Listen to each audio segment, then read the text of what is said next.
Wasn't the only goal. Just 10 minutes later, it was time for another one. R9 just teasing. Defence of Austria Vienna into Messi, one more into Mbappe, and it's just the timing of every single finish. Yeah, that were also bad defending as well. In all honesty, he wasn't switching quick enough in his back four. He ran all the way out with Van Dijk. He probably should have switched a little bit earlier and left open the space. It made it a pretty comfortable finish in the end. Mbappe using his strength there to hold him up. He's actually going to win a free kick as well for his efforts there.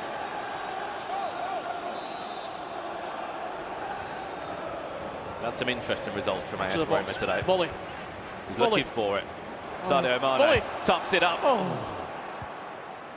I got flashback.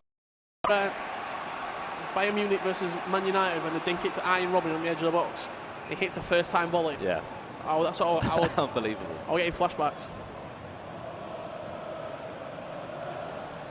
I think Paul Scholes the one against Aston Villa as well. Yeah, dink to the edge and then the first time. I remember that. Unbelievable finish.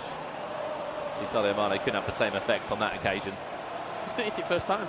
Yeah. 3 minutes left of this first half. Fake shot into the finish. You only needed one chance. Did Roma Dami. And you see no real reaction either from Dami. Just a handshake, drink of water, on this occasion Coca-Cola, and a very subdued reaction from the Pole. He knows that he's got a job to do here. R9 just smashing it past the goalkeeper. He's been picking up some huge global series ranking points as well. There has been another goal over here. And it looks like Tass has doubled his lead. Sadio Mane, that's absolutely beautiful. Messi into Ronaldo, and the rest was history. 2-0 up, 10 minutes left. An important 3 points for that FaZe clan. Yeah, lovely Berber spin down the line from Tass there, creating the opportunity inside the box.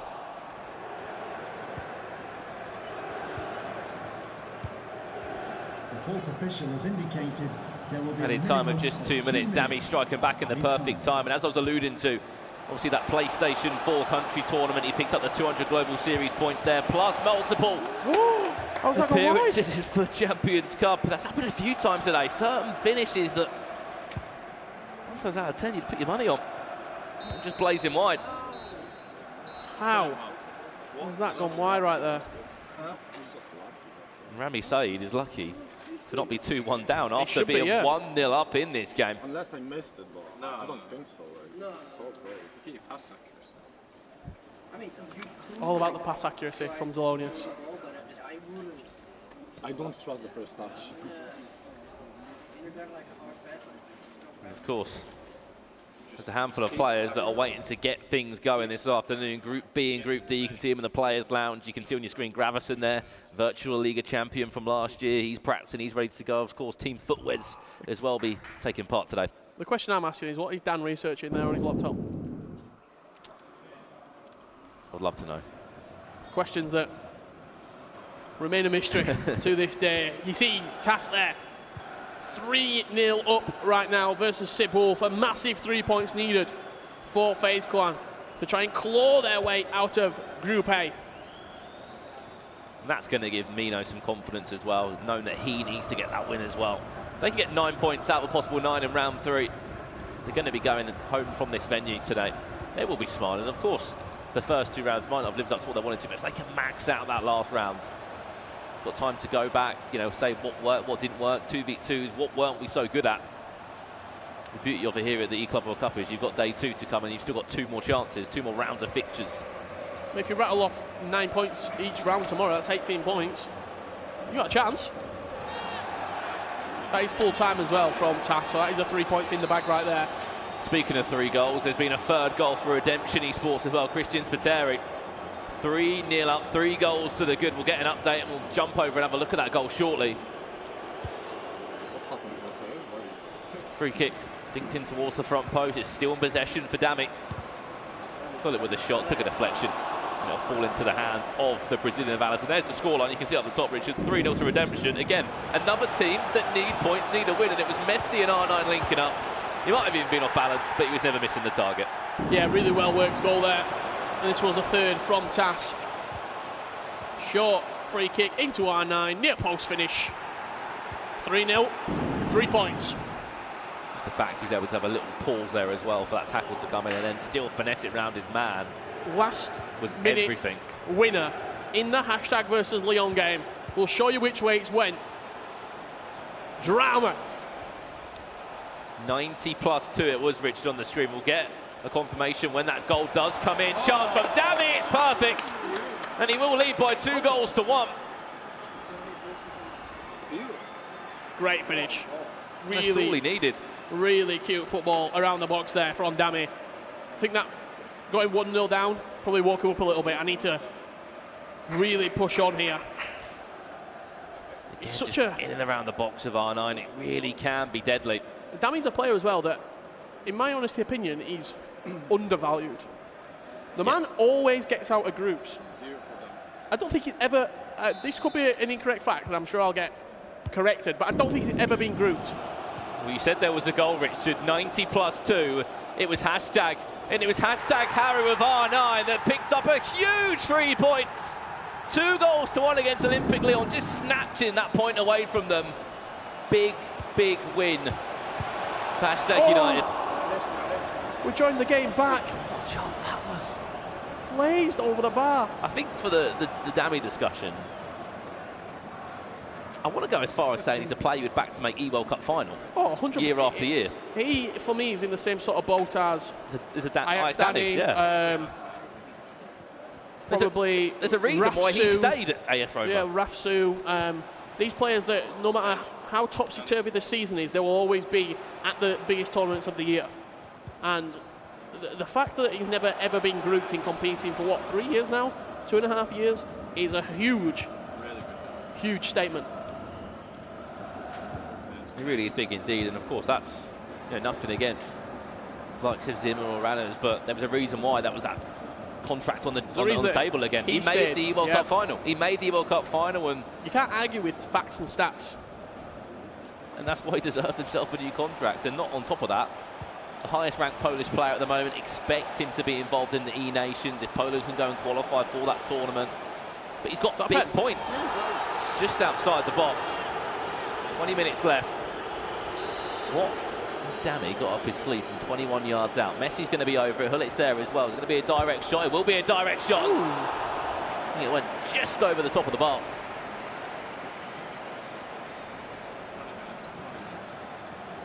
That's not just Dami that's done it though. Spidercon was a goal down.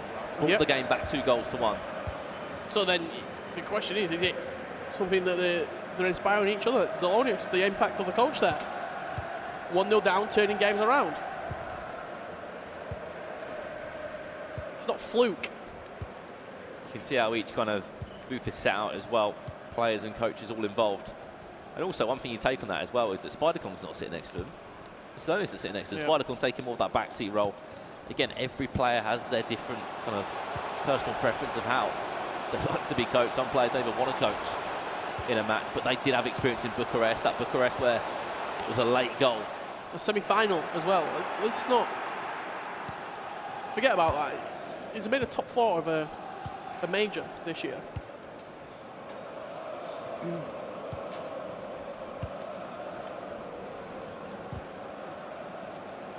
The transition of a player from the days of the Gfinity Elite Series to where he is now, representing his club. And there has been another goal in that game. I think it could be actually a goal back. And the redemption would be leading 3-1 still. That's Austria Vienna they're up against. You see the attacking changes here coming out from Rami as well.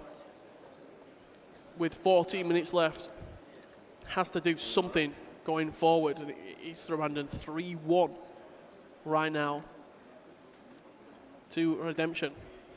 Yeah, 3-1 indeed. Obviously conceding the 83rd minute against Austria Vienna. But again, 2 goals with 6 minutes left. I really think it is a game over, and that'll be 3 points on the board. We will be jumping over to our Xbox 1v1 very soon as well after this game is concluded. It is just under 15 minutes left in the game.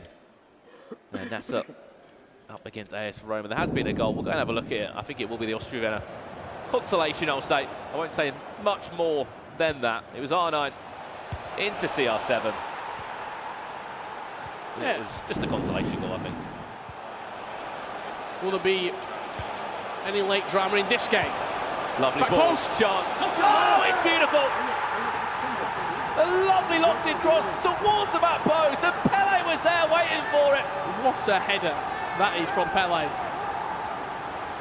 He's jumped, and he stayed jumped, like Van Persie. And he's guided it past Alisson. You can see how much it meant to the Egyptian.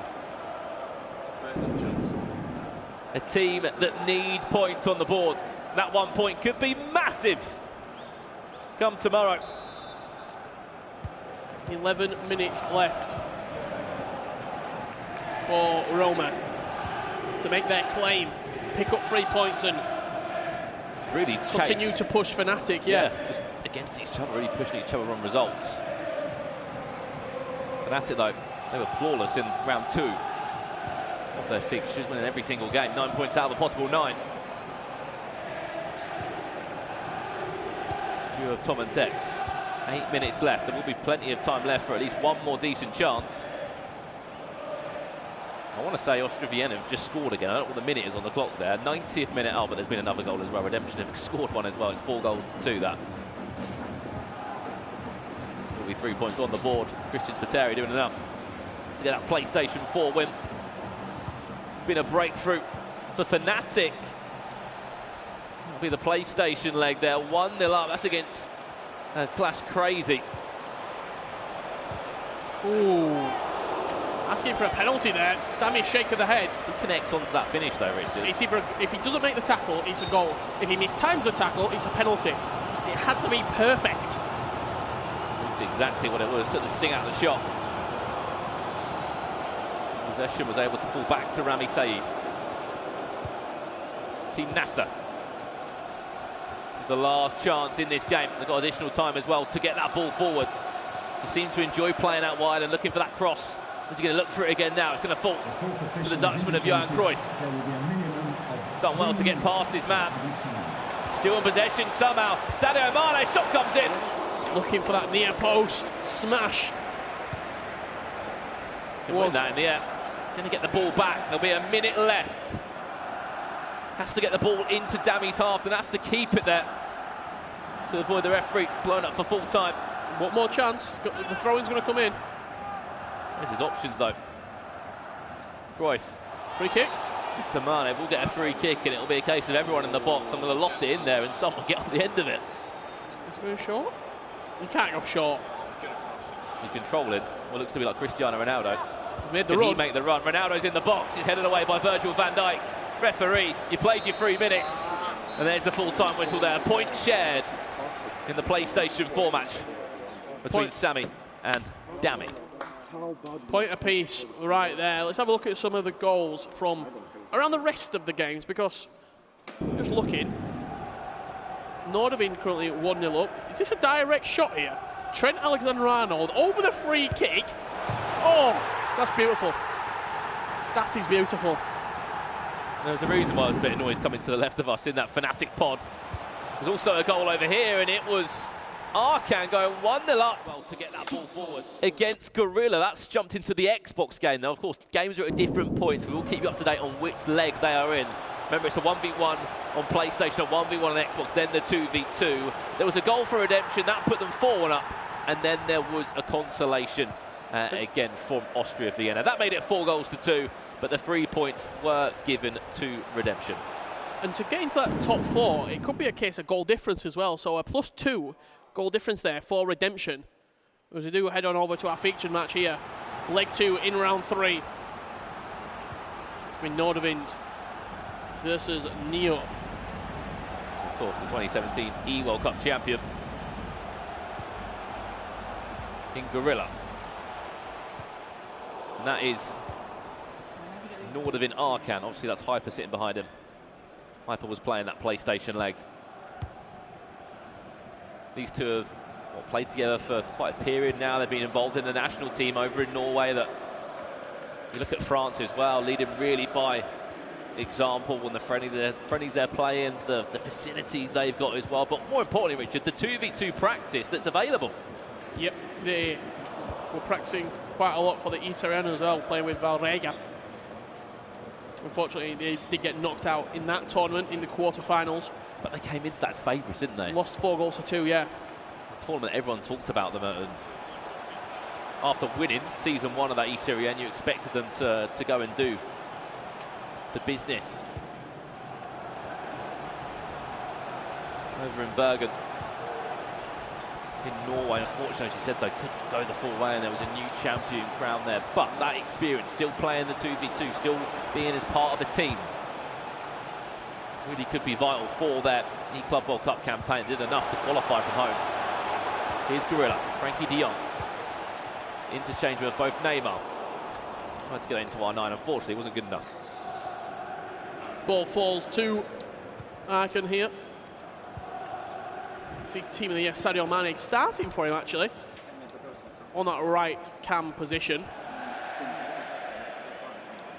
Some players starting him, some deciding to bring him off of the bench. It's Frankie de Jong for Gorilla. And Neymar, the headliner Neymar, continuing to anchor the position at cam. He's going to pick up the ball perfectly as well. And Mbappe went for a little scoop turn around his man, but Trent Alexander-Arnold had just enough in the engine to recover. Speaking of goals, they are going in the Xbox match, and that is for hashtag 1-0 up against Olympic Lyon. You can see it pop up on your screen there. That's going to be Shuri, 1-0 up against Aero. Yeah, so they're on for a potential 9-pointer here. Harry beating Coco v Bastos, now Shuri 1-0 up against Aero. The fourth official has indicated there will be a minimum of This is a big half of added time. for Arkan, a really big half. Ronaldo, if he can get a second, it'll be even bigger. Keeper came off his line, and you can see by the facial expression of Arkan, he's absolutely clattered, my man. Yeah, just went straight through the back of him, didn't he? I actually didn't know if they were offside, the initial pass. You see much quieter Team Nordvin there. I think it's worth mentioning as well, Guru hasn't dropped a game. Yeah. He's drew both of his matches. He has not lost a game, so but there has to be something in his mind. He's taking points from the games, though. I know what you mean, a win is a win, but at least he's not losing them. This is the goal we said from hashtag, drag back from R9. And it's always a guessing game of R9, isn't it, Richard? Left foot, right foot, it doesn't matter. As long as he connects onto it, in and around the box, it's going to be a goal 9 times out of 10. See, a little bit more of the players' sort of playing area there as well, in the booths. Quite an intimate surrounding with your coach and your teammate all in there with you. We saw these booths, didn't we, feature a number of times. E-World Cup finals, they were there. E-Nations, to the eClub World Cup last year as well. Even before that, to be fair, back in Paris 2 years ago. 2017 Football Cup. Of course, when it was created, and it was Expect Sporting that won that tournament. Bromby also went back-to-back champions when this tournament first started. We'll see a little bit about Gorilla as well. 2017 E-World Cup champion. Can he get himself an equaliser in this game? And still going to be in possession with it into R9. Where's the ball going to go? Into Lynch. Just about locks onto that and gets rid of the danger. But was that a split second too long? Had to be a goal. I think he was caught in the mind whether to shoot or to pass. And in the end, just delayed for half a second too long. But it shows how easy he got in as well. Look at all the room at the back.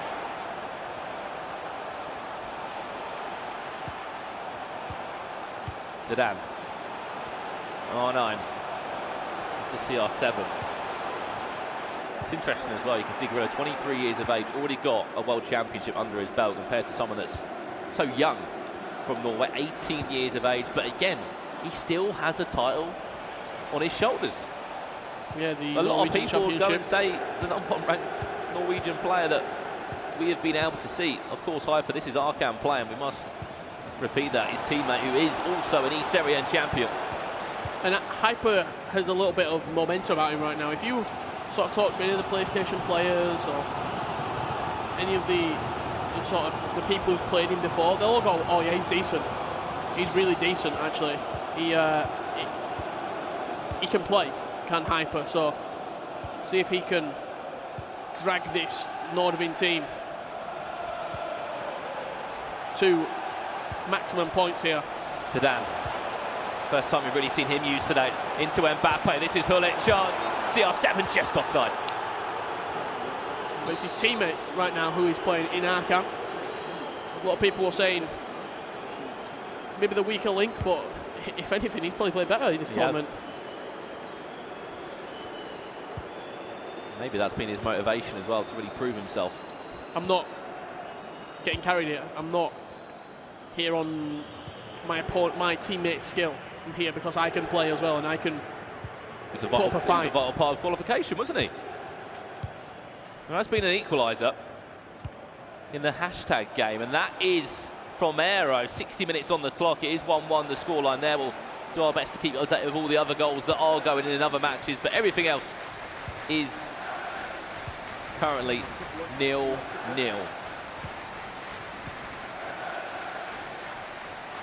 Keep an eye on the right-hand corner of your screen for the goals that are coming in. I think Fnatic able to go 1-0 up and win their PlayStation leg. Just seen a big goal from an E-Champions League rematch for the top 8 in Madrid between Nightwatch and Tex. There's been a goal in that game. We'll show you which way it's gone. I'm going to jump over to it now, Richard. This is the equaliser. This is Aero against Shaw. This is the Xbox leg currently underway. It's 1-1, 60 minutes on the clock. And there was also a goal over here. This is Tex against Nightwatch, as you said. And that goal went to Dr. Nightwatch. Lovely elastico inside the box to open up the near post. And smashed in. And just as you left that game, Shori, I imagine from kick-off, near post shot from Sadio Mane. We go around the grounds, and what do we miss in his own game? We miss a goal. It was Gorilla getting one back versus Arkan. Rebound into CR7 from close range. Slotted in the rebound. 1-1 with 20 minutes to go. And it seems like the goals haven't stopped going in, Richard. I believe there's been another goal over in another game as well. Of course, you can see that's updated now. Arco, the player, you can see he doesn't want to make any changes. He just wants to get back into this game. Gorilla making the changes. 4-4-2 he sits at the moment. But Spider-Kong has got himself an opening goal over in Group 8. 21 minutes on the clock. And a big goal as well up against that Nassau team. After Dami drew that first game, 2-2 all square. Goal for the host, number 7. Let's see if we are going to find a winner here in Group A. Quite a tightly contested group at the minute as well, with everyone seeming to take points off each other.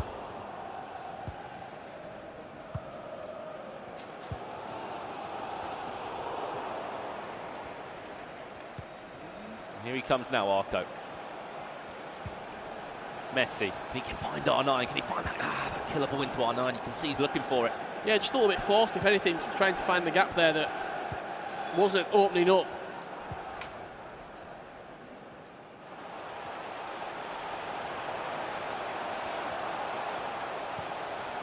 Zidane into R9. Referee says no. Fair tackle from Van Dijk.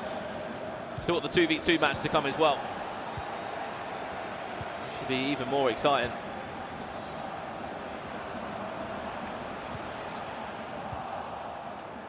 Deep in that corner. Somehow it's still in there. Never went out for a throw-in or a corner. It's just been on this complete channel, hasn't it? Yeah. Mbappe. Where's Messi going? You saw then the overload ball side. You see how the pitch almost shrinkens in the midfield. Cruyff comes in field, Hullet, and they all come across. There's no room.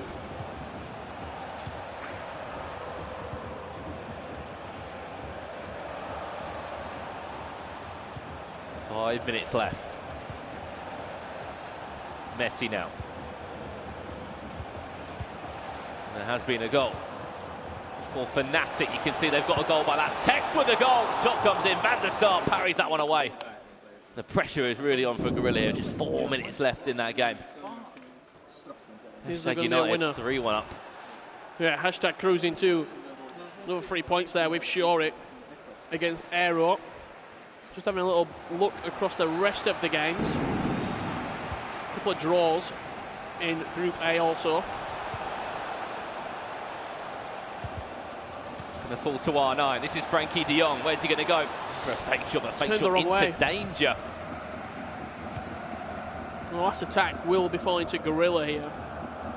Just that fake shot, I think, sold it a little bit too much. Gonna get it back though, isn't he? Added time of probably just 2 minutes. There's your 2 minutes added time.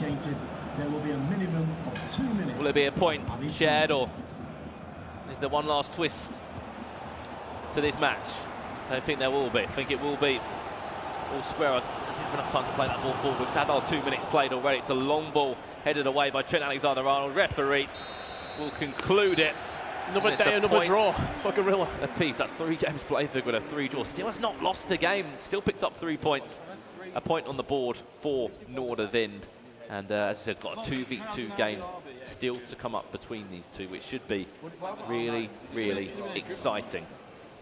We'll have a look at the table now of how this group currently looks, how it stands at the moment in Group C. Obviously, there's a number of games still playing. Most are in their second legged matches as well, Richard, over on Xbox. And you can see Fnatic are top of the pile at the moment. Fnatic are drawing against Team Clash. That will change right now because NASA Esports have just got an equaliser against Roma. This table constantly changing, constantly adjusting as the goals are flying in here. It's funny how things have changed though, because Nassau and Redemption, they were the bottom 2. Yep.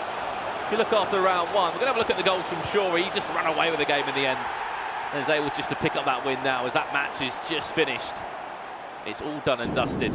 3 points on the board for them, and they could be on for 9 points out of 9 in round 3 of fixtures. There was an equaliser for Tex, and that equaliser came through. Kylian Mbappe, 37 minutes on the clock. Big goal for him. There was another goal flying in here, and it was through Redemption Esports. Mr. Dunn up against Juno. Lovely play inside the box. The drag back to perfection, and then smashed past the goalkeeper at the near post. All these games right now, they're coming towards the back end of what they're going to be playing today. We're playing 3 rounds from each of the groups A and C, and then B and D later on this afternoon. If you can go out tonight, going home and thinking 3rd, 4th, even 5th, but you've got 9, 10 points on the board, you can come back tomorrow, pick up 7, 6 points from each of your rounds, and you're going through. Even more so, if you can just be in the top 4, Richard, you're going to be feeling just good. Hold. It's like exactly the same tomorrow. We should be going through. We're going to jump into this game now between Redemption and Austria Vienna. And there has been another goal in it. 55 minutes on the clock.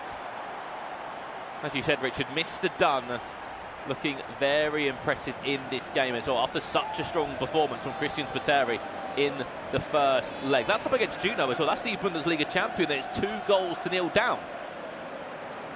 It's Mr. Dunn, ranked 1,091 in the world.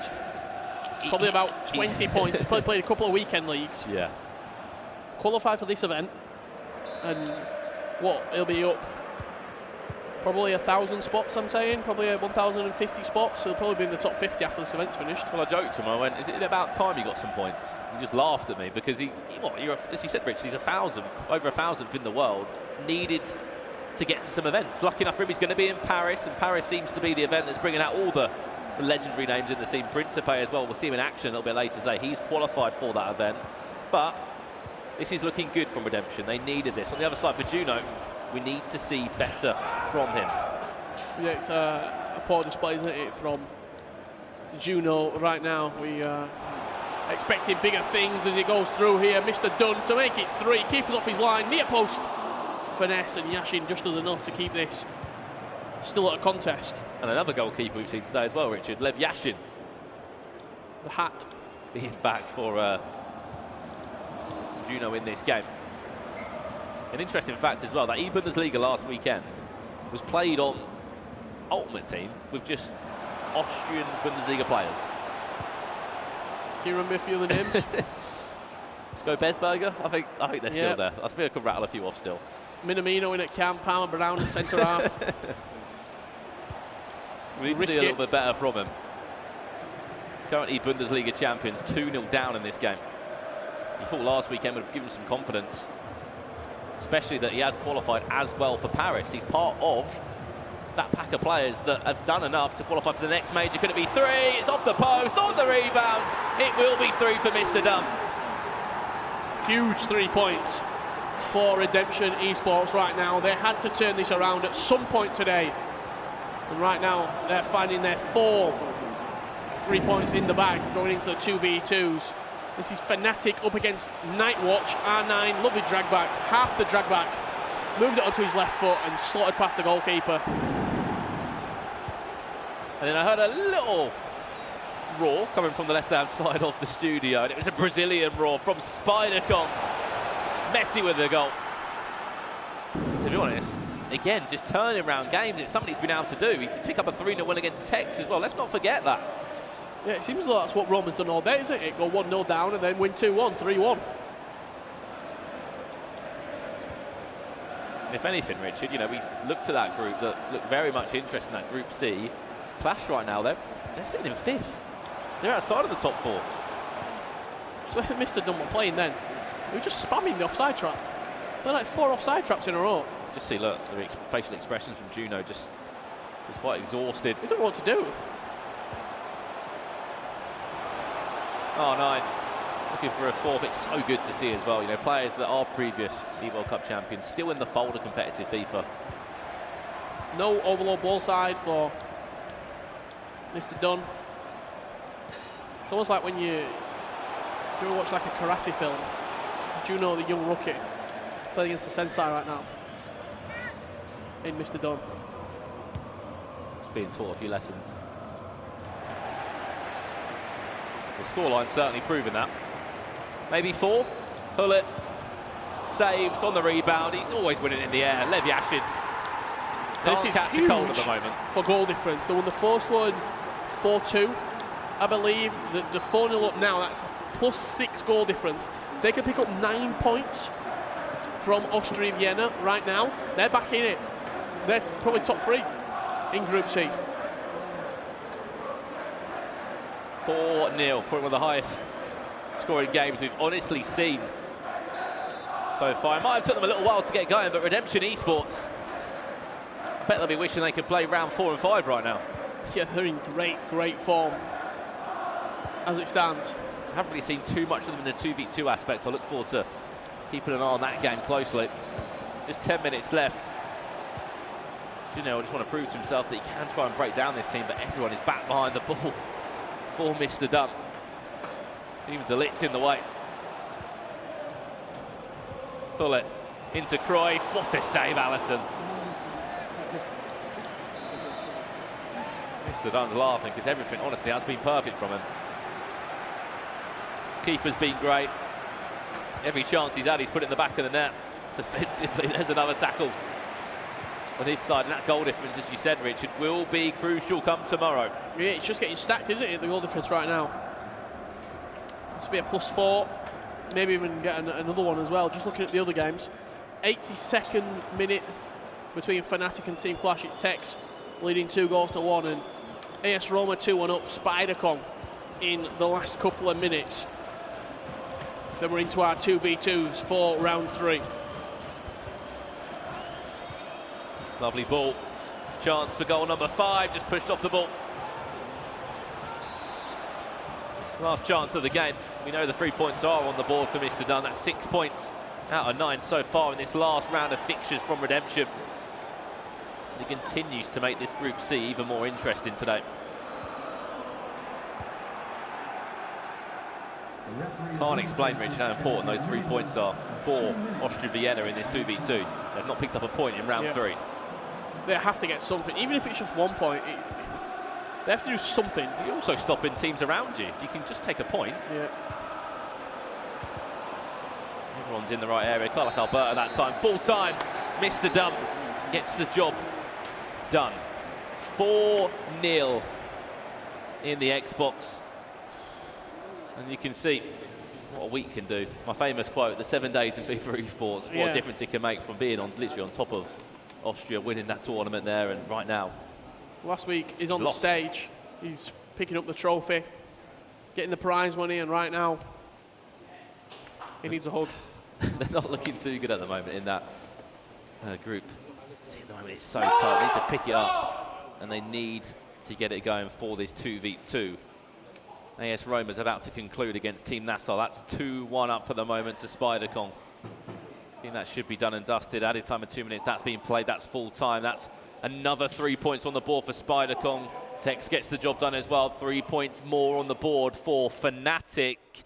I think it's a case of round 3. Just get points on the board, get the job done, and that's what a lot of players have been doing because they know that after today, it's done for day 1. They'll come back day 2 and they'll play 2 more rounds, of course, in the groups. I'm just looking around the studio as well right now, and it seems very tense. Earlier on, there was excitement, but right now it seems very tense. People don't know how the groups are looking, and 6 points in 2 games. Look what it does for Redemption Esports. They're third. They're in there. They're in the hunt. Team Clash. Yeah. In all honesty, a very, very poor tournament from them so far. Team Clash in 5th, Austria Vienna in 6th at the moment, and Nassau Esports as well, even though they have dropped points in that last game. They lose that last game 2-1, but they did draw the first game. It does put them into 4th place, Richard. That point has made all the difference. They're going to this 2v2 now, and it really can be. It is just, if Fnatic can win it, Fnatic will finish Group C, top of the pile, 24 points to their name, Richard, and that'll be a fantastic way to end day 1 of the eClub World Cup. And we're going to jump into this one now. The 2v2 matchup is going to be Neo against Nordavind. We said it before, we've spoken a lot of good things about Nordavind in the 2v2 aspect. This is their chance to prove it in front of us. They're kicking from right to left, and it will be Team Neo of Stokes and Gorilla kicking from left to right.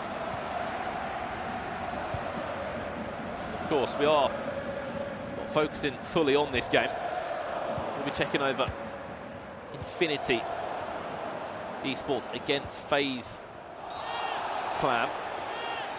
We've also got Fnatic versus Clash as well. 3 points, desperate for Clash. The tournament today has been like a car crash. Especially after big things. Yeah. You got the number 1 player in the world on it, yes. Here he comes, it's flicked on towards the back post, Urban van der Sar is there.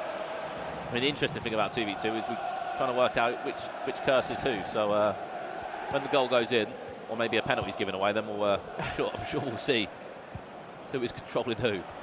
Also, you've got the aspect of being able to listen into those pods as well, that we'll try our best to do in this 2v2. Of course, when we jump into our featured game, which is Infinity Esports, the 2 Colombians, Zibwolf and Janos, against Mino and Tas in that FaZe Clan.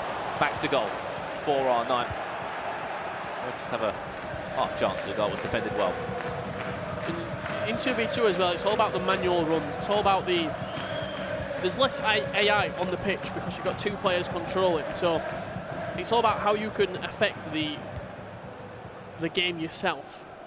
If that means making a run in behind that the usual AI wouldn't do, if that's pressing in packs that you can do when you've got 2 players. It's a great ball. Sadio Mane is actually pushed out probably to an unfamiliar right wing position. Kante into R9, chance for Nordavind, shot on goal, Van Dijk was there. Blocked it via his shin pad. And Neo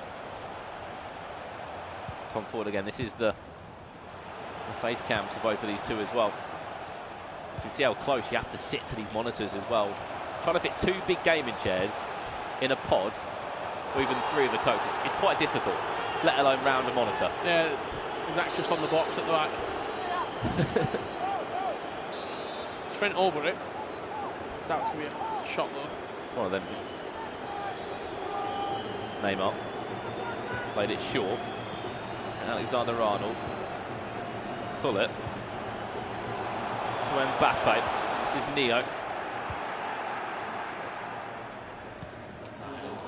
See, it's such a touchy game, this right now. Both players making mistakes.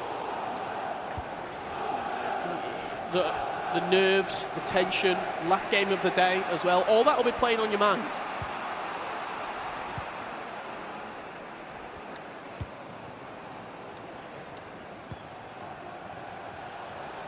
2v2 aspect is so different though, and that is the beauty that the eClub World Cup brings. Some players thrive on it, And, you know, as we said, Rich, if you win every 2v2, it's 15 points over the course of your group stage. If you can do that, it's massive. It's really the difference between going in to tomorrow in a comfortable position and going in tomorrow knowing you have to pick up points. Look at Fnatic. They've been clinical in the 2v2. Advantage play, but not for too long. Ball back for a free kick for Neo. 30 minutes gone. Last free kick they played short. This time is he maybe looking for a cross into the box. And as you said, when you can control a player. This is something that Stokes did earlier in his game, and I saw it. They're running towards the back post. He actually scored a free kick just like that earlier on today with R9. Flicked it into him. It was more central though, and it just dinked it over the top of the wall. Watch that technique.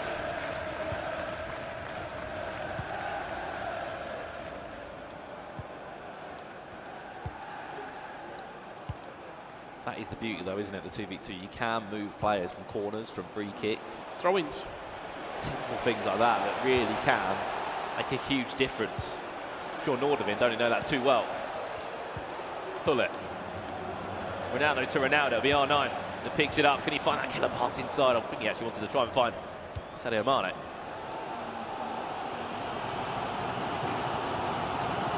Other matches at the moment.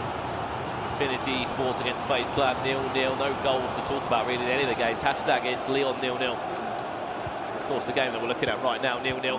Saw the idea of a dick pass. Frankie de Jong. And under the pressure right now, they're on top, aren't Neo? It's getting to that sort of final third area. And they're just waiting for that killer pass button. The pressing off of the ball that they've been showing. I think where you can change players so quickly as well, a lot of the, you know, in the 2v2, you're going to be probably controlling both your two CDMs, so it's so hard to try and work your way past them when you get just outside that box.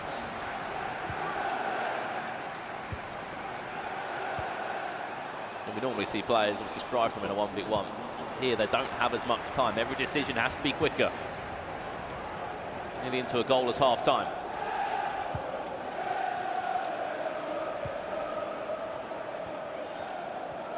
Big tournament, more than ever for Nordavind. After not picking up as many global series points they would have wanted to from that East Serie N tournament. Ronaldo into Mane, went for the heel tilt, but ran straight into the brick wall that was Andy Robertson. Won't have much more time. Will he have enough time to get this ball forward? A ball roll around his man, Neymar. This is nice. Into R9. Chance for Neo. Half drag back. 3 step overs on the ball. Survived the attack, didn't they? So tight out of these games right now. You just don't know which way it's going to go. Do head on over to Gillette Infinity. You're probably thinking, how's Sibble playing? It looks like he can't see with his hood up. He can see just outside. It is Sibble. Is that Sibble for Zorro? It's Sibble for the left of Janos. And if you listen, you can just hear in on this game. It's 0-0 at the moment, 13 minutes gone. Mino and Tass up against Sibble and Janos, the two Colombians, I'm sure, would have had a lot of time probably to communicate over the years of, you know, trying to probably get more players to come out of that Colombian scene. It's a deadly ball across the box, defended well though by Infinity. I spoke to Tass and said, how's the 2v2? So we got cleared. First time we're going to play is today. Again though, how can you train? Mino's in France. Do you know what I mean?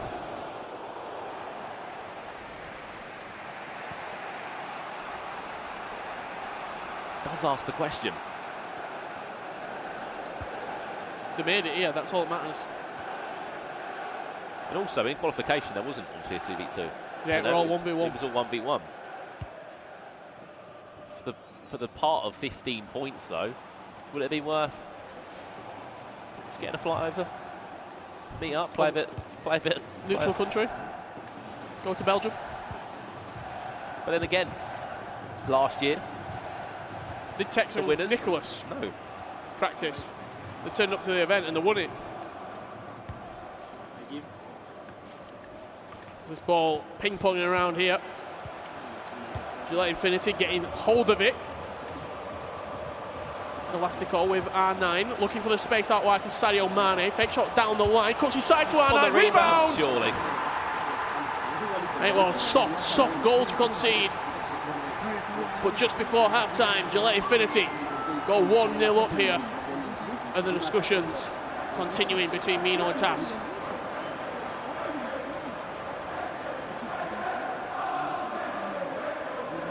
It's a tough one, isn't it? Because if we were playing 2v2... You have your in-game leader though, you have your IGL. Yeah. And that would probably be me if it was 2. I mean, there would be times we would argue though. I think with every 2v2, it's how small those little arguments are. They're not arguments, they're just gameplay discussions. That's what they are.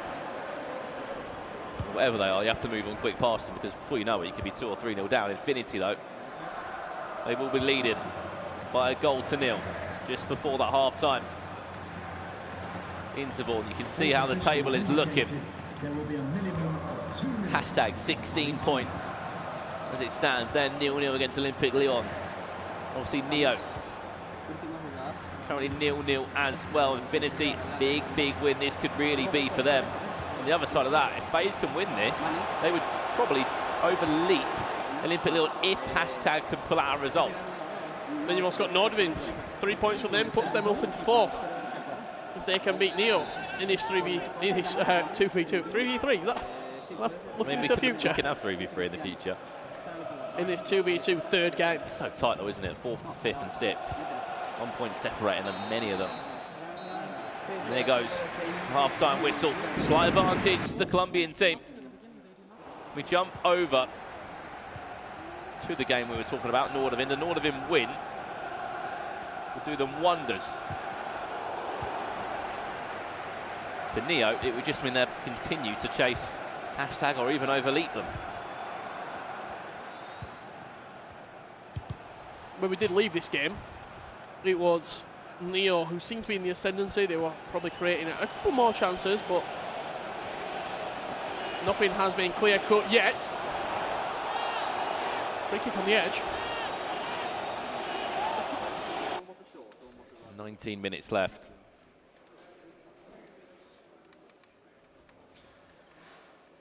Messi is going to be coming on Zidane as well. It's one of them, someone makes the decisions in your 2v2s coming on. Looks like Eusebio potentially off of the bench.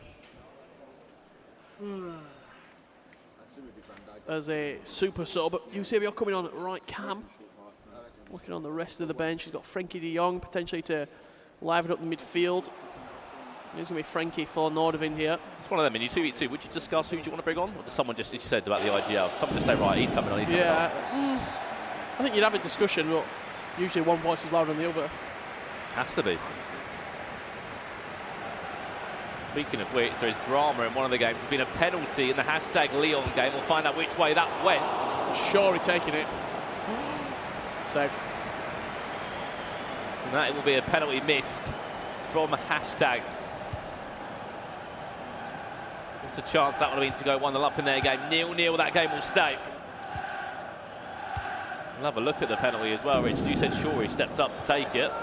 This is how the penalty was won. An interesting switch of play on the free kick. Played inside to R9. It's harsh. It's a very harsh penalty. A little tug back from Virgil van Dijk. And it was Shorey stepping up over it. Good save from the goalkeeper. Gets the right way. We're still goalless in that game.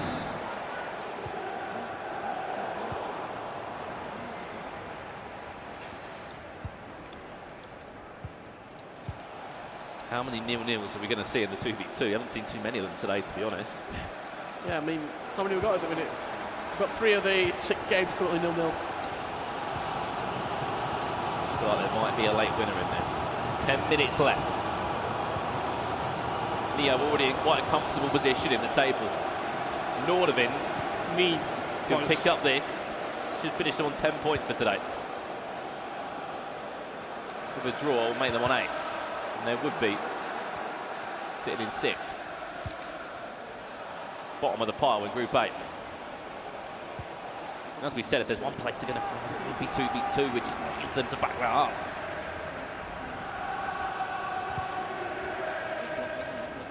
That experience, whether it's against France, Denmark, Spain, all these countries that Norway have faced up against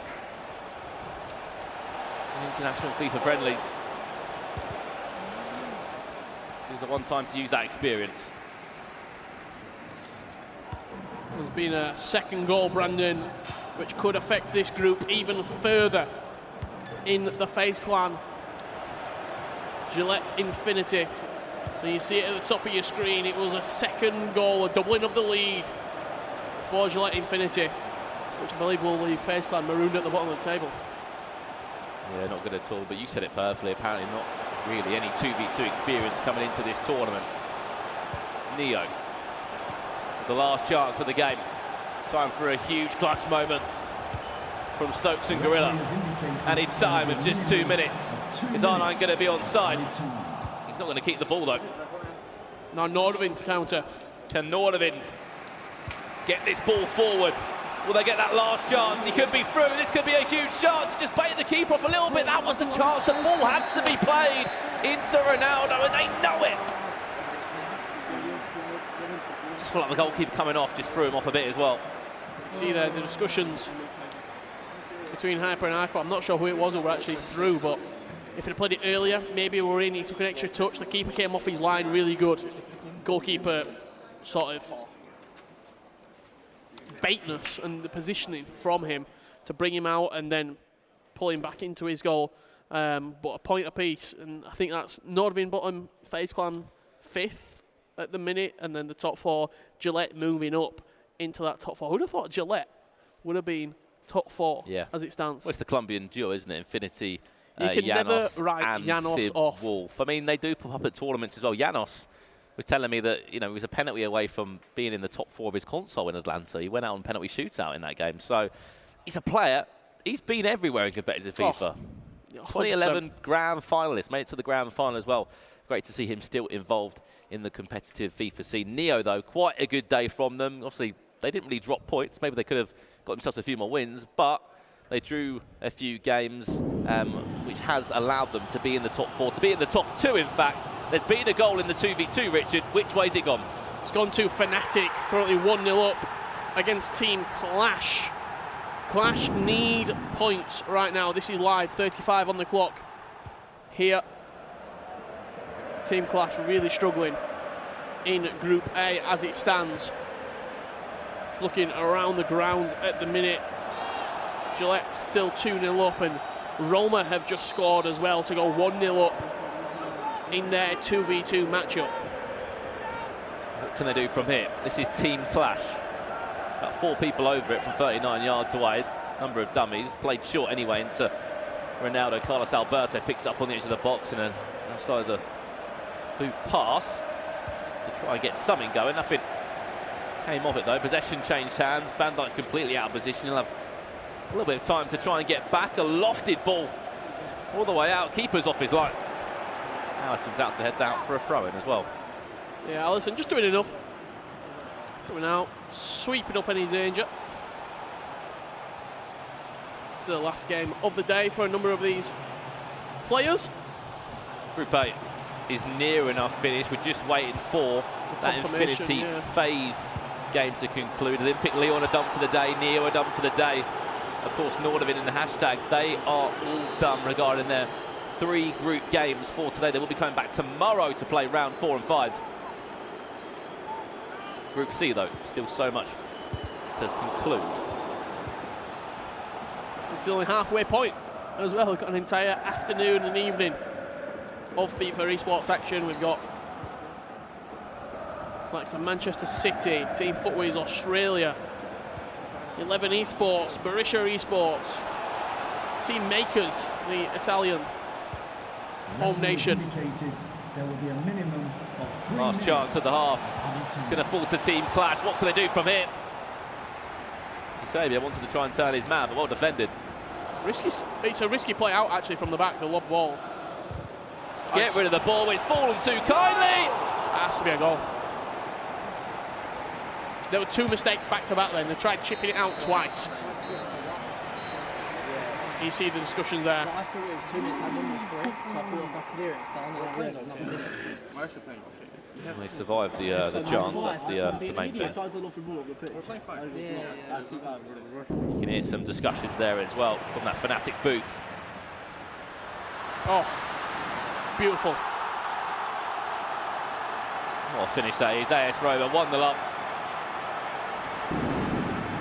Haven't dropped any points in round 3 of fixtures for them. Obviously lost through the first game, I want to say. Dami obviously drawing that game. Won the second leg with Spider-Con.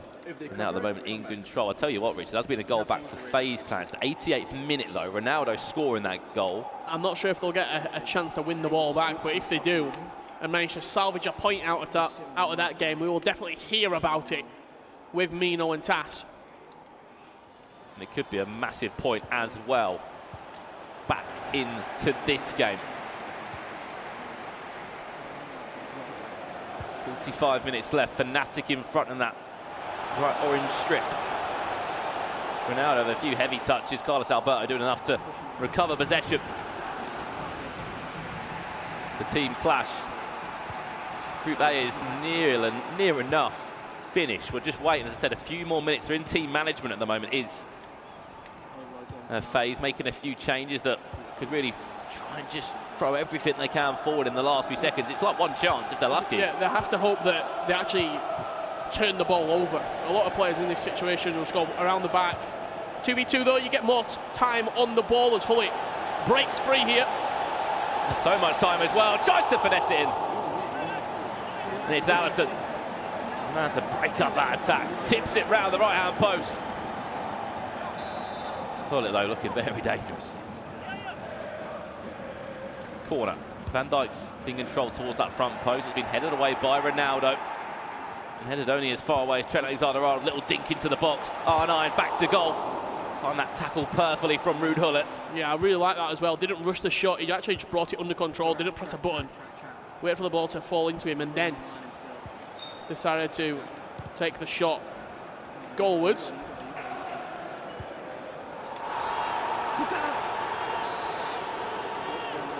'89 minutes on the clock. It is Richard. Infinity against FaZe Clan. Infinity 2-1 up at the moment. That's just jumping back into that game. AS Roma 1-0 up half-time against Team NASA. Redemption Esports as well make it 2-0 in 13 minutes, Richard. 2-0, they're up. They've scored so many goals in this round 3. The goal difference is going to be huge for them. There are numbers lacking defensively though for Team Clash. This can be dangerous towards the back post. There's a runner there. He's tried to cross it over. Ronaldo will pick up. Ronaldo will get the shot. Posted in. Fnatic make it 2. For a second, I thought the opportunity had been wasted because he wanted the back post.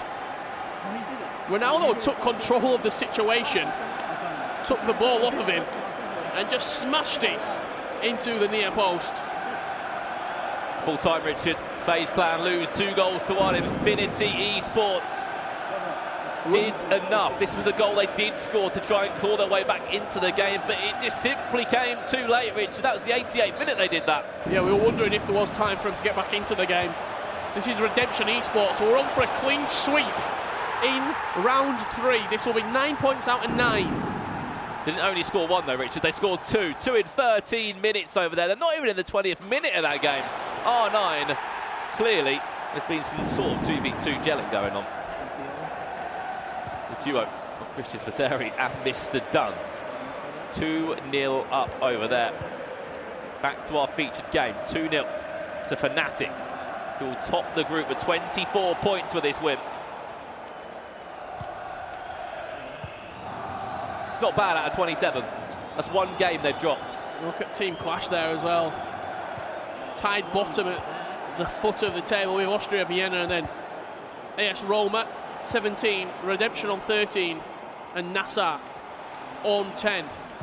As it stands, we still have 6 single games to play tomorrow. 1 game. It was Texas loss, yeah.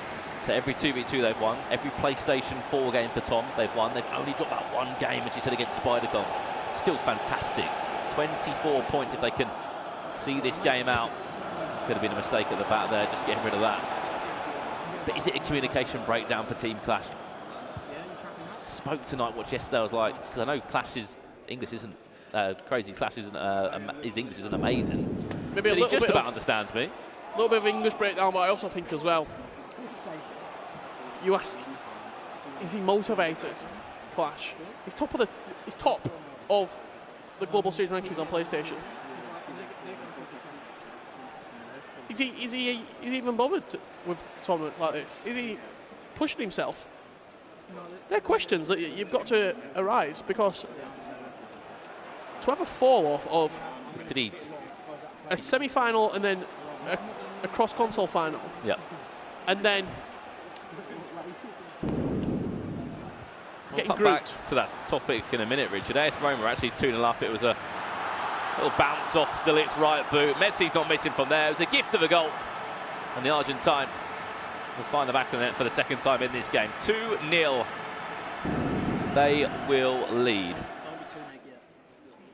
Yeah, back to your point. Do you even compare it? I know Joksan's in action a little bit later, but from what we saw Joksan last year, Continental Cup early on. I think Points on the board early on. Joksan were more of, he wasn't trying though, was it, to qualify? I don't know, it's just something to keep in mind. Like you said, he's top of the pile on PlayStation 4 at the moment. He's Clash crazy, but joint bottom in the eClub World Cup at the moment.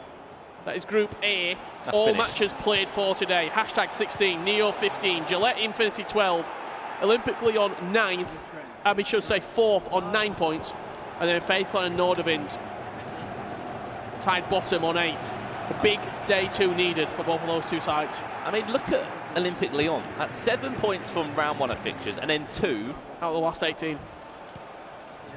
From a fantastic start, so not the best ending. As we said, still 2 rounds of action to come tomorrow. There's still round 4 and round 5 of these groups to come. So these aren't the final stand-ins before knockouts. That will be clarified tomorrow. Ronaldo, nearly into Ronaldo. I'm sure we'll be hearing that many times throughout the 3 days. Lovely ball, could it be 3? Messi's onside, simple finesse on that left foot. Makes it 3. And what a day 1 they have had. 24 points out of a possible 27. I feel as though I'm getting a little bit of deja vu from the E-Nations Cup. Well, they're not very dominant on day 1 of the E-Nations Cup with England. So I want to see how they react tomorrow. Is it the same level? For them, it would just be, let's just top the group. Of consistency? Is it meaning that you're going to play the 4th ranked team in Group C or Group A? We're looking for goal number 4. They're looking for the best goal difference they can honestly get as well. Ronaldo. Lovely little ball into Messi. Oh, he's just bundled everywhere, isn't he? And at this point, they really can only scratch their heads. Ronaldo to step up. This will be Tom on this. Chance to make it 4. Saved. Who knows? That goal could mean something tomorrow. Could mean the difference between team clash going through or not. In all honesty, on goal difference, because how tight that table is at the minute. Got a couple of other games. Redemption still cruising 2-0 up against Austria Vienna with around 20 minutes is that left in that game. And then Nasser 2-1 down to AS Roma.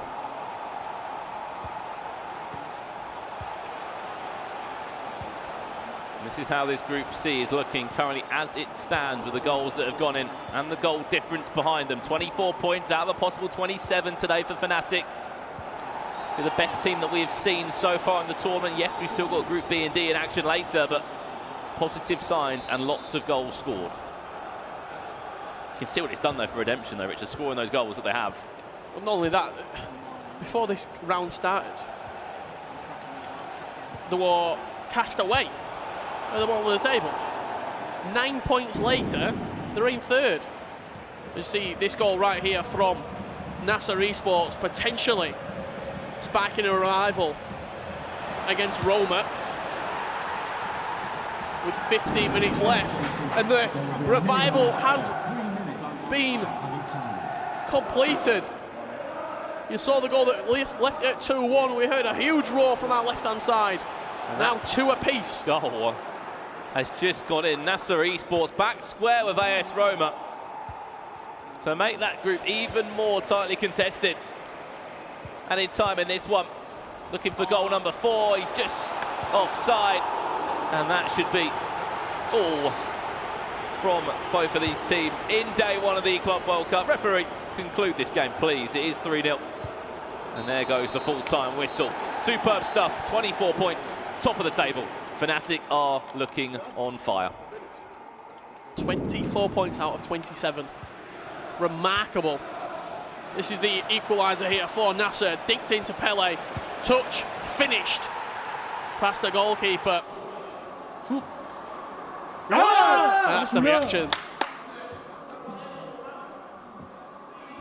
Just asking for him to shoot, wasn't he, Ravi Said? Well, look at some of the goals though, Richard, as we have missed. Redemption scoring goals for fun. Make that another 3-0. Before that game, as you said, Richard, before this round, they had 4 points to their name. Redemption. They've just won 3 out of 3. 9 points picked up. Perfect round 3 for them. Plenty of goals scored as well, more importantly. 10 minutes left over here. AS Roma, they will be in the top 4, but potentially would have dropped a win here. Unless they've got something in the locker in the last 10 minutes. Just feel like if you're 2-0 down and you bring it back to 2-2, it's got to be you that scores the next goal. Team Nasser. Yeah, you'd think confident. So. Yeah, the momentum, the confidence, everything going your way, really, for Team Nasser. Can Roma reclaim their lead? Eusebio. Chance now for AS Roma. Which way is he going to go? Left it a little bit too late, and then it became readable. The gap, then the space just got too narrow. It was nice inside the box, the dragbacks and the intricate play, but when you're playing against 2 players in particular, they'll just crowd you out. They'll just surround you. A huge crowd as well gathering around the booth where AS Roma are playing, because everyone's expecting something late on. Is there a late winner? Is there something left in this game? Late drama. Added time of just 2 minutes. That's enough time to get that ball forward. Ronaldo in such a deep position as well. He's had to drop back. This is it. Last chance of the game. Van Dijk's surely going to win that. No, he's not. Eusebio, ball roll round the man. This could be late scenes here. Oh, it's Ronaldo. Did he need that skill move? I think he did, because the man himself was sort of marked out the game. If he passes it, he just passes it straight to him. He had to try something. The reverse elastico, nice intricate move. And what's that? Redemption eSports just scoring more goals? Yeah, go on then. Make it 4. And add to that goal difference tally that's getting stronger and stronger for him. What a round of fixtures it's been for them. 9 points out of 9. We're going to join it live. And this Austria Vienna team, I'm sure they'll be happy that day 1's over, because they need to get back, regroup, and try and take a total of 18 points out of the maximum they can tomorrow in the last 2 rounds, because they're sitting at the bottom of the table at the moment. What think's gone wrong? Nerves, maybe? Pressure? It's a huge stage, a big opportunity. They've just not played to their level. Well, I think for these two, it's their first major in a long time. Well, of course, we're going to see Juno for Champions Cup number 4 in Paris, but that's a few weeks away yet. Goal number 5, maybe, coming in for redemption. Oh, ball around the goalkeeper. Oh, blocked off the line.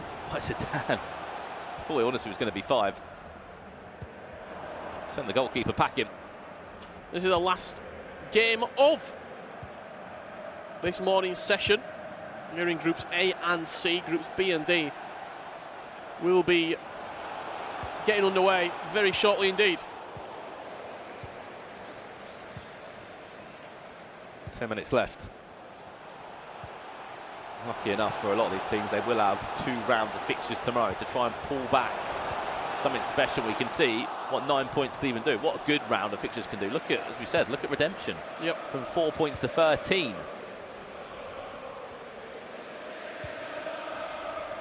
It's been big from them.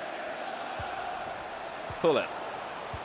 To Ronaldo, out to Mbappe. It'll be a consolation if anything. And the cross just isn't great. As we said there, Richard, we've got to turn our attention to the Group B and Group D shortly. Some of the teams involved there. Of course, Manchester City in Group D. Foot Whiz will be in action, supporting the club to Portugal. Of course, over in Group B as well, Gareth Bale's esports organisation making their first outing in Team 11s. FC Basel, Nicholas, previous E-World Cup. Defending champion, Nicholas as well. Texas started very strongly indeed, can Nicholas with Basel Live up to that as well. Ronaldo. Chance to make it five. It will be 5. A superb round 3 from Redemption Esports. 5-0 in the 2v2. Redemption Esports have just made a statement right now. People sort of forgot about them. And people are thinking, yeah, they're out. They're gone. They just picked 9 points out of 9. And they're 3rd in the table right now. They're 4 points behind Roma. From 4 points to 13. Just what one good round can do. Winning every single matchup. What a way to flip the table as well. As we get to the end of proceedings for Group C. Last few seconds and they will be done for day number 1. Surely not 6. Oh, 9. Into Ronaldo, I think they want a 6. Can you find that cut back? Going to find Pele. Get rid of it. Just get rid of the ball. I don't think they can clear it. There you go. Full time. And that is Group A and Group C concluded for day 1. We're going to have a look at those tables shortly, but what a way to end things. I love about Mr. Dunn. Wherever he's in the world, he'll still rock up, kind of like, what do you call it, like semi-casual? Smart casual. Like, a pair of chinos. If you replace that shirt with a polo, it could do around a golf right now. You see Group A as it stands after the 9 matches played. Hashtag United, top of the table, 16 points. Neo breathing down their necks, 15. Gillette Infinity Sports and Olympic Lyon making up the top 4. FaZe Clan and Nordavind, 8 points apiece. Big games needed tomorrow. 2 rounds remaining tomorrow for both of those 2 sides. Yeah, it's definitely a different story for every single team as well. Like, you know, you look at Olympic Lyon, 7 points in round 1, that's 2 wins and a draw. Round 2 and round 3 games, just they picked up 2 points from 18. Everything's changing, everything's moving. We'll have a look at Group C as well. You can't expect to go through with that sort of form though. Group C, as it stands, Fnatic top of the table. They've dropped 3 points and that's it throughout the entirety of day 1. Roma on 15, Redemption Esports 13, NASA on 11, and then you've got a little bit of a jump. Team Clash and Austria Vienna, 6 points apiece. That top 4 looking like just a solid day 2, and they're into the knockouts, Brandon. Yeah, that is it for day 1 for those guys. 3 rounds of fixtures played from Group A and C. We've got Group B and Group D to come up shortly. Before we do so, I'm going to throw it back over to Julia and Spencer. I mean, you know, you were saying before that Redemption, you know, needed a bit of redemption, but oh my goodness, did you give them some sort of pep talk? What happened between like 2 and 3? Like, what, was it the buffet lunch? Could have been. I mean, something happened because they've come out the blocks absolutely steaming after that. They've pretty much won every game since then. Yeah. We've talked more about Redemption climbing up the table. We haven't talked as much about what it meant for Austria Vienna, who've dropped down it quite significantly with those 3 defeats in a row. Yeah. But the good news for everyone, even the guys in the bottom 2 spaces in both Groups A and C, is that they're not out. They've got 2 rounds tomorrow where they can save it if they're struggling, or they can cement it if they're doing well. Who's definitely? So is Fnatic pretty much, are they definitely through? I think mathematically speaking, Fnatic are through, yes. Yeah. I mean, there's a big gap. There's 18 points between them and bottom place. Mm-hmm. There's 18 points available to both bottom teams tomorrow, or any teams, but because there's 2 teams on 8 points and they're on 24, they both can't catch them. Right. So they might not finish first, but with 24 points, they've got a massive lead. In fact, the gap between top and bottom in that group, Group C, is 18 points, whereas the gap between top and bottom in Group A is only 8 points. So Group A is much more open. I'm so glad you're here to do that quick maths, because I would have not managed that at all, I would have to say. But yeah, it's been absolutely stellar round of football this afternoon. We still have so much more to come. We now got groups B and D still up. We're only halfway through this FIFA eClub World Cup. We're going to be back in about 30 minutes with more of the action. We'll see you very soon.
and welcome back to the FIFA eClub World Cup. Coming to you live from Milan. We have had an exceptional lot of football that's gone on this morning, and if you missed it, let's check out exactly what happened.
Yeah, it's been a pretty spectacular. Let's take a little look at what happened in Group A, shall we? Talk us through it, Bets. Yeah, hashtag United finishing the day on top, but 2 rounds still to go tomorrow, all to play for in that group. Only 8 points between bottom placed and top placed. That's Nordavind of 8. Also FaZe currently as it stands. Yeah, so we've got some great teams in here, of course, going head to head. Starting off, of course, with 11s on that first line there. Now, that's the Gareth Bale team. I know, this should be really interesting because I think everyone's a bit like, oh, Gareth Bale, like, oh, what's going to happen? First test. Not in that voice, obviously. Yeah, maybe. This is their first test of competitive action, not for the players themselves who've been around for a little bit, but their first time representing 11s and Gareth Bale. Looking forward to seeing what they can do. We've got some massive matchups looking into Group D. We've got Manchester City and Sporting going head to head straight away. They're 2 teams that have played in multiple Club World Cups before, and obviously real life football clubs as well, trying to represent their teams well. Man City have been, well, I think they were the first English team to kind of get into FIFA esports, but still looking for that big win, I would say. I think that's fair to say. Still looking for that big moment in FIFA esports. But they've got through, though. They've got through. They've been here like, what, 3 out of 4 times, right? Yeah, as much as anyone else. And, you know, they've never quite gone the distance. They've got a good team. Ryan and Shells know each other very well, and they'll be looking to get out the group and see how far they can get into the tournament.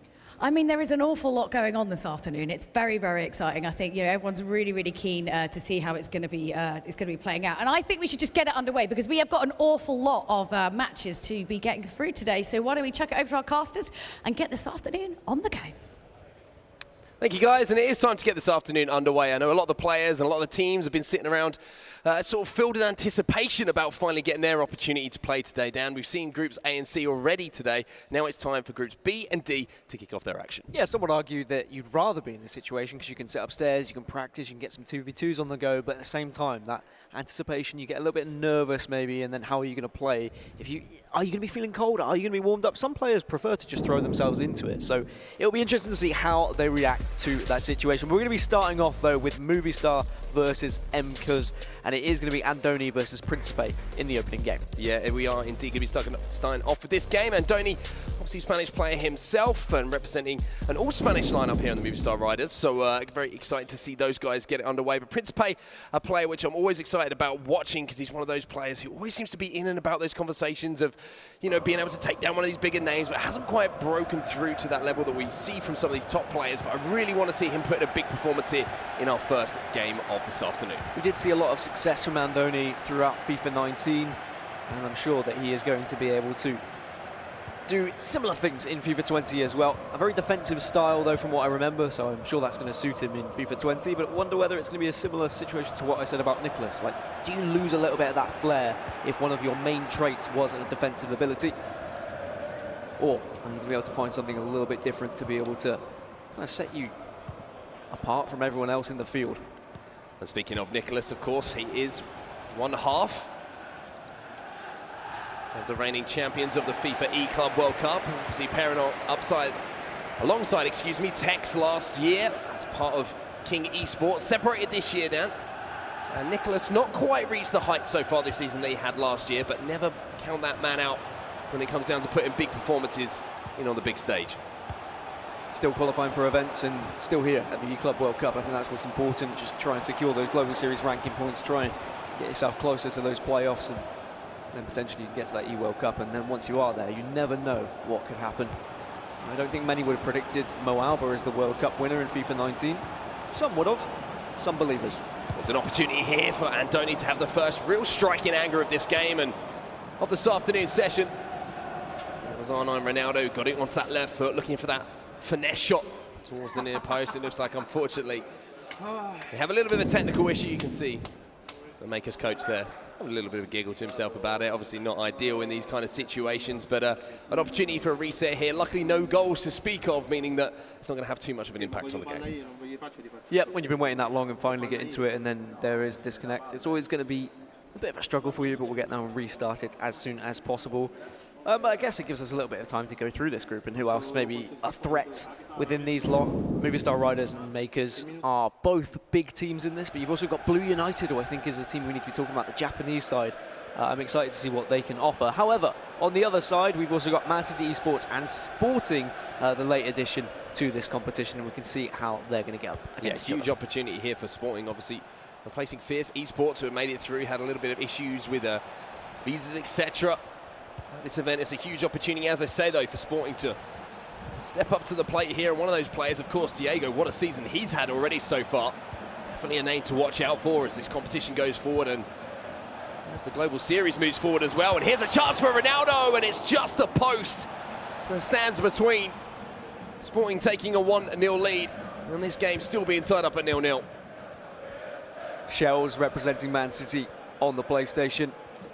We'll be pretty pleased to see that collide with the post, I'm sure, as now he can just slow things down. The last thing you want to see is a goal conceded that early. As we know, so difficult to get back into a game of FIFA 20, especially as we are just playing the one leg for each player. It's not your traditional style of FIFA esports competition where usually you'd have 2 legs. Instead, we're playing 3 matches, each individual player playing 1 leg, and then there's the 2v2 leg as well. A total of 9 points available. 3 for a win and 1 for a draw. There might be a chance here for Man City Esports. Shells couldn't quite make his way through that final wall of defence. You saw the attempt in the last half yard to either look to strike at goal or maybe find one of those passes into a more central player for a strike themselves. 0-0 here, just 15 minutes gone, and I'm going to see some cagey affairs, especially early on in the early rounds. We always find that, Dan. Players just trying to find their feet, get comfortable here on the big stage. We mentioned it earlier in the broadcast as well. Man City have been in this competition equally to the amount of the most we've ever seen, 3 times now, which really is quite something, the fact that you can keep qualifying. Brøndby, unfortunately, not at this tournament after 2 times winners, so Man City, I'm sure, will try and solidify their spot as one of the most famous teams within the competition by continuously qualifying. And they've got 2 incredible players as well in Shells and Ryan. Shells, though, hasn't really had the season that maybe some would have expected. Hasn't been qualifying for as many events as we saw in FIFA 19. Such a promising player that everyone maybe put a little bit too much pressure on last season. We'll see whether, as the season goes on, he might develop into the threat that we know is available. It's going to be Bruno Rata now. Tries to move forward, a little bit of a rush pass there, allows Patrick Vieira just to step in midfield and do what he does best, and that is, of course, win that ball back. Spread out to Ferland Mendy in here at fullback, that Footmas 85 rated, incredible fullback. To Cristiano Ronaldo now, slow build up here, slow deliberate build up here from Shells, looking for that opportunity, for that final pass. That little bit of space maybe to look to strike at goal. Here's Cristiano Ronaldo. Roulette and a flip-flap and a little bit of fortune as well. Fake shot inside, but maybe just too much there. The opportunity was there to strike it. It's one of those where you just wanted to hit it, but I think he'd already done the input of the fake shot. The player just picked it up slightly differently to what he had expected. Good signs from Shells here for Man City. The pressure's still on then.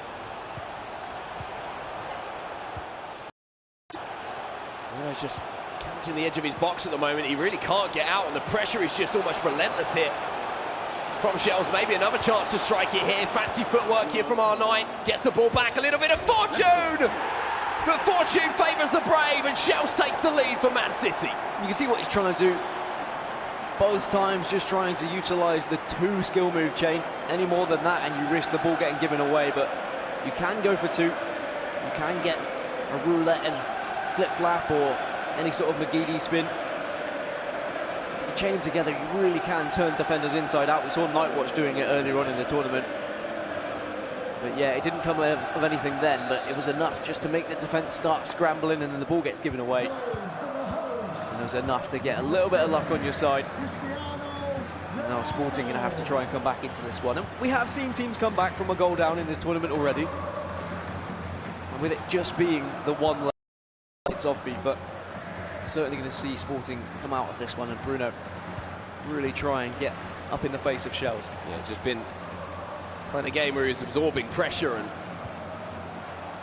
the difference was in this particular instance to a lot of games that you see, Shells, having been given that opportunity, managed to take it and rode out that little period of pressure. But you can see almost immediately now Bruno Ratto on the front foot himself, looking to press for an equaliser. Pull it, space here for Van Dijk, little back heel into Ronaldo, swings at the ball but doesn't make contact. Now Shells using the pace of Kylian Mbappe to get away down this left-hand side. Yeah, Shells has done enough in defence there. He's just able to position the defender in a way where Ronaldo wasn't able to get the drag back. It was a weird animation that I thought maybe Ronaldo was going to be able to break through, but as you said, just take a swing at it. Shells just managing to make sure he cuts off any sort of possibility of sight on goal. And that's all you can do sometimes with your defenders. Put the bodies in the way. Shells again here, looking to manipulate the midfield to find that space for a pass towards goal. Here's Eusebio now. Mbappe coming to collect as well, getting involved, and now you're going to see quick passes being interchanged between these players inside the 18-yard box. Here's Mbappe with the Elastico, almost gets that ball driven across goal. R9 was waiting to pounce. The defender was just there to get the interception at the right time. Very rarely you're going to see a goal when you do drive the ball across like that. The defenders are so good nowadays, but there are a couple of times where you'll see a small error defensively that will allow you to just put the ball in the back of the net. I feel like it's worth taking those risks in games now in FIFA 20 where there is such small margins.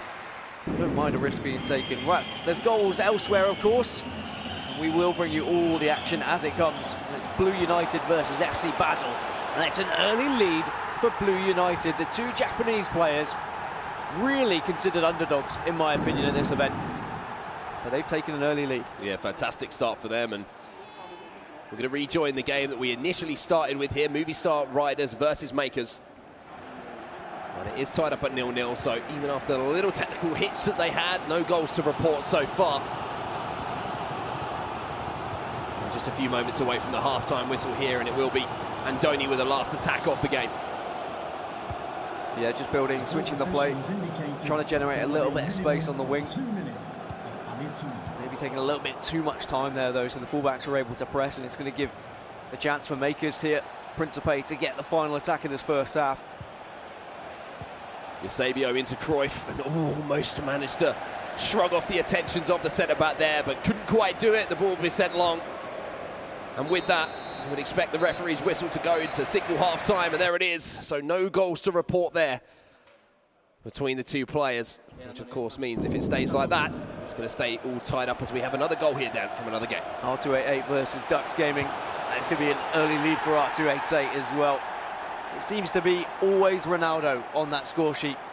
Not always Cristiano, sometimes it's R9 as well. But that's just such a threat going forward when you have those 2 items on your field. As discussions go on for Movistar Riders, maybe talking about how they're going to break through, how they're going to find that first goal. Maybe even a discussion, are we happy with a draw? As the second half gets underway. Just as this game does get back underway, I just want to talk about that Cristiano Ronaldo goal that we saw, and it's kind of a real great example of what he provides. Upgraded 99 team of the year.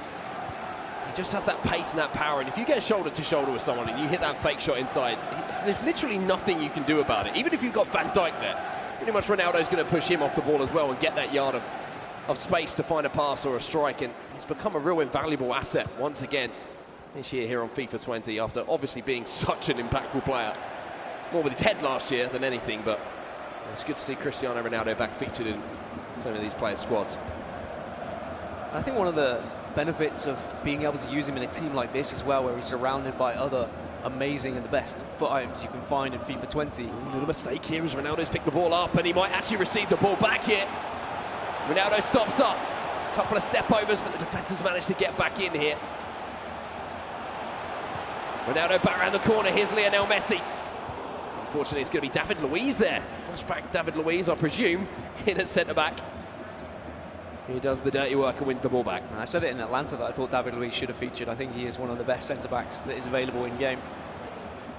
And for chemistry reasons, you can make him work.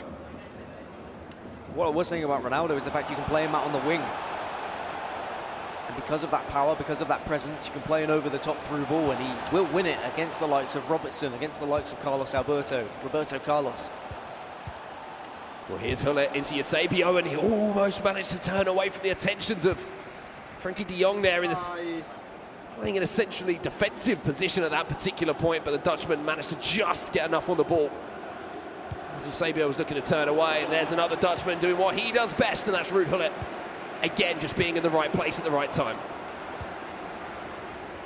And only trying to apply pressure, trying to win this ball back on the halfway line, but Principe doing very well just to use ball rolls and twist and turn away from the defending. Well, it could feel a little bit unfortunate there as his fullback just took a little bit of a tumble at the inopportune moment, but it's not going to cost him too much. I hate to see it happen. Sometimes these things do happen. You've just got to be prepared for the worst and make sure you react quickly.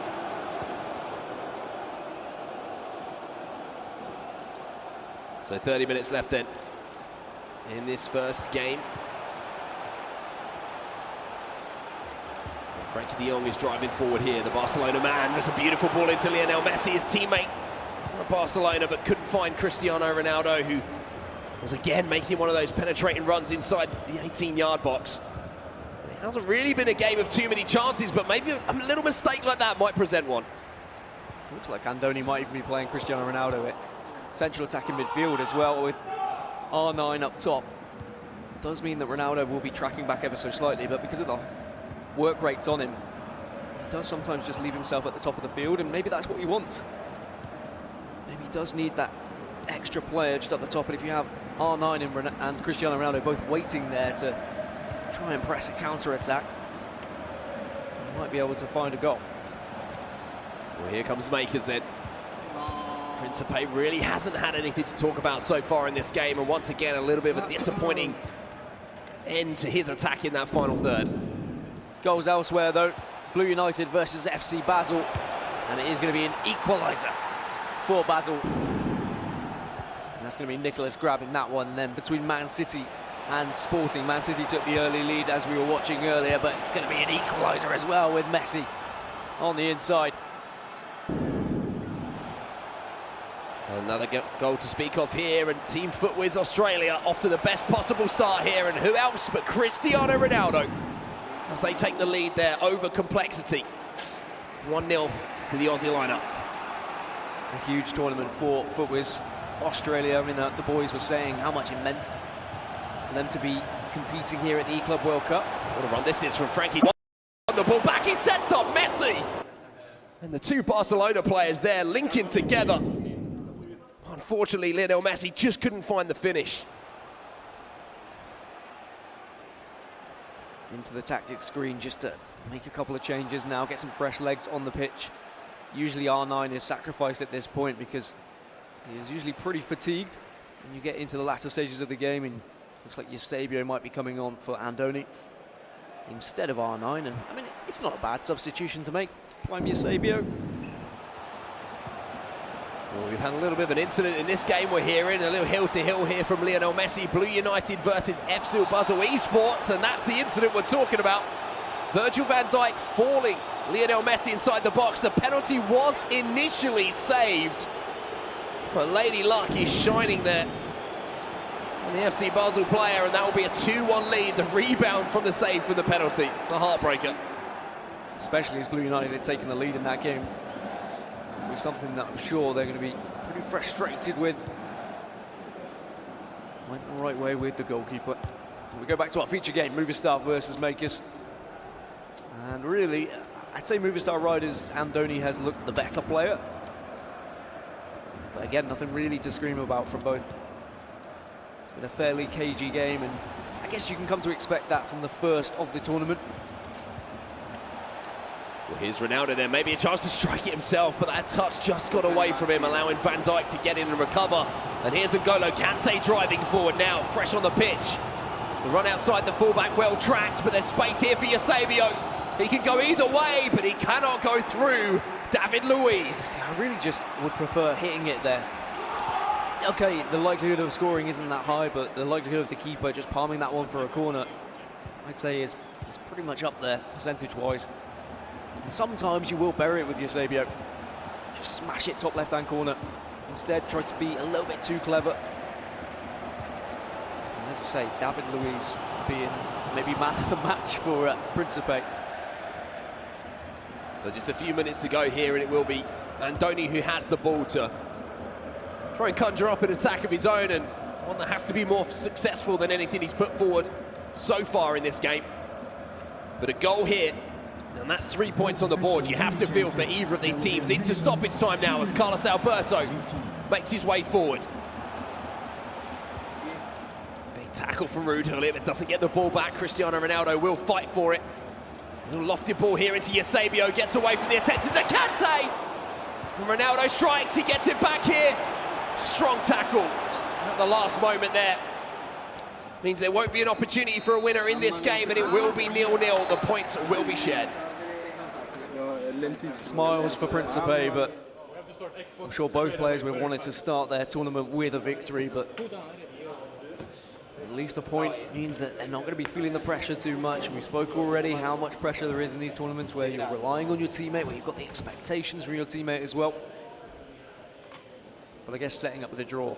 Also, can someone tell Andoni he dropped his AirPod? I don't want to see that getting stood on anywhere. Okay. It fell out. I saw it on screen.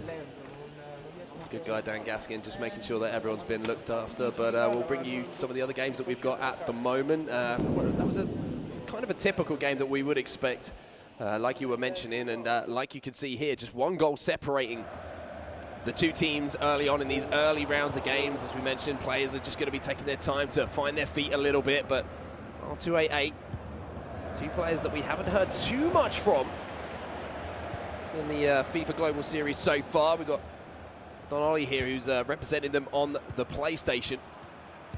3 points on the board early here would be absolutely huge for their confidence moving forward through the group. Yeah, both Danish players, but we are starting to see a lot more success from the Danish community. And he'll be going up, well, he's going up against Gravesen on Dux Gaming. He went from one Spanish superstar to another. Gravesen, obviously, a huge amount of success throughout FIFA 19, especially in Spain, but also the Global Series too. And he needs to find maybe some of that success in this game with only 8 minutes left. And you can have very few attacks to work with. It's one of the things you can do in FIFA 20 is you can really restrict the amount of chances your opposition has. Especially when you've got players like N'Golo Kante just patrolling that space in front of the back four. The Team of the Year Kante really is a phenomenal foot item. As are most of those players you'll find in the central midfield positions. You've got Frankie de Jong in there now. Gullit, of course, you'll have Patrick Vieira. Not a bad selection at this point of FIFA 20, and maybe it'll be the man who's been ever present in professional squads since his introduction to FIFA, Ruud Gullit, who could have broken the deadlock there, but unfortunately Dux Gaming, his shot was blocked out. And it is just a matter of keeping the ball now, switching the play and trying to avoid the oncoming pressure from Gravesen. Even though I do say in FIFA 20 it is easier to keep the ball than FIFA 19, sometimes if you overthink it and you overplay it, you can just give away that one opportunity to your opponent. You can make that mistake. There will be a minimum of 2 minutes. So you've got to be careful. With the lofted ball forward then. Into Ruud Gullit, and maybe there's a chance to steal this at the death! Alisson makes the save, and that's a big save there. That's the difference between 3 points and 1 point And Allison with that saves means that R288 will pick up those 3 points. Yeah, and an important 3 points as well. As I said, you really want to start the tournament with a victory, because if you go in behind, or if you say to your teammate, look, I'm really sorry, I didn't really feel like I performed as well as I could have, then you're going to bring doubt into the entire team rather than just yourself. But these are the results then from round 1, leg 1. Group B, we saw 11s versus Borussia Esports tie up 0-0. Blue United took the lead against FC Basel but lost 2-1. And the Movistar Riders versus Makers was also goalless. Group D, we see Manchester City Esports and Sporting CP Esports tied up a 1-1 Complexity versus Team Footwiz Australia. It will be a 1-0 win to Team Footwiz Australia. Big result for the Aussies there. And R288, we just saw that finale of that game, taking a 1-0 lead over Ducks. Honestly, I think that was an amazing result for Footwiz Australia against Complexity. That's against Joksan, where Marco's just got a 1-0 result, and we saw how successful Joksan has been last season. So amazing for Marco to get a victory there. I believe we're going to be moving into the Blue United game now to keep an eye on them. And you were talking about these two at the start as we move into the 2v2, I believe, now aspect of it. Sorry, excuse me, the 1v1 onto the Xbox now. Two Japanese players that we've got to be honest, we haven't heard too much of ourselves, but really looking to make a name for themselves here and make a name for the Japanese region. Yeah, and the fact they went 1-0 up and they took the lead, they probably thought, okay, well, we're turning up to this tournament. We're not going to be dominated by everyone else in this competition. Maybe we're not going to be underdogs, but then the experience of FC Basel, unfortunately, with Nicholas just shining through and demonstrating what he was capable of. Yeah, we've seen Sacked a few times. He'd made it through to a few FUT Champions Cups. Agu, I'd have to say, I haven't seen too much of in recent times. But on the other side of things, this is an opportunity here for the man who's kind of, you have to say, will be sitting in the shadows a little bit in comparison to Nicholas, but kind of the finisher. I mean, incredible player himself and a very talented human being. And he's one of those players who's been with Basel for a while now, and he'll be wanting to step out that shadow here and put up a huge result and put 3 points on the board. Yeah, German player in Cody the finisher, always there or thereabouts. Like, you see him in the top 100 very often in Weekend League as well, and we've seen him qualify for events, and this is a real opportunity to be alongside one of the best players in the world from FIFA 19, and if they can combine, if they can gel together, who knows? I mean, he's with the previous winner of the eClub World Cup. If he were to go on and win the eClub World Cup, that sets you up for the entire season. The amount of Global Series ranking points you're able to achieve because of that. So he needs to really be seeing this as an opportunity, and I hope plenty of practice has been put in. I hope they've been able to play plenty of 2v2 as well, because we know how important that's going to be. But first and foremost, he needs to focus on his 1v1 games. And this is a must-win, in my opinion. No disrespect to Blue United, however, I feel like they are very much the weaker side in this particular matchup. Yeah, and we've seen, as the games roll on through the groups, you go through sort of a period, like you would, for example, in the Premiership season, you go through a period of 2 or 3 really tough games where you have to kind of get what you can out of them, and then when you're playing teams who you expect to roll over, you've got to pick those points up, because if you drop those points, that's where it affects the table and your qualification aspects moving forward. So I completely agree with you. I think Cody the finisher and FC Basel here, as you can see them currently after 1 game top of the table, if you can put 6 points on the board here, arguably 9 points if they can pull off a result in the 2v2 as well, we've seen how far that can go towards getting you qualified.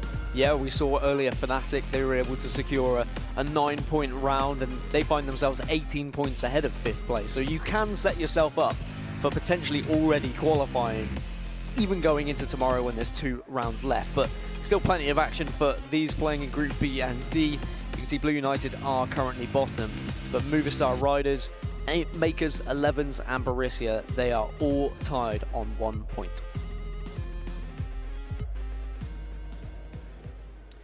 So, guys, these watching at home, make sure you have your EA and Twitch accounts linked throughout the weekend.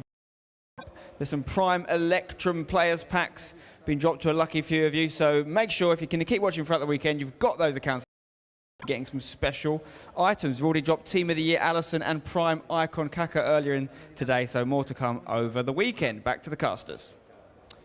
Thanks, Spencer. Spencer Claus there, just dropping a few packs into some lucky people's accounts who have been watching at the moment. Prime Electrum Players packs, always a good pack to pick up for just watching the stream. They're always the deceiving ones, I've got to say. Like I agree with you. When I do my SBCs and I get something like a Prime Electrum Players pack, that's when I get really crazy drops. Yeah. Really crazy pulls. I agree with you, because when I open 125Ks, I get Aaron Ramsey. So that was hilarious, by the way. I was really angry about that, you might have seen. But anyway, let's talk about this game that we've got coming up, because this is an opportunity here for FC Basel to potentially get more points on the board. But for I like the little just synced up handshake there. I like that as teamwork. I think that's very important coming into a club competition. Is you have to decide what kind of handshake you're going to have. Are you going to be fist bumping?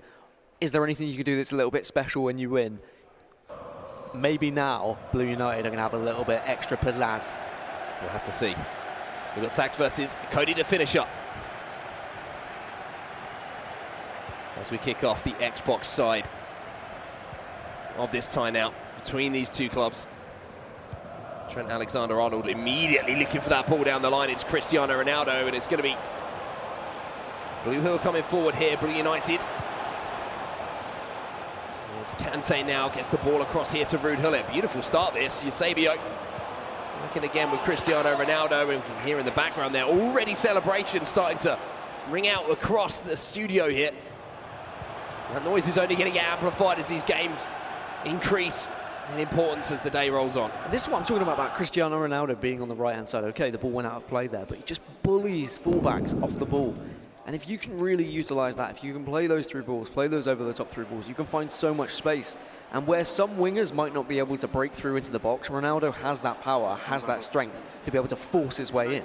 And we've got a goal from another game to bring you. We heard the screams across the studio here, and it's Movie Star Riders versus Makers.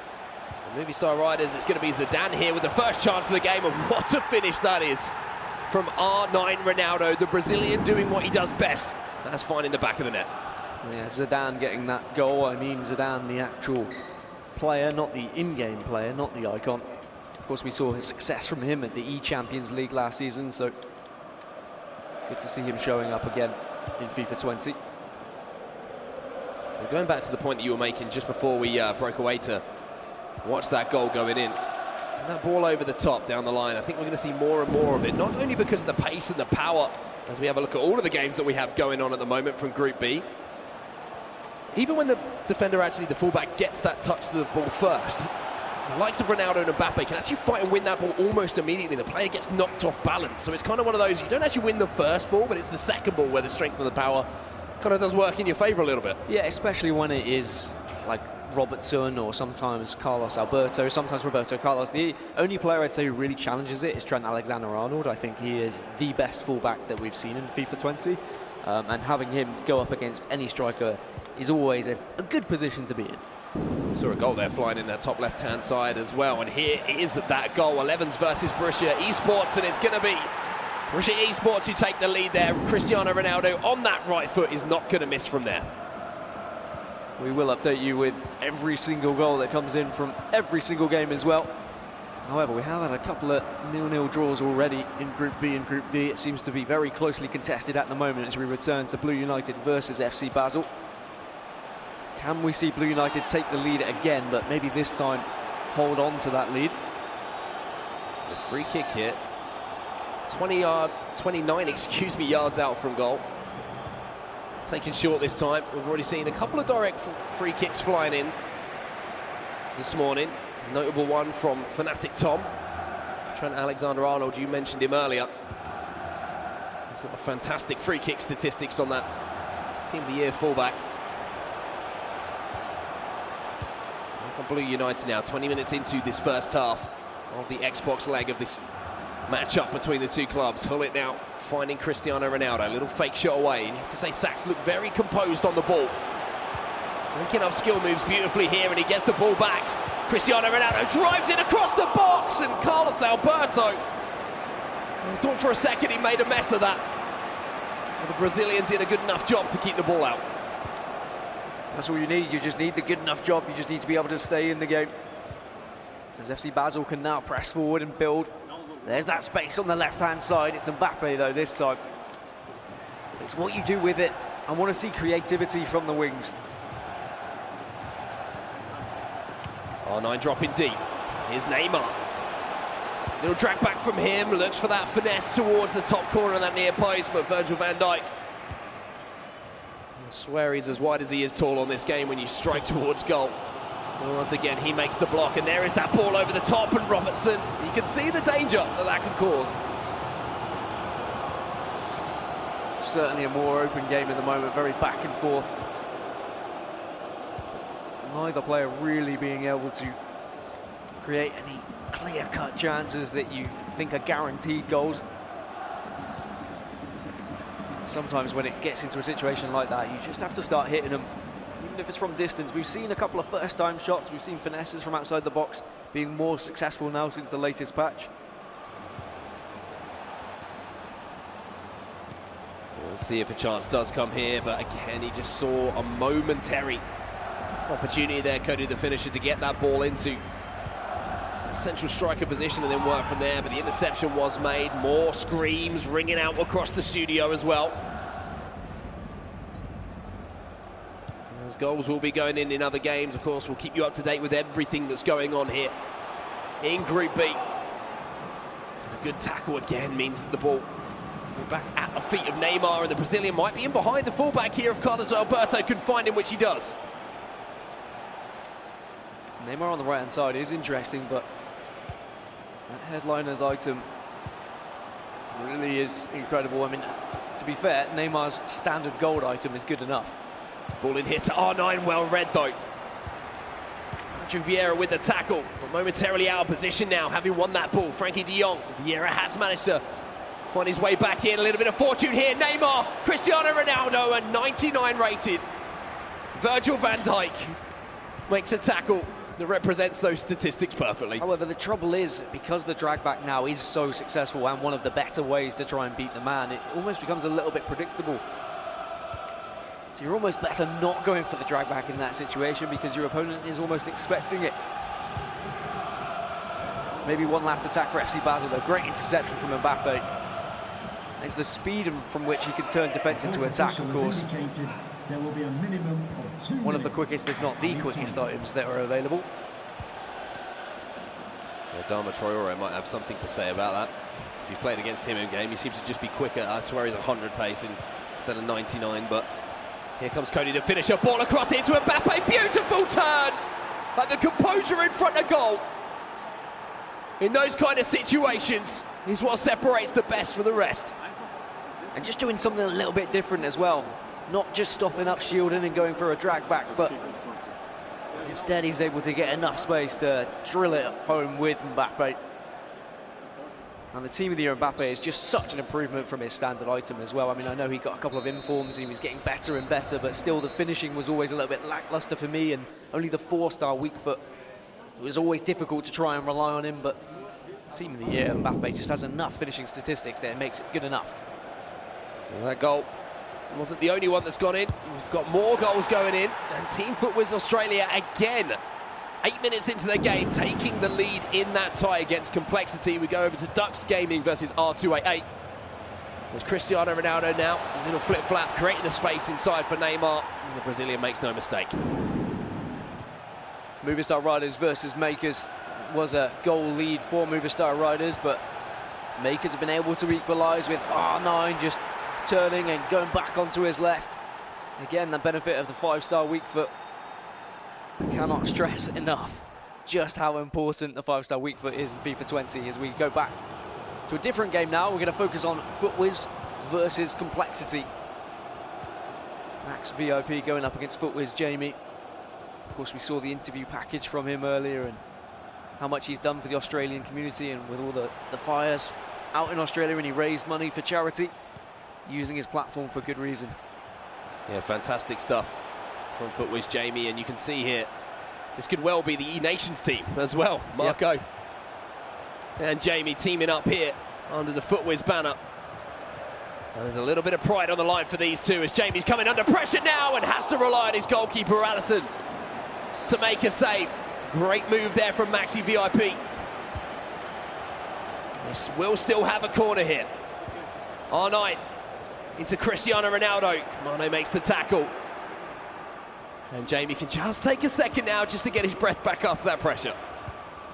It's those kind of ones where you really need to rely on your goalkeeper, and sometimes it'll be a little bit of goalkeeper movement as well that can save you. But then you do need to just calm it down a bit because you know your opponent's going to be full of confidence. They've just created a really good opportunity. They'll be attacking you. They'll be looking to try and create more. So you slow it down a little bit, try and frustrate them, but there's the mistake. Just dwindling on the ball a little bit too much. Complexity didn't have it all their own way in the qualification process either. It was a little bit of a struggle for them. It was the last few weeks where they really started to come to life. The likes of New York City FC were in their group as well, and # United, so no real easy games for them to qualify, as there wasn't for a lot of these teams who have made it here. Complexity here, looking for an equaliser. De Jong, great tackle there.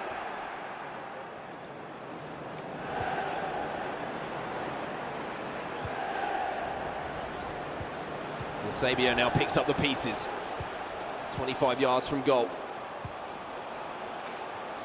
Jamie doing so much defending at the moment, you have to say. Even with that 1-goal lead, has been under pressure. The block comes in. Will it fall back to Sabio? No, it won't. Almost a long barrier there from Virgil van Dijk, getting everything behind the ball to make that block. Yeah, and he makes the block. He falls over in almost the ball. Complexity as well. Maxi VIP. I think sometimes you just hope for that little bit of luck when you do take the shot, and there is going to be an offensive error when you have struggled to get through so far, but I'd say Maxi VIP has offered enough going forward to suggest he could get back into this. It's not going to be in the first half though. 45 minutes gone and it's going to be a lead for Footwear's Jamie. And we did hear them cheering after they took a goal lead, and again it's all going to be about relief. Like already B&D, we're going to be seeing a lot of points shared. Time that we have the opportunity to talk about it, because it's that Jamie and Marco, I kind of expect to be pretty good at it, because they've got that natural chemistry out of the game. You know, they looked at the good friends, they will make runs for each other, they win the ball back and pass to each other. It's those little things that sometimes are the intangibles that can make you successful in 2v2. And it's worth noting when we get to the knockout stages, 2v2 is going to become even more important, because the way the format works, when it gets to knockouts, you play a 1v1, so one of your players will play the 1v1, and then you play a 2v2, and you can win your knockout stage there and then. You can have the second player compete. So suddenly it was the third decider. If he's trying to do his best to break down from Robertson, again finds Kevin De Bruyne. Possible moment to dive in. He's been very successful doing it. A lot of players panic when the ball is being played in. I don't want to say encourage it, but almost wait for it and expect it. And then when you've got the likes of Vieira and Van Dijk in defence, you can step up late because they are just so strong, so powerful, so quick at just lunging in and getting those long, gangly legs in and putting them into effect. The line here from Jamie, and he's going to find the run here of Kylian Mbappe as well, with the strength of the Frenchman. Finds our 9! Oh, save from Alisson at the near post. Great move again, Jamie. I think that's what he needs to do through attack. A second goal should be enough off this tie and get another 3 points for Team Footwear. Make sure that that is with you. No, we're not just Footwear. Second goal that might just seal this goal at this stage. Surely means 3 points. And I love it, just hit it from there. There's also goals elsewhere. Matti versus... There's Diego there, one of the form, not just... build you or break you. Diogo. This is the moment where you start to... A little look of concern here, and I think there'll be a little look of relief every single time that they'll see Jamie win that ball back. In 67 minutes at 2-0, 68 is 2-1. Time here for Complexity and Maxi to find themselves an equaliser. And if you go from 2-2, from 2-0, well, then you have to favour only one player. So many times these pro players would have been in a situation where they just have to hold on. Ronaldo strikes towards the near post. Just wide of their target. No goal there, but we do have goals from other games, Dan. Straight to the tactics screen, but whilst we go there, let's have a look and see who's able to get the winner here. No one between Movistar Riders and May. That is going to be finishing at 1-1 though. Last-ditch chance, unfortunately, was blocked in the late stages of that game. As we go back and we can have a look at these tactics and see what is going to be implemented. Even Footwear's Jamie is going to be making those changes as well. Bring on some fresh legs. Here are goals elsewhere then. R288 versus Ducks Gaming. 67th minute. Driven home by R9. An absolute belter. What a finish that was. Left, right foot, anywhere in and around the box, and R9 is just absolutely devastating. You can see it there, the cheeky back heel.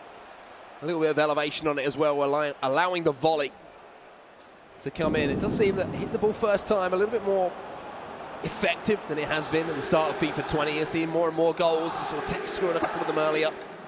certainly since the last patch. I mean, finishing inside the box was improved. Those percentages or all those numbers that are in the background of the game, they were put up to try and improve finishing. Stop me hitting the posts. You still hit the post though somehow. So now I'm starting to think maybe it's you. Maybe it's Ben Yedder. Here's Kevin De Bruyne then, and Maxi has got an opportunity here. And again, you have to say, phenomenal defending. Under pressure there from Footwiz Jamie. He managed to keep it tight. And it looks like we have a goal coming in here for Sporting. Diogo.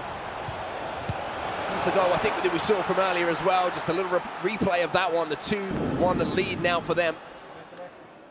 And Jamie has all of a sudden found himself kind of holding on here as Ronaldo has a little bit of a loose touch, and that's going to gift possession once again back to Complexity here. We just need to see a bit of composure from Maxi VIP in that final third, I feel. There was an extra ball on in the last attack over to Eusebio, which might have just increased those percentages to score. But if he had played the pass and hadn't scored, I probably would have been saying, why don't you shoot with Cristiano Ronaldo? You're damned if you do, you're damned if you don't sometimes. Just got to do what feels right at the time. For Jamie, he just needs to try and kill this game off. Spread the play, keep the ball away. If you feel like there's too much pressure, then you've got to get away from those oncoming attackers. And one thing you love to see is Eusebio getting back and trying to help out to defence as well. There's a steely look on Jamie's face at the moment. He looks under pressure a bit, and rightly so. As Maxi is really coming back into this, and the switch to the 4-1-2-1-2 narrow seems to be the spark that's kind of got him back into this game. Another goal between R288 and Ducks Gaming, and it's going to be an equaliser from Messi. Late on in this tie. Seems like neither of these teams can get ahead and stay ahead. And that's the benefit of having Team of the Year Messi on your team as well. Just so quick to turn in the box. Having a quick look at the top of our screen as well, because there's a free kick opportunity there. You can see all three games running alongside each other as well. And we're going to go back to our feature game, I believe. Complexity versus Team. I was just desperately trying to see, because there's a goal going in. I saw a chance being created. And from 2-0 down, Maxi VIP might have rescued a point here for Complexity. I mean, he's got time where he could potentially even find a victory if he can get one more attack. This is how the goal went in anyway. It was a header from Hullet, and then Ronaldo just on the turn, half volley, smashes it home. And you can see what it means to both of the players. Joxan, who had lost his game earlier, will be so relieved to see that one go in. Well, here's another goal going in. It's R288 who find what could be a winner in that game in the 89th minute, 3-2. They take the lead once again. And back to this game now. Oh, wow, we could be in for a little bit of a grandstand finish here. Yeah, we're going to be heading into added on time, so just a few minutes for... Well, arguably, you've got to say, it will be for Footwiz Jamie. He's going to have the kickoff. He should have the last attack. And for all Maxi VIP's hard work, maybe could all come down to nothing if Jamie can find something from this kickoff. For the host, number 8, Cristiano Ronaldo. 3 minutes of stoppage time here. Jamie with possession of the ball here for Footwiz. The fourth official has indicated there will be a minute. 1 minute 30 already expired. It just disappears quicker than you can imagine. He's given the ball away here, and there's still time for Maxi VIP to potentially go forward himself. Has to go forward, looks for that long ball over the top. Is he going to be able to get on to the end of it? Vieira gets a touch, and that will be this game coming to its conclusion. And you have to say, for Jamie, he's probably going to feel that could be 2 points drop. Yeah, you can see the reaction from him as well. Head into his hands. He knows he had the 3 points available for him, but a fantastic comeback from Maxi VIP. And Jamie just has to forget about it. He still managed to secure a point there, an important point against a very good team and a very good player. I do want to touch upon that last attack for Maxi VIP though as well. I love that he just went for the lofted through ball. He wouldn't have had enough time if he had tried to play it back into the midfield and go forward. The referee would have blown the whistle, and I think I heard the call. I don't know whether it's from Joxan or from the coach, but it was like, just go, go, go, go, go. So he went for over the top through ball. And I tell you what, it wasn't far off. If that had been Cristiano Ronaldo running onto it, maybe you've got a chance. There might have been an opportunity indeed, but I think you kind of look at maybe 2 points drop there, but they're going to be happy with the up 4 points from the first 2 games there, Footwiz, but these are the confirmed results from leg 2. As we see Group B, 11's going down 1-0 to Borussia Esports, Blue United going down 1-0 to FC Basel Esports, Movistar Riders and Makers sharing the spoils one apiece. Whereas all the goals, they were in Group D. Sporting beat Man City 2-1. Footwish Australia drew 2-2 with Complexity, and then R288 were able to get a late victory against Ducks Gaming, winning that one 3-2. So more goals in Group D and less draws in Group D, but we're starting to see now a slight separation in all of these teams and players. Yeah, we are in a lot of those games as well. You can really see, it seems like there's a real, I don't really know how to kind of put it into words, but there's a kind of air of like seriousness now. Do you know what I mean? Like the competition's like everyone started to sort of focus up a little bit, and everyone probably having watched this morning realizes how vital these first few games are. It's kind of, you come in the morning, you kind of find your feet a little bit, you know what I mean? You're kind of finding your way into the tournament. But when you see how the tables are looking after the day is done, you're kind of like, oh, if we could have picked up a point there. I think a lot of the players who are sat around us at the moment have kind of seen that this morning. They're kind of feeding on that. And you can see from the reactions just there, you know, from Maxi VIP, getting that 1 point on the board from 2-0 down is absolutely huge for them. And I think seeing the momentum from teams earlier on in the day that were able to pick up early victories and then build from that, compared to the teams who got early losses and then kept on falling and they kept on struggling. So I think they've seen how important these first round of fixtures are when it comes to these games. Well, let's take a look at how the tables are looking at the moment. Starting off with Group B. After 2 games of our first round of matches, we've got FC Basel Esports sitting at the top of the table, 6 points out of a possible 6 points. The perfect start from them. Right in behind them, Borussia Esports, 4 points for them, Makers in that 3rd place spot. Yeah, Makers and Movistar are playing each other at the moment, so they're just sharing the spoils as it stands. 11's, Gareth Bale's new esports side have been struggling a little bit, but again, it's only the early stages. They might be able to come back into things, and then Blue United are going to be rock bottom on 0 points. Now, speaking of 11's, one player that has recently is Ethan, and we had the opportunity to catch up with him a little bit earlier. Right, I'm here with Ethan, recently signed, of course, for Gareth Bale's 11's team. You've had 1 match so far, which was a draw. How do you feel about it? I feel okay. It was 0-0. Little chances, but I'm still feeling confident. How confident are you with the 2v2 setup? You've got to do that quite a bit at this tournament. Have you had much practice with it? Surprisingly, actually, I'm quite confident. Me and Zende have actually formed quite a good partnership on 2v2, and if anything, I feel like that's going to be our strongest game mode. If it is your strongest game, that's going to stand you in good stead, of course. Let's talk about 11's, your new team, of course. I know you got to meet Gareth Bale himself when you did the promo shoot. How was that, meeting such a massive name in football and now essentially working for him? It's actually fantastic. Like, it's such like a good experience. Like, I've come from nothing to eventually actually making it something. I'm looking forward to working with him and achieving trophies.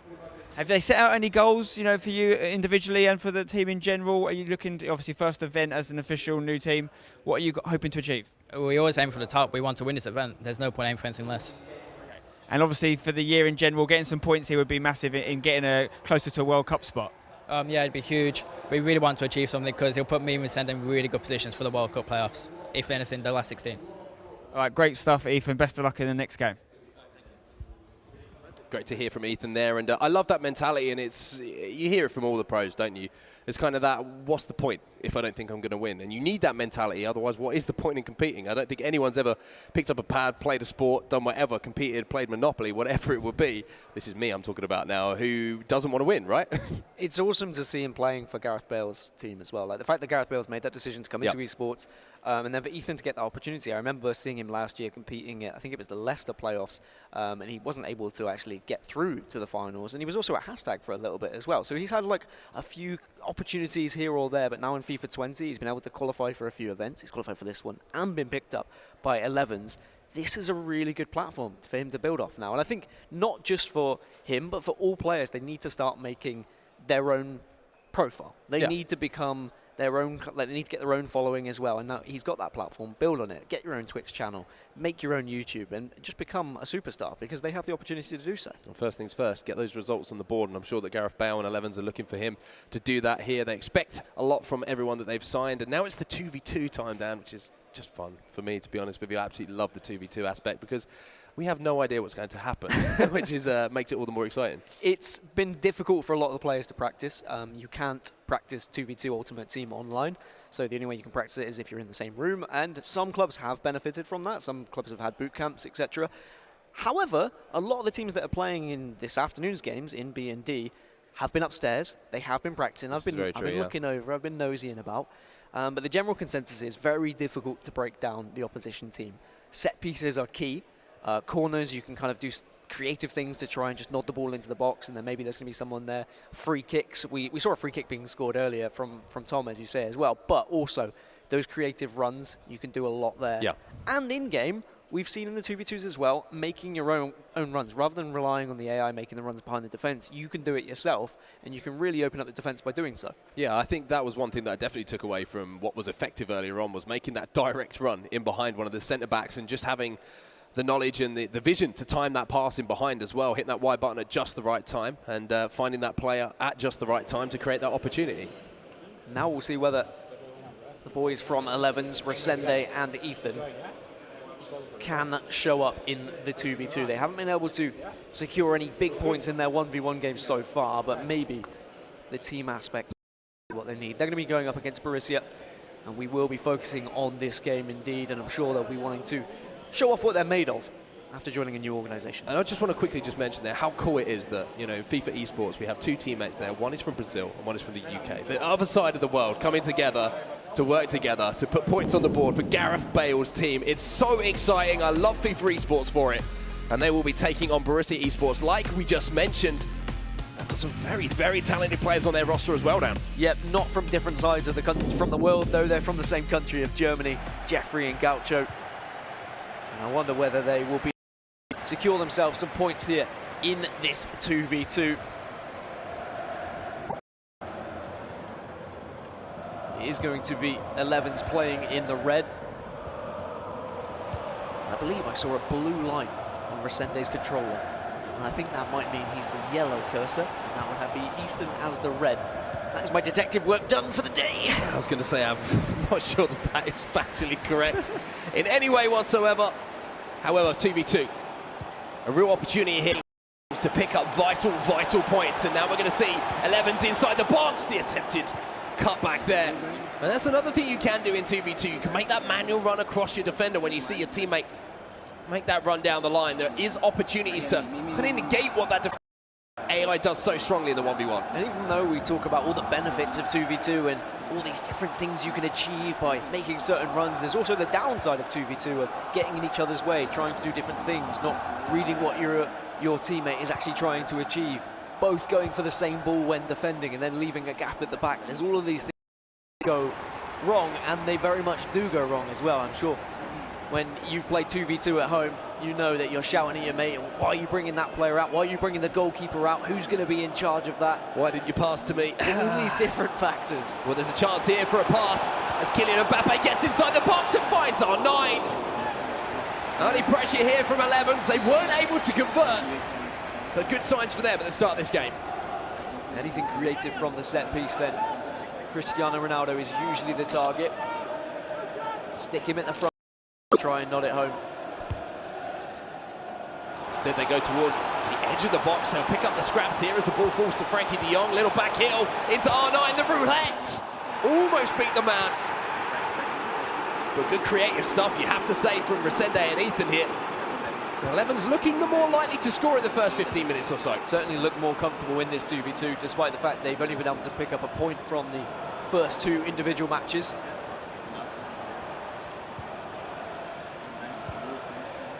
Now the first real opportunity here for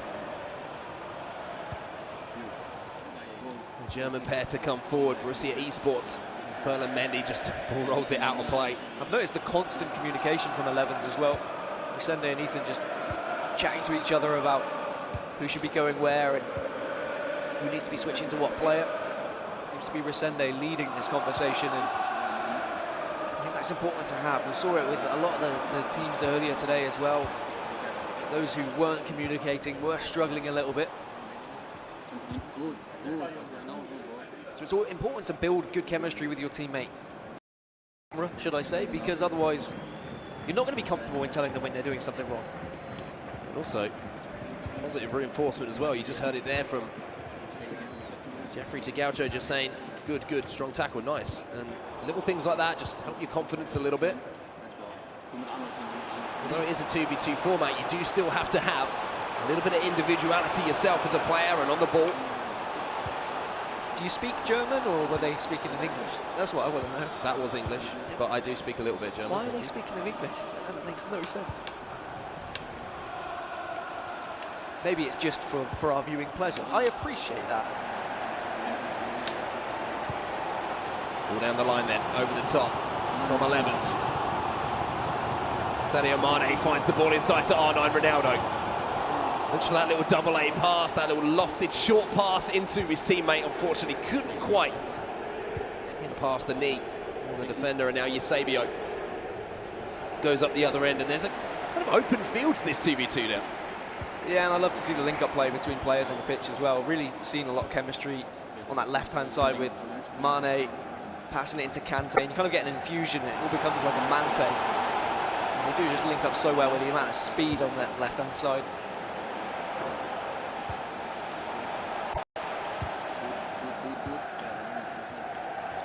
Now we'll see whether 11s can really do something with this possession, because it's all well and good holding on to the ball. Actually got to generate an attack, and they are finding some very penetrating through balls.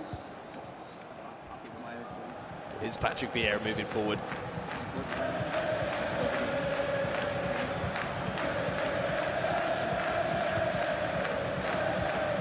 More possession for Borussia though.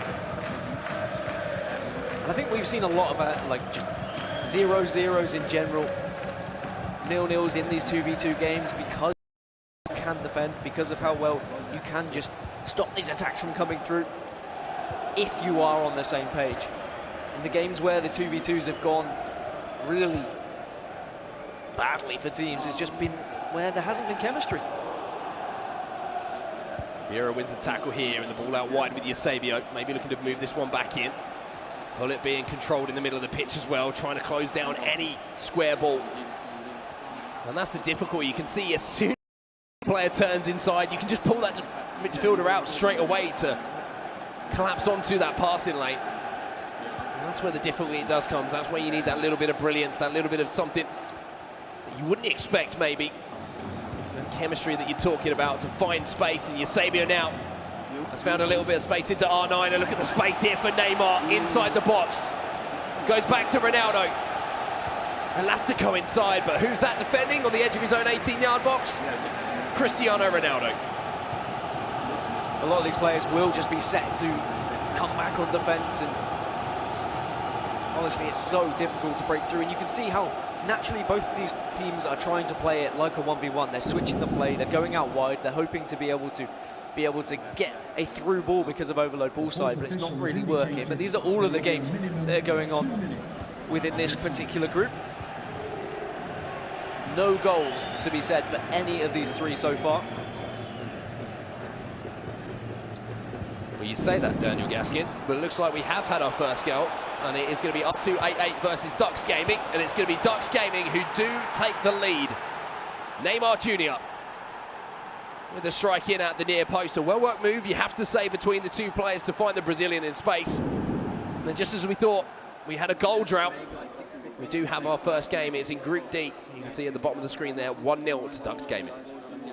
So just the one game that we've been able to separate any of these 2v2s, and I think that shows both how difficult it is in 2v2 to try and break the defence, but also maybe a little bit of nervousness when it does come to it. We will keep you up to date with all of the goals from all of the games when and if they do come through, as we go back to Borussia versus 11s, and we'll be jumping into the second half. A deep exhale from Resende, as they know they really need to pick up some points here to 11s, because they weren't able to find as many as they would have liked in the 1v1s. 45 minutes here to find some points for either of these teams. You see there at the top of the screen as well, FC Basel, I think, have just managed to eke a goal lead out. We'll take a look at that goal right now, keeping you up to date with everything that's happening across both groups here. Flip with the ball into Ronaldo, and well, sometimes you just got to watch what happens instead of explaining it, because that was beautiful.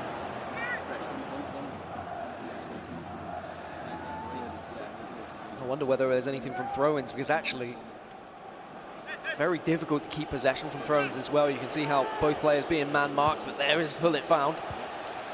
And there's the ball across as well, and again Allison has to make the save. Corner here to Borussia Esports. Alisson out defending that near post. Virgil van Dijk is the man who's been selected in the middle. Van Dijk goes up to try and win the header, but he was marked by Cristiano Ronaldo. And that's a battle for the ages. Maybe sometimes it's not about finding the right attacker, but potentially just finding the player who isn't being marked by Cristiano Ronaldo, who isn't being marked by Hullet. From the throw-in again, though, 11s, they're being pressed back now. Onto it this time. Now you've got to try and take advantage of this. A little bit of pressure from Borussia, see if you can break in behind. Having to constantly recycle the play it patient. A draw isn't the end of the world in the 2v2s, especially when a lot of these players at this tournament are not confident in the 2v2 aspect of this tournament as well. I think if you can pick up a point from every single 2v2 and you manage to pick up 3 in 1, you're going to be pretty good for qualifying. So maybe that's one way of looking at it in a more mathematical and pragmatic way. But here is a goal from the FC Basel esports game, and it wasn't a pretty one. You felt maybe that first strike should have gone in instead of hitting the post, but on the rebound, they will double their lead now. They're now 2 to the good. The best was he's obviously just tapped shoot far too many times and he's timed it red. But because you're so close, it's just been able to bobble his way in. As we go back to 11s versus Borussia then. And it's possession for Borussia. You can see the pressure being applied by both players, and having that chemistry and knowing where you're going to be pushing on the right areas of the pitch is very important. Decent tracking using Robertson there, the yellow cursor. 30 minutes left then. And you feel there will be one big chance. And there is that manual running behind. The goalkeeper's going to come out, and Alisson will deal with that. Have it. No nonsense play from the Liverpool goalkeeper there. The Brazilian just sending it out into the stands. But again, it shows how effective that manual run in behind can be. If you can time the pass, you can get the run on the defender. Here's R9. 11's moving forward, and a huge chance here for Ronaldo, and it's the post that denies him. So well worked as well, just everything but the finish. That is the downside of Cristiano Ronaldo though, that 4-star weak foot. Though you'd think with the finishing statistics, a 4-star weak foot should be enough. I do want to just quickly say, if you ask Tex about Cristiano Ronaldo, Team of the Year's left foot, it's a 4.5-star weak foot, he believes. Okay, well, that's still... But that's the opinion of one player. If you're 99 shooting, and even if it was 4.5 stars, that's still going to bring you down to around, what, like 94 shooting? So occasionally, he's not going to be able to go in even when you think it will. Robertson and Mane, the Liverpool connection here on the left-hand side for 11s. Hasn't really been too many chances to speak about in this game. Really one at either end of the pitch. Nothing that's broken the deadlock so far. The pressure, the players starting to push up the pitch a little bit here for Borussia Esports as well. Trying to predict those passes, and there was a little bit of space there. Had Cristiano Ronaldo managed to get in behind Virgil van Dijk, or in front of him, I should say, excuse me. And the Liverpool man won it back pretty comfortably. As Mendy now with a huge switch of the play across to Trent Alexander-Arnold. It's a nice through ball. Unfortunately, Robertson just too quick. That is something that you really just have to take into account with every pass you make. Yeah, okay, normally you might find players getting on the end of those balls, but when you're going up against some of these Team of the Year foot items, it's not always normal. That's a great ball inside though, and Mane almost managed to squeeze the ball back and had to be careful with that tackle as well. You get that one wrong, and you could be giving away a penalty in the 78th minute. They're causing yourself some real problems, but changes afoot here, and you have to wonder, is it going to be tactical? Is it going to be personnel? I think personally it could just be personnel. The team's going to be wanting to give up that 1 point. Yeah, you can see like just R9 particularly fatigued. Cruyff coming onto the pitch for Borussia. Neymar probably going to be leaving the field. Mbappe coming on, so it is interesting not to see Mbappe starting for Borussia. I think he's a phenomenal player and foot item. I don't think he's as good as the FIFA 19 team in Mbappe though. I think that's fair. I think that's mainly because of the meta of FIFA 19 and 20. and perhaps the speed of Mbappe doesn't matter as much as it did throughout FIFA 19. It's more about either getting someone who can force their way through like Cristiano Ronaldo, or one of your more diddly players who can turn on the ball quickly and has that 5-star weak foot. Also Mbappe a little bit more effective last year, the 5-star skills, able to hit that El Tornado and the Balassi flick. Jump like a salmon, and heading was so important. 82 minutes on the clock then. It's Borussia Esports. Jeffrey and Gaucho. Maybe with a chance here in the final moments of the game to find a goal to win it all, and Alisson with the save, a double save from Alisson. And I'll tell you what, the 11's players will be buying their goalkeeper a beer after this one. And Alisson's transfer fee on the market just went up by about 10k. What a double save to realise wow, how good he is. Those of you lucky enough who were able to get a Twitch drop earlier today as well. I mean, I know Alisson was there available, and so was Prime Kaka. He really has been not only good at this tournament, but when we first saw him at the Foot Champions Cup in Atlanta, I was saying how impressed I was with what he did. But again, it just all comes down to preference. I know a lot of people will swear by Ter Stegen, and even though he won't be used just because of chemistry reasons at these tournaments, he still, for me, is one of the better goalkeepers. Here's R9, and in injury time, there might be a chance to steal this at the death. Fail Varane, I think that was actually in there, I believe, was it? Yeah, centre back, interesting to see. The headline is Varane. As the ball comes in from the corner here. Last chance of the game then for 11s. Frankie de Jong, heel to heel from the Dutchman, goes across goal. Just dragged it wide, and the points will be shared between 11s and Borussia Esports. Both teams reacted the same way, because both teams had a chance to win that game. Yeah. As they both slump into their chairs and say, oh, what could have been? We could have had those 3 points. Straight into the replays, straight into the highlights, just to say, why didn't like Cristiano Ronaldo score that goal? That's very, very true. Well, let's take a look at how the standings are after that game. The points being shared between the two teams. FC Basel Esports at the top still as it stands. 9 points for them. Borussia Esports just in behind on 5 points. Makers on 3, as well as Movistar Riders on 3 points. So even though 11's only able to find 2 points, I guess the saving grace is they're only 1 point behind both Makers and Movistar Riders as it stands. But Blue United not able to find any points at the moment from their opening round of fixtures. But they were playing against Basel, who you could argue one of the stronger teams in this group. Yeah, we said that this is a real opportunity for FC Basel to make a bit of a statement at the start of this game, start of this round, excuse me, get those maximum points on the board. Not something we saw a lot, to be honest with you, this morning. I can't remember one team actually getting the maximum points from a complete round. Just Fnatic in one game, I believe it was. Yeah, you're completely right. So a great start there for FC Basel, but it's not done yet for them. This is, of course, those standings were as it stands. But with a 2-0 lead in the 2v2, with just 25 minutes to go, you have to feel to take a fight of third here. You might as well make that gospel, that table.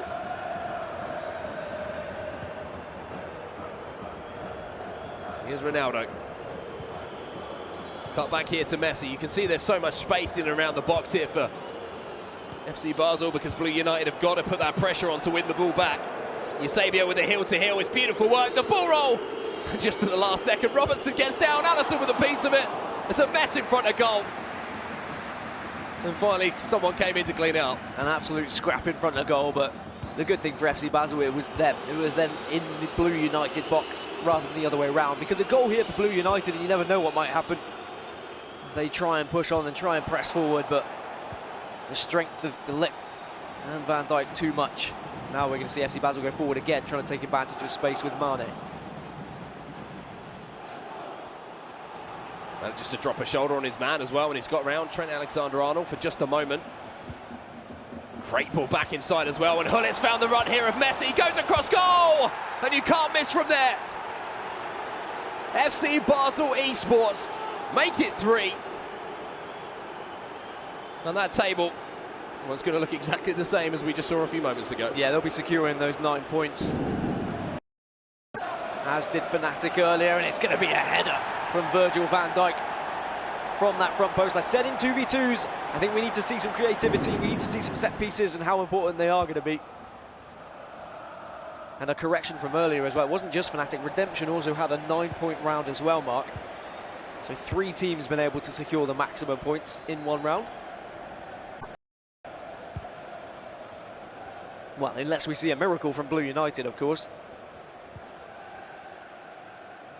So FC Basel looking comfortable. And full of confidence after these first 1v1 and 2v2 encounters they found themselves in here at the FIFA eClub World Cup in Milan. Van Dijk says, let me just run the ball back, I'll give it straight back to Virgil van Dijk. Who runs it back to Alisson.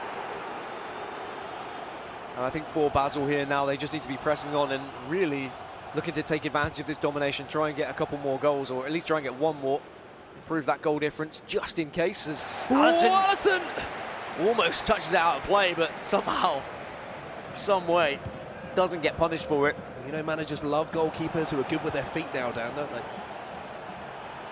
Alisson showing that he was just about good enough. Just about good enough. That is always the risk of bringing the keeper out to contest those through balls, though. We've all seen the video clips of everything when it goes wrong, when the keeper tries to head it and misses it. It's a 1 in 100 chance, probably, but you just hope that 1 in 100 doesn't happen in a competitive tournament. So 5 minutes left in this game, just waiting for it to come to its natural conclusion. Distribution pretty poor there from Alisson. There was an opportunity maybe. They got the power right on that kick to find that man who was in all sorts of space on that far side. Maybe just find a consolation here for Blue United. It just doesn't seem that the teamwork's quite clicking that final third. And again, it can come down to lack of experience and lack of being able to practice in the 2v2 environment. Really just, I know we joined this one late, but FC Basel just look comfortable. They look really in sync with how they want to both defend and attack. Ronaldo's going to be sent forward here, just offering up that space on the right-hand side, but Messi has that ability just to skill past anyone. This is beautiful stuff here from Lionel Messi, and if I'm your teammate there, I'm going, you go all the way. Over passes it out here to Eusebio, rounds the goalkeeper. Is he going to get another chance? It's a complete and utter mess, but it is a 4th goal here for FC Basel. 4-0. Way over the allotted stoppage time as well. The clearance hit the goalkeeper. I mean, and then fell back to Eusebio. After some of the prettiest FIFA you'll see with Messi on the ball to some of the ugliest FIFA you will see with that one getting bundled in, but FC Basel will take it. And I feel like it was like at the end of a pro clubs game where you're just saying, all right, go on with it, mate. Do as many skills as you want. Have your fun now. And they've been able to find a 4-0 victory. Nicholas and Cody, the finisher for FC Basel. Big for goal difference as well, which could come into it when we get down to those qualification spots. Of course, the top 4 will be going through. So congratulations, the clean sweep there from FC Basel Esports. 9 points on the board in their first 3 games.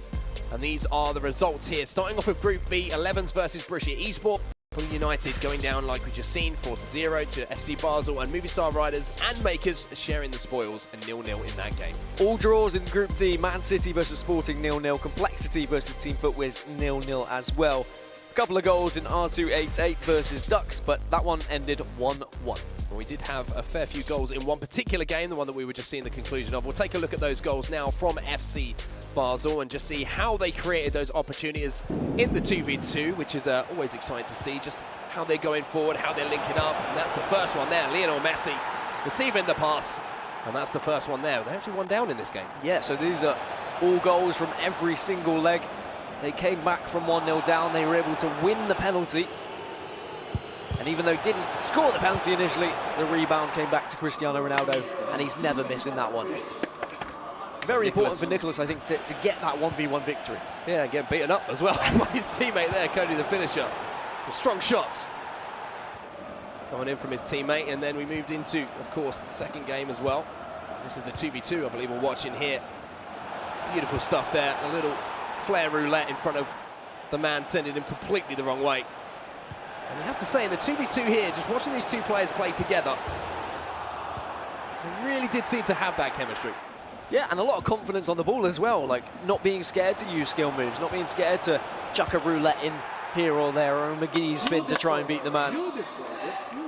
And you heard what the coach said there as well. Beautiful, beautiful. As here's the Group B table. FC Basel topping it with 9 points. Borussia not far behind though on 5, and then Makers and Movistar Riders all tied up on 3. Yeah, 11's at the bottom there. 2 points to them. Blue United, no points on the board for them, but we're going to catch up with Cody the Finisher from FC Basel Esports, having just picked a perfect 9 points.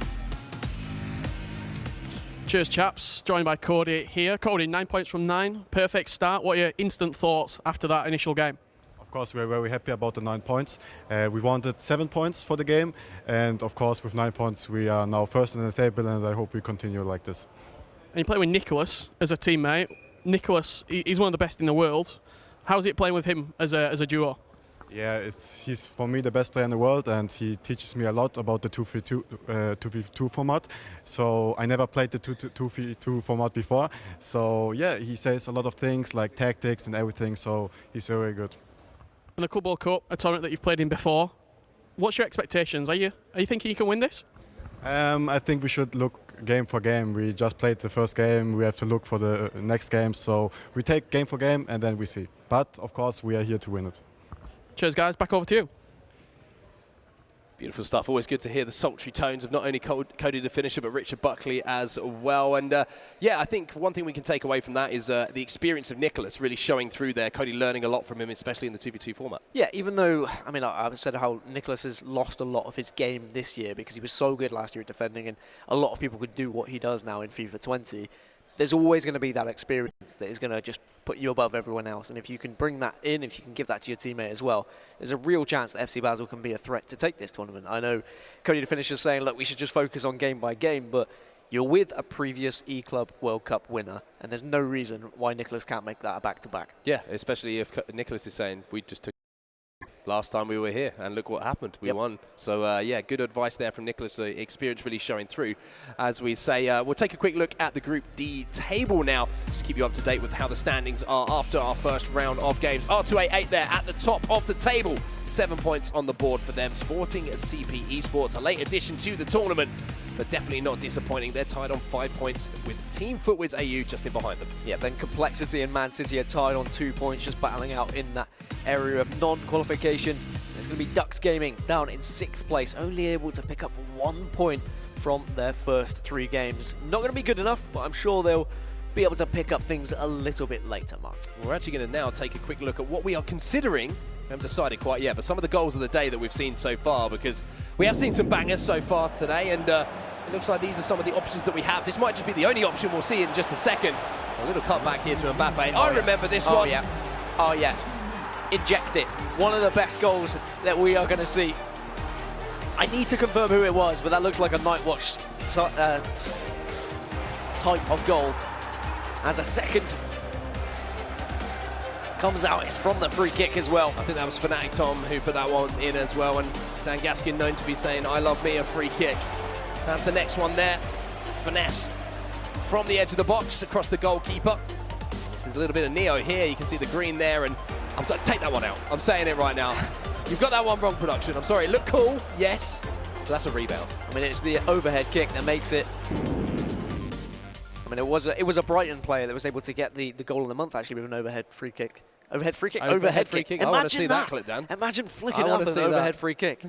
I'd say I love me a free kick if that happened. But yeah, a little bit of fun and just some of the better goals that we've seen today. But for me, that first one from Clash, just the roulette and then just smashing it home. I just love the little 5-star combo. Little ball roll, flick the stick up. A little, what's it, like fake Rabona almost, like a little Rabona-ish move into the McGeady spin.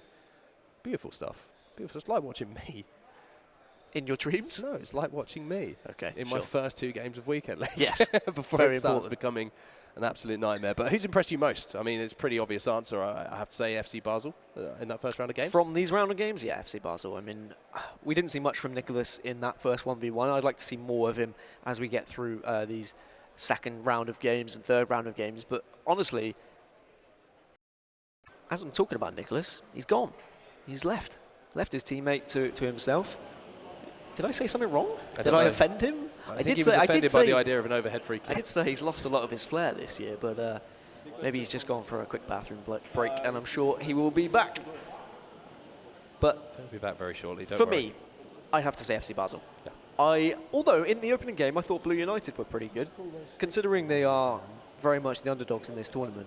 They put up a good fight. Yeah, I think it's going to be interesting to see who makes it out of these groups and makes a run, because I would argue that we had maybe some of the stronger duos in the games that we saw in the matches that we saw earlier from groups A and C, the likes of Fnatic and Hashtag. Obviously, you know, phenomenal performances from them, and they looked like the favourites we were expecting them to be. I really want to see a couple of teams in this group B and D put their hands up. Welcome back, by the way, Nicholas. Welcome back. It's good to have you. And really put their hand up and you know, say, we want to be those players who are in the conversation. We want to be those teams, those clubs who are in that conversation of becoming champions. And Nicholas actually came over and handed me a note and said overhead free kick would be amazing. So I'm glad that he agrees with me. I'm glad we're on the same page. But here we go then. Straight into another game. As we've got Nicholas versus Jeffrey, and it's going to be Borussia going up against FC Basel. And a real chance for Jeffrey to show what he's made of against one of the best players from FIFA 19. I mean, so many incredible things did Nicholas do in FIFA 19, and especially in that World Cup game where he had that comeback against Mo Alba. Unfortunately, it didn't end up as a victory for him, but still one of the better games in the FIFA 19 season. This could be Kylian Mbappe does the defensive work here, and we are into round 2 now. We will have Brandon Smith and Richard Buckley bringing you the commentary soon. For this round, we're just going to see this first one out. We motor through the games. We had a little bit of a hold up earlier on, so we'll get through them. Bring as much action to you at home as we can. That ball over the top, though, is going to certainly interest Kylian Mbappe, who tries to make the most of it, but just bundled out of play there. Physical contact there from Trent Alexander-Arnold, enough to secure the goal kick.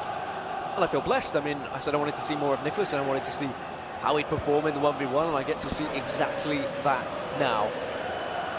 We'll see whether he can show what he's made of. Does have possession at the moment, and he has been so good at dominating with possession throughout the years in FIFA. It's what he does with that possession. Well, here comes Nicholas then. The Iceman desperate to remind everyone of just how good a FIFA player he is. After a lackluster season so far, and to call it what it is, hasn't got that fear factor that he had last year. But a big performance here. Before you know it, the Argentine could be back on top of the pile. So, yeah, and what we mean by a lackluster is he was invited to the first tournament of the year because of how well he performed in FIFA 19. Didn't do particularly well. Didn't qualify for the next one. He then re-qualified for the FUT Champions Cup in Atlanta, and there was a big thing from FC Basel saying the Iceman is back, and then he got Swissed. And it's not really the Nicholas that we expected. Now here at the eClub World Cup, where he is a previous champion, maybe we'll start to see the best of him in this particular format. Get some decent global series ranking points, get his name recognised again and feared amongst the community. And I love the fact that Jeffrey is using a player that he's obviously incredibly comfortable with, and that's Raphael Varane in a centre-back. That headliner's Varane, and I have to say, in my opinion, I haven't used him. 85, 86, 87, I have used, definitely not as strong as some of the other FUT items that are available, so that headliner's FUT item must be something special. Sometimes it comes down to what you are using at. I mean, we haven't seen it as much in FIFA 20, but I definitely remember in FIFA 19 a lot of players using players they are familiar with, as Alisson makes one hell of a save. He's almost from the corner. Van Dijk showed us why he is both a presence defensively and offensively. Oh, again, Alisson is scrambling. But that Varane just might be an item that is used at home, so you're familiar with how he defends, which kind of areas he's covering, how much time you have to get to a player, and all of these different things you have to consider. Or you might ask them, and they might just say, he's just blooming good. So we'll have to see if Raphael Varane puts in a performance that we've seen from some of those other centre-back options that are available on these esports accounts. Well, here's Frankie de Jong. Neymar on that wide right cam position.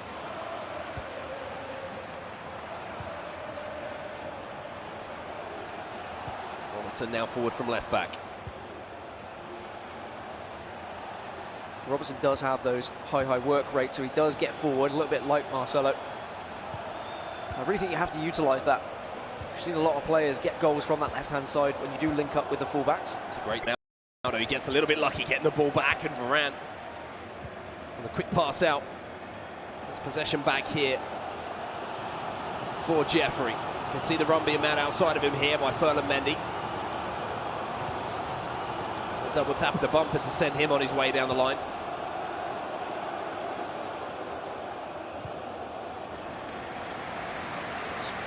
Spreading the play here from Patrick Vieira.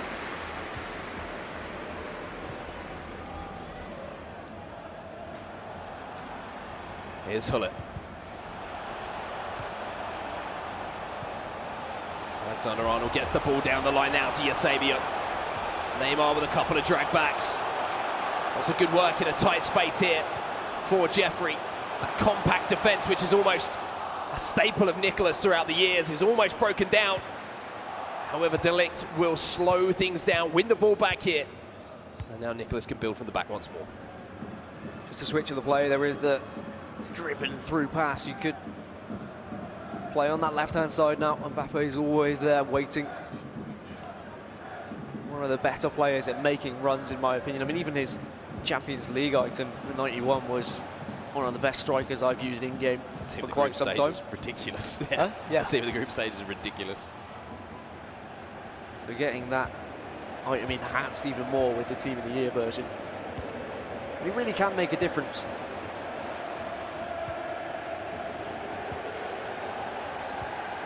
Well, here comes Nicholas for FC Basel then. Frankie de Jong on the edge of the box. One of those players who can pretty much do it all. Ronaldo almost managed to slide the ball back into de Jong. It was the man that I questioned in a centre-back there of Varane who made that tackle. And if he didn't make it, I'd have had my pitchfork out. Yeah, you can see what these players are trying to do as well, just the 1-2 passes and playing some really good FIFA, but they're just not able to get past that final man. It is the frustrating aspect of playing in competitive FIFA at the moment, and how well people are able to defend, and having the additional statistics on these new foot items makes it even harder and makes these games even closer. It is why, though, we're seeing even more emotion from these players when they do score. Well, Ronaldo's managed to pick the pocket here of De Ligt, and Nicholas just being patient in the tackle once more. If he dives in there at the wrong time, that's scoop term. Sees Ronaldo getting away from his man, and speaking of getting away from your man, it's Hullet. He's struggling to keep up with Kylian Mbappe here. The ball rolled back inside, and Nick can't, but he cannot take it. And you thought that would be a guaranteed goal there from Nicholas as well. So much space in the middle. He did so well with Mbappe as well, just fake shotting round Hullet. It's going to be 0-0 at half-time.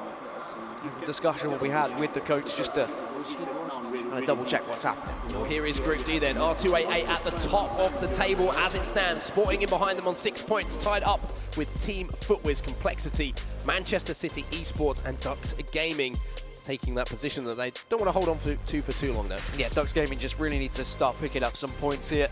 Complexity, though, they've got 3.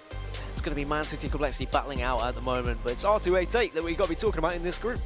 Well, one team I want to talk about and hear about is from Australia, and it is Team Footwiz Australia. We have Spencer standing by at the moment, and he's got Dan by his side to have a chat about the players.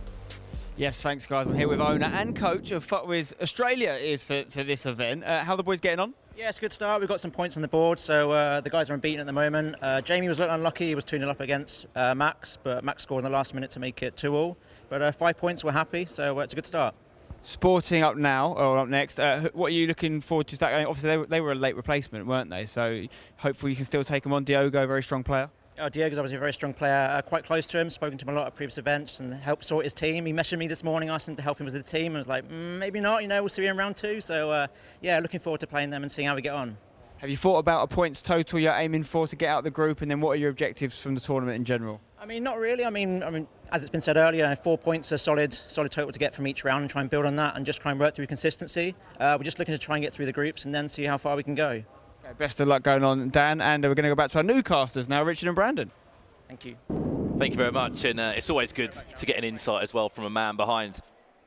Of course, the Footwiz, an organisation that's had a lot of success, of course, in Europe and, more importantly, in the rest of the world with the two Aussie boys that we're going to be commentating on now, of Marco and Jamie, as we jump into this one. 0-0 at the moment in the PlayStation 4 leg. As we said, these are round 2 of the games. And it was an interesting one, of course. Fierce Esports had to drop out the competition.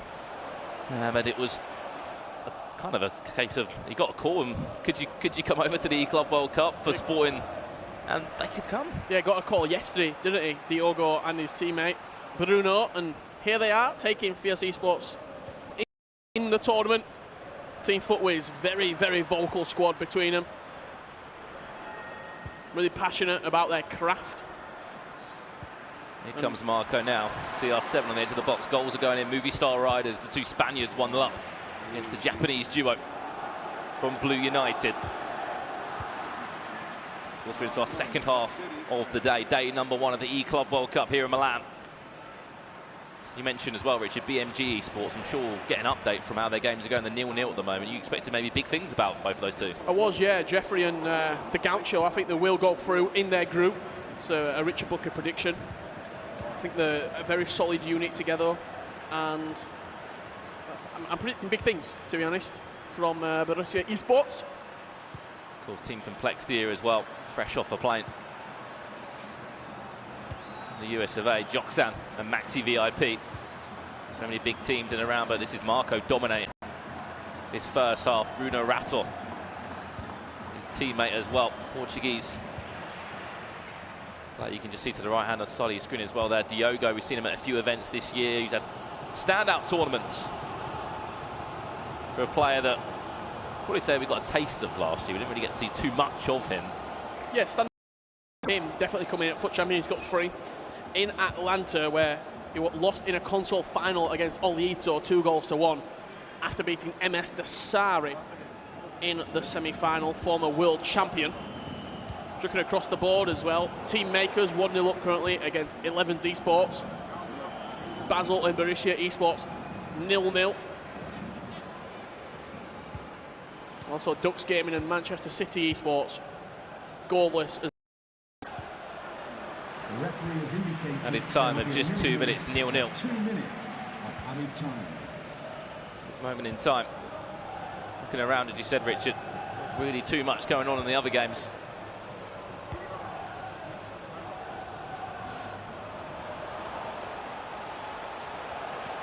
The last chance if he's allowed to play it. Defended by Trent Alexander-Arnold. Referee, that should be 45 minutes played. And so it will. But no, Richard, I think one thing we need to look at here is that we're actually pretty fortunate we've got 2 legends of the scene in the FIFA eClub World Cup. Janos played earlier today.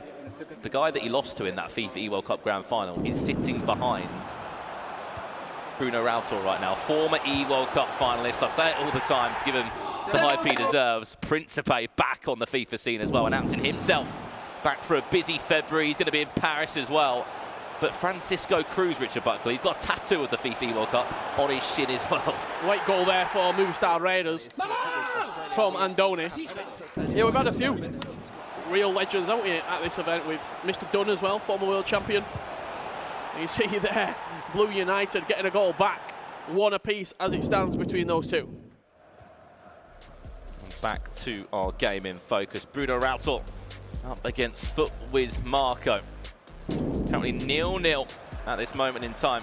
If you did have any nerves, if you were sort of new to it, FIFA esports like Bruno is, surely getting the late call as you did would have helped, because you didn't have time to think about get nervous. Yeah. You just had to get into it. You had to get on the flight, get here, make sure everything was sorted, hotel, you're ready squad-wise, you got your 2v2 talks in, who's going to control the D-pad, who's going to control the goalkeeper, all that sort of stuff. You had to and execute so quickly. You didn't have time to think about, oh, I wonder if we're going to win a game, I wonder if we're going to get out of the group, all that sort of stuff. On top of that as well, Richard, 2v2 practice, I think that was out the window. I think 100%. More importantly, was running for the flight. He travelled in last night and ensured they got to the event. Obviously signed in Wendell Lira as well, as of late.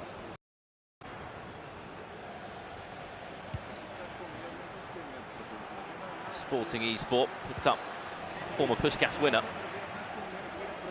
He actually qualified for the next Champions Cup as well, so we could see him back on the pro circuit. This is round 2, as we said. We'll be playing 3 rounds of fixtures from each group today. We've already seen Group A and C conclude. The storylines from those were obviously Fnatic going top of Group C. And on the other side of that, Hashtag United, 16 points in Group A. And probably the 2 disappointing performances, Team Clash, who had huge high hopes coming into the tournament, and also FaZe Clan, former players and former competitors here in the Club World Cup.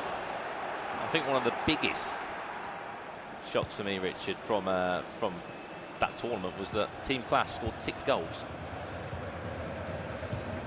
Just wasn't a solid day out, was it? Same for Olympic Lyon, only 6 goals scored across the 3 rounds of fixtures, which does go to show that they weren't able to find the back of the net. I tell you who has been very good and continuing their perfect run is FC Basel. That's Nicholas.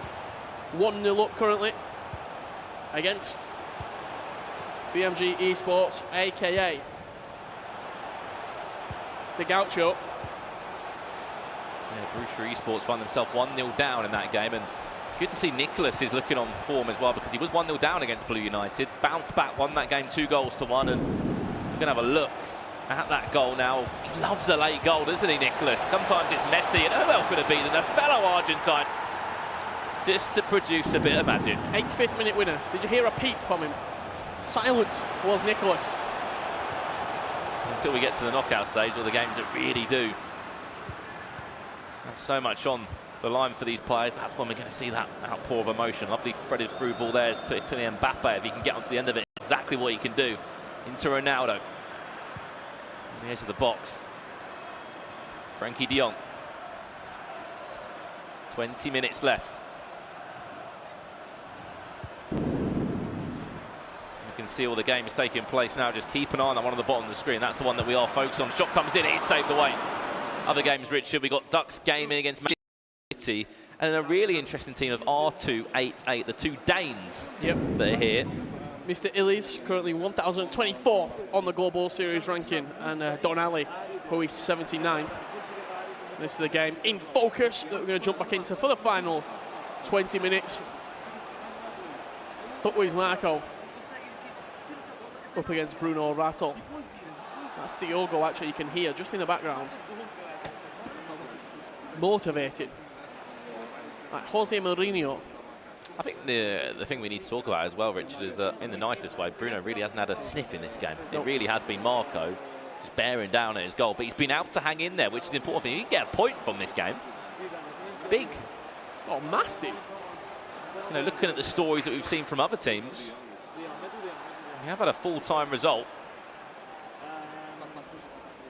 over in another game, which looks as if Principe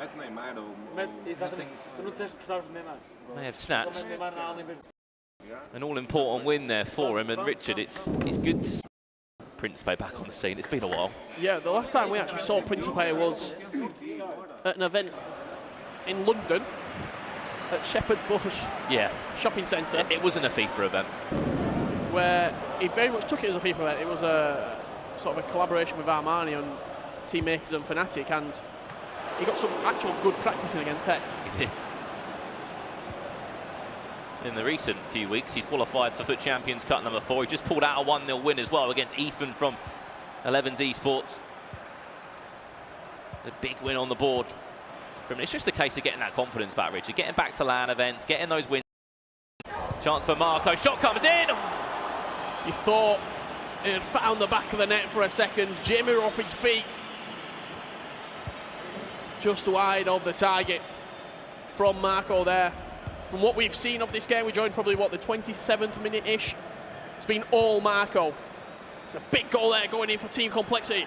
Who else would it be other than Joxan getting that goal? 82 minutes on the clock, a perfect time to score it. Kevin De Bruyne, of all people, maybe he's just literally been subbed on, out to Neymar, fell onto his right boot, and he smashed it into the back of the net. Yeah, 2 substitutions there. Being the difference, Kevin De Bruyne and Neymar both being brought on for Joxan late on. And snatching the points with 6 minutes left, if you can see it out. 10 minutes left in this game, and Marco can't grab a goal. He is going to feel hard done by, and Fantastic fucking game. Bro. There's nothing that can be done about that, unfortunately.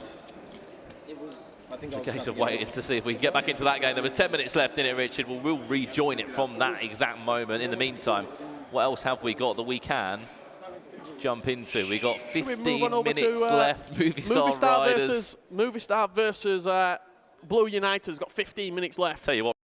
Oh, a goal. There's been a goal. For Movistar, you heard the cry. Sadio Mane with the rebound just off of the post. You'll see it here in the replay. As the goal went in, you heard the shout from him as well. Created the space inside the box. A great save, but Mane, quickest to react inside the box. The fox in the box, Sadio Mane. And we can see the goal again, Richard. You broke it down perfectly. We'll have a look again. It was Hullet that was very patient. Ronaldo linked back up. And of course, got the shot away. And Sadio Mane, as you said, the fox in the box, the quickest to react. And as you normally see, a big outpour of emotion to down there. Get your head into this game and see out this result. It's good to see Andoni back as well. Familiar faces back on the scene via the eClub World Cup. This is pretty much everything now. Change your team, see this game out. You've got those two CDMs there if he needs to use them, Richard. He's just got roughly about 8 minutes left to see out their game, and it could be 3 points on the board. A big 3 points in that. Oh, massive 3 points. If they can clinch this first game here in round 2, it's going to be a big result for Movistar Riders. Looking at the rest of that group in Group B, you're chasing Basel, really. 12 points out of 12. An unbelievable start from FC Basel. Last year's champion in Nicholas, and also a Club World Cup former competitor in Cody the Finisher. You can see the group. That is as it stands. Basel, I mean, 12 points out of 12. Perfect record so far. 7 goals plus, obviously, on their goal difference as well. 7 plus on what they have been able to do so far. 12 points, 4 wins out of 4, Richard Buckley. It has been the perfect start so far for the Swiss team. And, of course, the duo of Cody the Finisher and Nicholas 99 FC. Obviously, Movistar Riders were the team we were looking at. We are going to jump over and finish off that game. There was 10 minutes left. Zidane pretty much said to Andoni, as clear as it could be, get your head into this game, just see out the result. You're 2-1 up. You should not be throwing away this game. Can he get a third? Carlos Alberto says no. If you can see this game out, 3 points on the board and sort of setting a little bit of gap between you and Blue United as well. There were huge underdogs coming into this tournament. Ronaldo into Kevin De Bruyne. Zidane. Just to say Vieira just about do enough. Mbappe's got pace. His leg around there, yeah. Mbappe's got plenty of pace, and it's Hullet that's chased him of all people. He's found himself in a right back position. Can he get round his man? Plays it inside. There's the shot. Huge save, Alisson. Getting down low with his boot there, Alisson, to send that wide of the target. What's he going to do from this corner? Probably quite sensible as well in everything that he's doing. For a throw-in.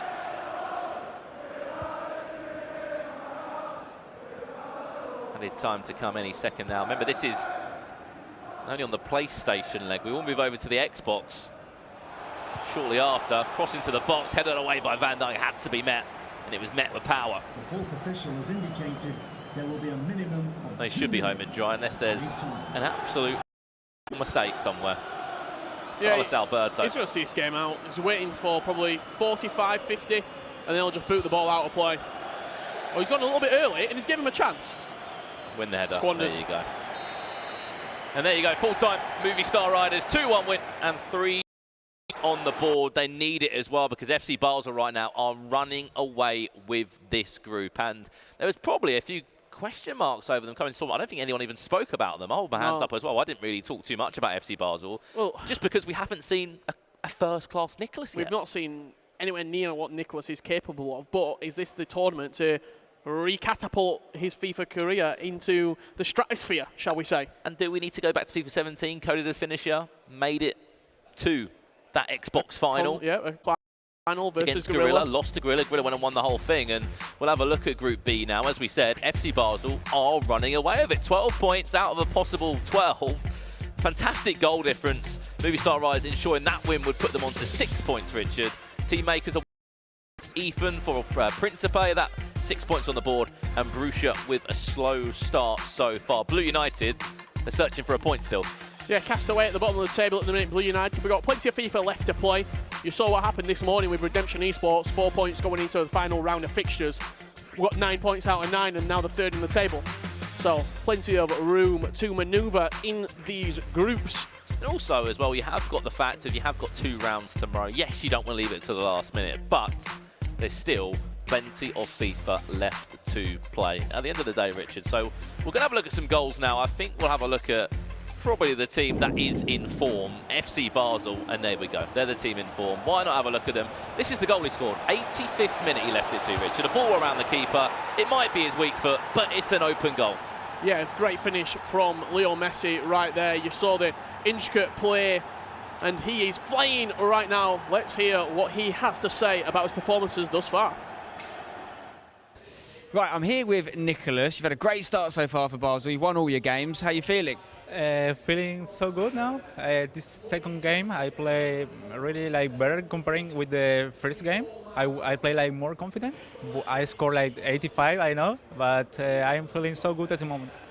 Now, no disrespect to your first opponents, which are blue, but for me, I felt that it was really going to be a test of how good Nicholas and Basel were going to be after the second game with Borussia, which you did win with a late goal, as you mentioned.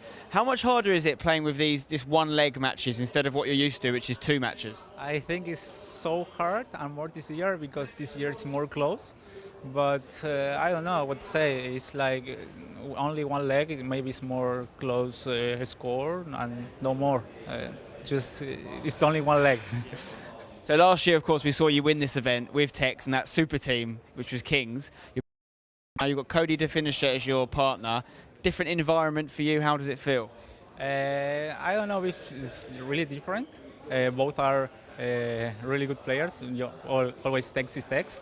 But for example, the 2v2 we did so well with good communication and was really good for me. I was not expecting too much in the 2v2 in the sense because we didn't play too much, and I play pro clubs, so I know how to play with team. But he doesn't play pro clubs or 2v2 before. For me, I play in nations with Tex pro clubs. I have so much experience, but luckily the first game 2v2 was so nice for us, 4-0, and his game was so close, but we did it. It's interesting to see that you mentioned you play pro clubs because not everyone does that, of course, and I think that's really good practice for these modes, 2v2. My last question is for you, Nicholas. How has your year gone in general? How do you feel about FIFA 20? What are your aims? At the moment, I am ranking 28, I think. Was not, it's nothing comparing with the last year. I was almost 10K, number 1. But this year, at the moment, the game, I don't feel so good because it's more balanced and more in defense. I'm more defensive player than offensive, but now all players can defend, so it's so hard, and you can do skills, for example, to beat the defense. But at the moment, I didn't so well in the last cup in Atlanta. I did 0-3, first time losing in Swiss stage. But I'm trying to improve as all the years. But no more to say. It's hard year for me. I'm sure you'll get back to your best soon. FC Basel won to watch in this tournament. As we record this, have won all their games. So best of luck in the rest of the tournament. Thank you. Well, it's always fascinating, isn't it, to get into the mind of a pro, and more so the fact of this one-legged format is benefiting the Argentine. Yeah, 100%. I think if you look at the Swiss 0-3, that would have been a big sort of indication that something had to change. Yeah. And at the minute, Basel looking really, really good. That game between Footwiz and Sporting did get back underway, and it did finish a draw. So I believe that's a draw overall as well between those. So in round 2, game 1, they did split the points, and we're going to get back underway very shortly indeed with all of the round 2 fixtures from the Xbox. Yes, that was a point to Marco and to Bruno Rautor. If you're wondering how that game would conclude, it was a 0-0 draw, and then we will be jumping into Diogo against Footwiz Jamie of course, representing Australia. And a word on them two as well. Both them two will be flying straight back from Milan into the E-League. The first, obviously, alliteration of the E-League getting a go. And again, the Australian virtual league that offers some fantastic global series points on the radar. But I think, as you said, that FC Basel team, it is looking really, really good. And I'm looking forward to seeing them a little bit later today as well. 100%. Let's head on over to one of the home teams right now. It's going to be Makers against 11 Esports, and we're joining potentially at the perfect time right there with a goal from Resende. 1-0 up against Rebel from Team Makers. Resende at 11s. It's a great pickup for that organisation. He's probably the best Brazilian player right now. He's multiple grand finalist. Is Resende. He's a serious, serious baller. Around this time of the year, he starts to peak. Last year, it was around the time of Team of the Year Kante. I remember it perfectly at a Gfinity LQE where he was actually scoring goals of Kante. Of course, involved with him in some chances as well. But you just saw the outpour of emotion from the Brazilian. A huge vamos to get things underway. In their first outing, 11's Esports, Gareth Bale's brand new Esports team. And a big goal, as you mentioned, up against Team Makers, as you said, in their home patch in Italy. Good to see Ribera in his first tournament. Matteo, very strong following in the Italian scene, but it was always a case of making it to a LAN event, getting back to competing again, and more importantly, the Italian scene. We haven't really seen, of course, the likes of Principe for a while. We've seen the likes of Clash Crazy go insane the last few events and get top finishes, #1 on the PlayStation at the moment. Yeah, after Principe, it was probably Fabio D'Annunzio for a little while. He was sort of the player that Italy could get behind, but certainly Crazy Clash Gamer now is that man. There's been a goal in this game between Movistar and Blue United, and it did fall for Movistar Riders, I should say. As Zidane getting the goal there, and it was like one bounce there for a second. The ball just didn't really touch the ground at all. Fantastic play to get Movistar Riders underway. A big 2-1 win in their first game, looking to make it 6 points out of 6 in round 2. They definitely need the points as well. Group B looking so strong at the moment. FC Basel currently running away with it. They're 4 games played, 4 wins. And for them, I'm sure we're going to continue to hype them up for the rest of the day. Here comes Ribera now. Speaking of Italian players, obviously Dagnall. Yep. The player that won that LQ out in Atlanta late onto the year last year, got into the playoffs. Unfortunately, couldn't go any further than that. Here comes Resende. Ball roll or two. It's going to be Cristiano Ronaldo trying to tease Maldini, who did come into the tackle, but he won the ball. Such a passionate region as well, isn't it, Italy, with the players that are there. They really do get behind each other. They really do support all the talent over there.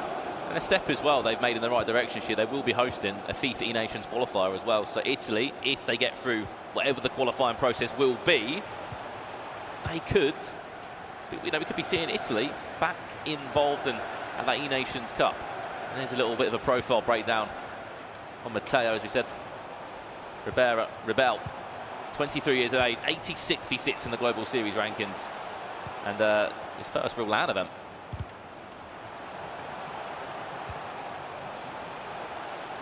Or maybe 86 Global Series ranking points. There you go. You can clarify that for me, Richard. I know you put it down. 364. There we go. I mean, Apologies. You wish they were 86. Apologies. Here comes R9. Cool it. Just dominating that area, isn't he, around the box? Yeah, it's Global Series points. There you go. Reed Brandon. Reed. 290 points for Resende. Currently 37th in the Global Series rankings at the moment. Career highlight, of course, had a fantastic run, didn't he? January LQE, runner-up over on the Xbox. And it was perfect for him. It's like when the Team of the Year players are released, he like flourishes. Yeah, I think that was Stefano Pina who beat him in that tournament, or it could be Nicholas actually, who beat him in the LQE in January last year. Hold on to a 1-0 lead before we go into the half-time interval.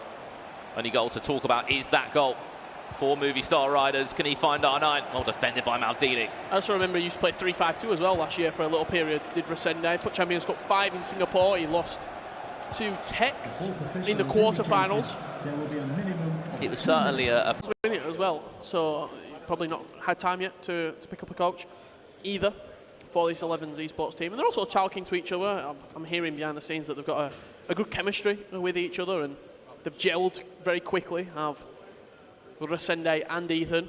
Again, and probably Resende can teach Ethan a thing or two as well. He's such a veteran. You've got someone that's kind of burst into the scene. He's been waiting for his opportunity, and Ethan qualified for that tournament out in Atlanta. Didn't just go there for the fun of it, made it into knockouts. Proved a point of himself at that tournament. Resende, he's been to the World Cup finals. He's been to Championship Sundays. That is experience that he's going to be able to share with his teammate, and I expect to see that over the next few days, especially here in Milan.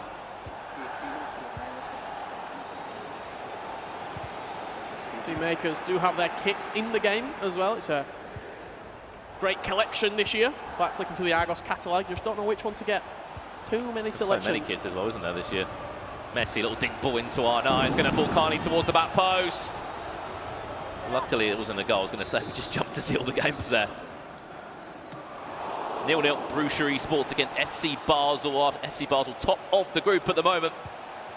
In the top right corner, you can still see Movie Star Riders currently still leading 1-0 against Blue United, but the chance for the Riders here to make it 2-9.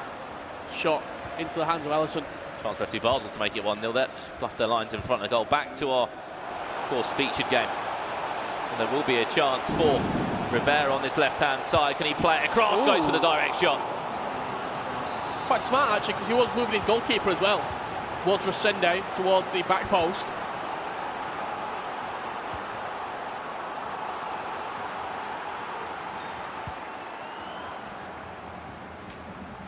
Really smart indeed.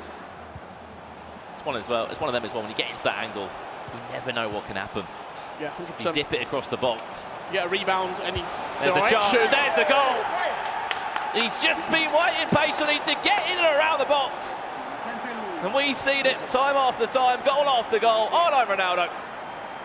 Straight into the right-hand corner there, Richard, and to bring this game all square at 1-1. No deflection needed that time around for R9. He's deadly inside the box. If there's one player that's shone more than any other this weekend so far, it's that man. 96 R9 Ronaldo. Worth, isn't he? There's a reason it's 13 million coins.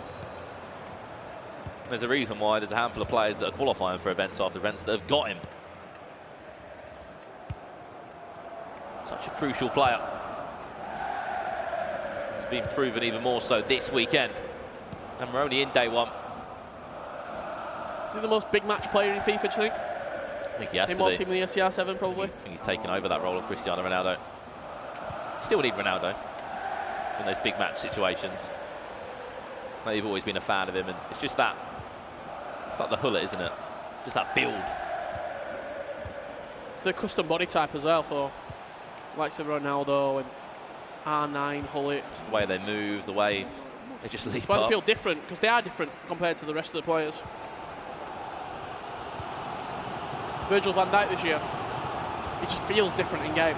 He feels bigger. Even though he's only 6'4", he feels 7'3". Might have been able to hear a huge roar. And it was on the stroke of half-time. There has been a goal in that Sporting eSport game against Wiz. Where's that goal gone, Richard Buckley? It's gone to the side. Kevin De Bruyne, who's actually looked to be a starter for him in this game, Richard. This is nice, Eusebio. Into De Bruyne, into R9. He wants to get a shot away, but he just got sandwiched in the end. Yeah, didn't know if he could actually squeeze that ball through back to De Bruyne and then take the first time shot with Kevin on a first-time basis. Me and Kevin, sometimes Kev. What do you make of him in some pros teams? Deserved. He can play anywhere across from CDM, centre mid to cam. He's ultra meta, I'd say. He covers all the stats that you need. He offers you the attacking DM if you want that. Yep. He offers you the defensive cam. Into R9, there's a chance. Just glazed past.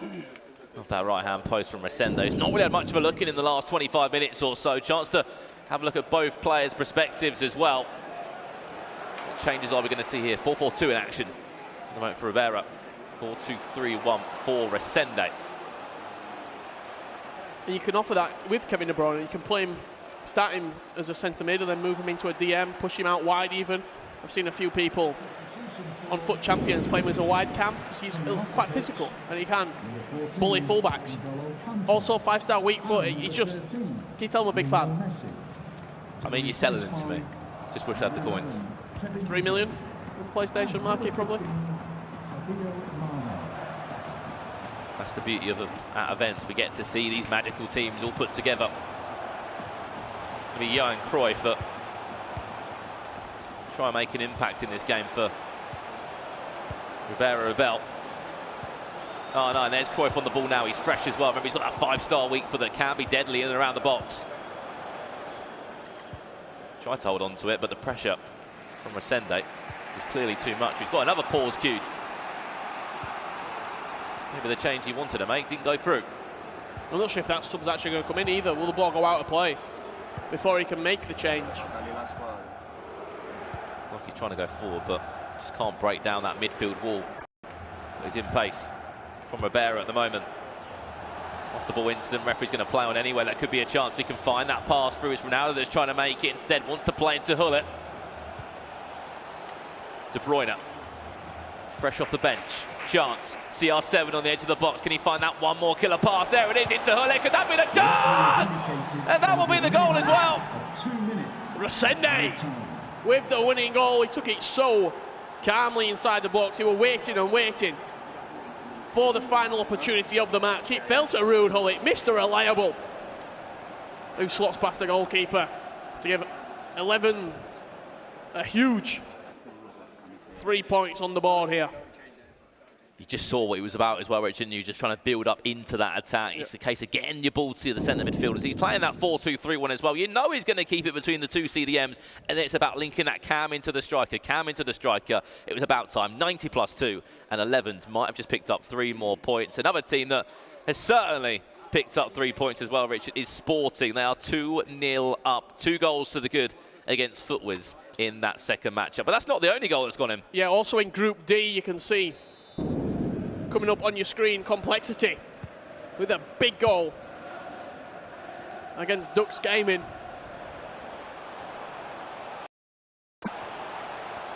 Back against R288. This game. There we go. It's all concluded. So when you're on the opposite end of that goal, conceded at the 90th minute, you know you've got no time to go forward and to make that change. But Resende, first-class performance from the Brazilian, ensures that he picks up those 3 points, a big 3 points, after dropping 3 points as well in the first game. It kind of just evens things out a little bit in the group. 100%, yeah. It's sort of a cushion. You know that the 3 points that your opponent just gained, you're back up with them now. That's what it's all about. That's why sometimes a draw isn't a bad result, because yes, you're gaining a point, but you're also making sure that your opponent doesn't gain 2 points. Yep. You're both getting a point each. It's better. It's much better in terms of the table, as you can see it there on your screen flash up, than they get 3, you get nothing. Basel still unbeaten, top of the table. That was a draw from Cody the finisher. Yes, the first game they've not won in the tournament so far for FC Basel, but they're still unbeaten, aren't they, Richard? 5 games played, 13 points on the board, and the goal difference still looks strong. But let's go and have a look at that winner again from that match. It was literally timed to perfection. We said it perfectly. He was waiting to try and link that Cam into the striker. There was Ruud Hullet, and it was the perfect time to score the goal and to add 3 points on the board for Team 11s. Yeah, great finish, and then you see the reaction as well. Did he get denied the fist bump? I mean, there's probably been many. There's been many in FIFA esports. This was the goal that doubled the lead here for Sporting. There's time left on it, but first time strike from CR7. The Portuguese man for the Portuguese club, doubling their lead against Team Footwiz. And there was also one more goal, Richard. Complexity up against R288. It was a fantastic first save originally, but an open goal plus Cristiano Ronaldo, it's only going to equal to one thing, a goal, and that was the goal that's currently separating these two. We're going to join it live. It's the 81st minute at the moment. Have the two Danes from R288. Got an answer to bring this game all square. Over 900 places in the Global Series ranking separate these two, and only one goal. Maybe Mr. Lilies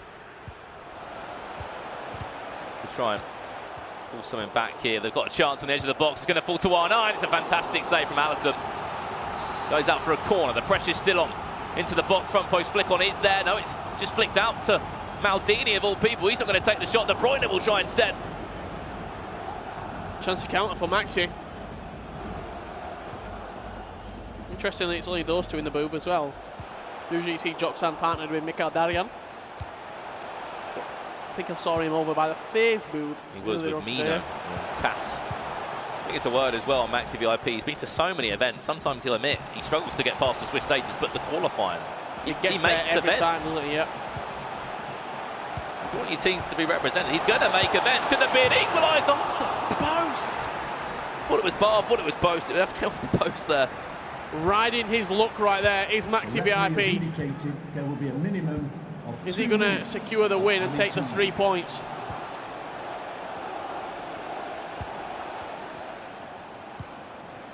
Mane. And to Ronaldo. It's a case of just seeing this game out of complexity. There's your 2 minutes played, and there's 3 points on the board. Maxi VIP gets the job done in the Xbox leg. Sporting, Richard, currently 2-0 up against Footwiz. There's time left on the clock though, only 82 minutes gone for Jamie to do something remarkable here. I'm not sure it's going to happen though with Diogo on the other end of it, 2-0 up. Of course, this is Sporting Club de Portugal. With Diogo, who's got so much land experience already under his belt this year. A bit of a showboat on the edge of the box as well to try and get around his man. Just don't think there's enough time really, is there, for Jamie to try and pull this one back. Messi, well defended there by Vieira, apparently won the ball as well. At centre back. Chance. Ball across the box, maybe I'll take that back, but Peter. The Dane, the great Dane, as I'm sure Diogo will call him. Just got 2 hands onto that. Added time to come. It'll be an unbeaten round 2. 4 points on the board. It's headers and volleys. The ball's in the back of the net. And it's 3-0 to Diogo. Yeah, he's made it look comfortable in the end. We've not seen the entire story of the game. We just see the scoreline and the final goal for Diogo. But a big 3 points here for Sporting Club de Portugal in what is a pretty topsy-turvy group, to be honest. You can't really predict who's going through this group. Everyone seems to be taking points off each other. There really isn't. There's not a standout. There's not a leader. There's no one leading this group at the moment in Group D. Lots of draws, not too many goals other than the game we've just seen there. But Sporting, 3 points on the board, and it's into the 2v2s now for Footwiz against Sporting Club de Portugal. They need that 2v2 win. We'll have a look at the Group D because we said it perfectly, Richard. We don't know who's really leading in this group. It is Sporting, 9 points at the... Pretty much just arguing about it. Growing up, obviously football was a massive part of my life. My dad played, my uncle played, everyone loves football, especially my older brother now being a professional. It's all we did when we were growing up, was just playing. In the younger ages, I played for like the All-Star teams in Adelaide and then played at the national championships and things like that, and still played at a semi-pro in Adelaide, getting paid to play. And obviously at a part of my life, it was choosing if I wanted to play FIFA professionally or pursue the football stuff, and I thought that FIFA was probably going a bit better for me, so I stuck with that. My older brother Jordan currently plays for Western Sydney Wanderers in the A-League, so obviously I live in Adelaide, so it's been obviously a bit hard not having him at home, but obviously he's doing what's best for him, and I'm really proud of him. In the E-League this year I did move to Sydney FC, obviously the arch rival's in the A-League, so I'm in the blue of Sydney, is in the black and red, so it's a bit interesting, but got to do what you got to do, I guess. Signing for Sydney was good to pair up with Mark again. Obviously we had a very successful qualification for the Club World Cup, so to play with each other in the E-League as well is massive, and I can't wait. How I describe Jamie? Very funny, to be honest, and he's really easy to get along with, gets along with everyone, and yeah, just enjoyable to be around. Obviously, the number of devastating fires that's been across Australia recently, not just in Melbourne, but also where my brother lived. It was something really close to my heart, being from Australia and living there my whole life. I thought, with the platform I've got, I had to do something, and it was really good that everyone could rally around. The top 3 donators will get to choose whatever they want. They're probably not going to choose my shirt, that's fine. To raise the amount of money we did was amazing. My ambitions for this season are to do better than I did last year, where I made the playoffs and didn't really go much further, so you never know, could have a late push to the World Cup and hopefully beyond that, yeah. It was great to hear there from Footwiz Jamie, and of course, you know, huge congrats on that charity stream as well. Great to see more people using the power of gaming to create, you know, a lot of money as well for fantastic causes all around the world. Word as well on the E-League. Obviously, Jamie not gone for a different E-League team this year. He's gone with Marco. Marco, obviously the reigning E-League champion currently at the moment. Them two are going to be teaming up for that new format, which isn't a league format anymore. I think it's across 3 events in total. It's a pretty formidable team, to be honest. You'd probably say this season, certainly 2 of the strongest players in Australia. Marcus Gomes not been at the levels that he has previously in prior year, but those 2 with this Footwiz team, would you say performing to what they thought they would be, or underperforming a little bit? I think the disconnect threw them off a little bit. They disconnected in one of the games, and they looked pretty set out to potentially get a late winner in that one. But I'm just looking forward to seeing. I mean, they're still around 3 as well, don't they? They're very sort of, they're so loud as well when they are celebrating. Would that put you off if you were playing and you could hear these 2 shouting at every time they scored? I mean, I just have my headset on, wouldn't I? Headset on, game volume. Yeah, but it's still hear you. You can definitely still hear it. It'd probably make me jump. If I was going through on goal, it might put me off balance a little bit. But I mean, any tactics, if it's going to help, any tactic's a good tactic. I mean, I bet you're all over that. I'd be shouting man on. If someone's playing against me and they're going through a goal, pause the game or something. Man on! Give a big shout, let them know you're there. Pause the game, you'd probably say that. Pause the game. But anyway, we'll talk Controls more about that. I mean, we can get the list going if you really want to. We are waiting to jump into those 2v2 games. Before we do so, let's go and have a look at the table of Group B. Talk to me about this group, Richard, because FC Basel are still unbeaten. Still leading the table, 13 points from a possible 15, I should say. They've dropped 2 points. That was a good to finish a draw. But one thing that I want to try and pick up, if we are going to watch them later in the 2v2, is get really in there with their communication, because they're literally communicating every single move. Drop it back. I'm inside there. Can we... All the little things, the intricacies. I was just stood by the booth watching him. Nicholas is saying everything in-game. Yep. He's really taken the lead of in-game leader. He's calling all the moves. It's like watching like an NFL game, and they have their little huddle after each play.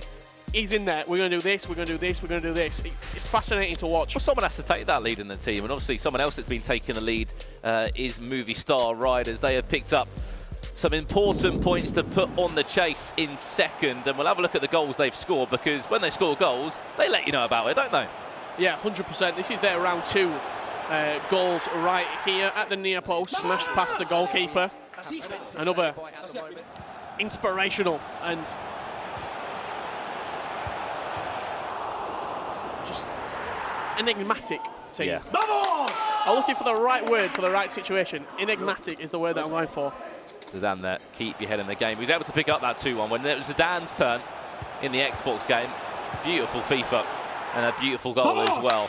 All we're hearing is Vamos, because at the moment goals are going in. They're 2 wins out of 2 in this round at the moment. Heading into that 2v2, can they continue to play well though? And a word on that team, Richard. Obviously Andoni, we saw him at the height of his FIFA career, was probably in FIFA 18, where he made obviously an E-World Cup final. Finals, yeah. And then last year, Zidane, he was really the man of the moment. He was the runner-up in the Virtual La Liga, losing to Gravison, who's actually also playing right now for Dux Gaming. But they also play for Spain in the Nations Cup. Yeah, and that Spain team, fascinating to watch, with Alfonso Ramos behind him as well. Literally similar to what Nicholas is doing now, instructing every single move. I remember a specific free kick. Was it the corner or the free kick? It was a free kick, 90th minute, and he said, I want you to put your man there, I want you to put your man there, you're going to cross it with 3.5 bars power, What happened?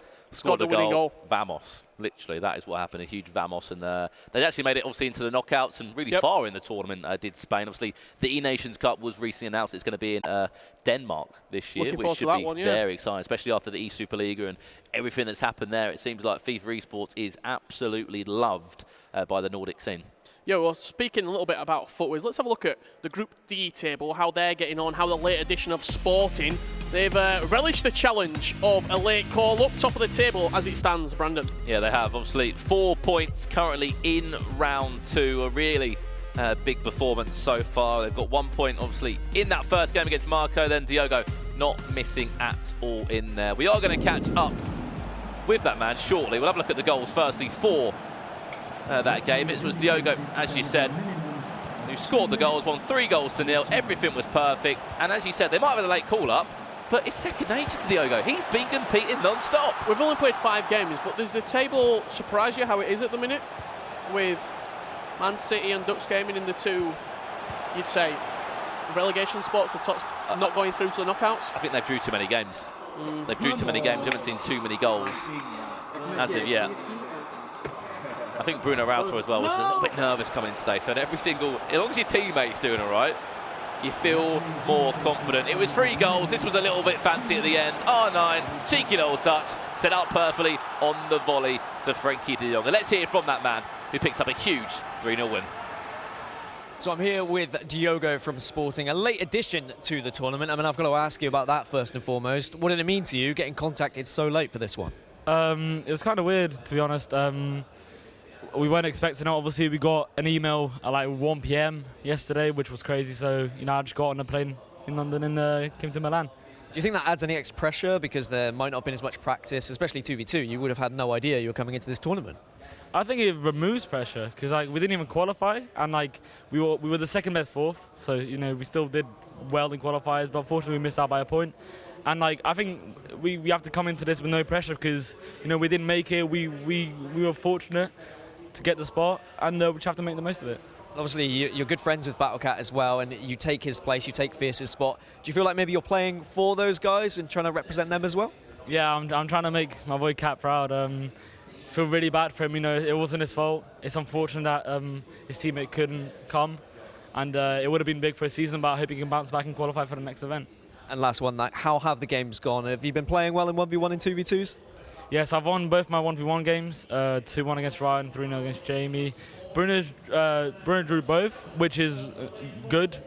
And we've only played 1 2v2 game so far. We drew 0-0. It's quite tough scoring. We're finding it quite tough to play 2v2, but hopefully we'll adapt to it and start winning. All right, thank you very much, Diogo. Thank you. There you go. Perfect interview there from Diogo, who's actually been on fine form at the moment. He said there from Bruno, hasn't dropped a game, just drew him. Still 2 points, haven't lost. Yeah, and I'm also a big fan of these interviews as well, just getting a little insight into some of the players. You saw the one a little bit ago with Jamie and how he's sort of been growing up and all that sort of stuff. The life behind what you just see at the event. So, continue more of them throughout the weekend if possible. I'll let them know, all right? Yeah, I've enjoyed your interview as well. Drop a note. Me and Cody Definition go way back. FIFA 18. FC 20, he made a final. He did actually. Part of He's done well there. What's it? Do you remember who lost to? They won it. They won it. No, he lost. No, he won. Could he finish her? Yeah, he beat Megabit. It did, yeah. Became the champion, mate. It did, yeah. I remember that one. Yeah, part of the goal series. Yeah. Exactly. Well, there you go.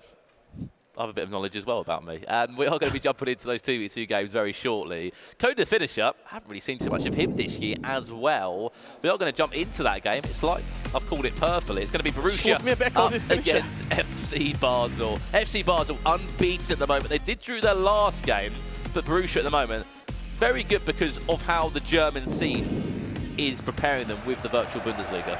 Yeah, that was the Global E-Leagues, if memory serves me correctly. And did beat Megabit in the finals. Megabit were very upset, if I remember correctly. It's just before the playoffs, wasn't it? Yeah.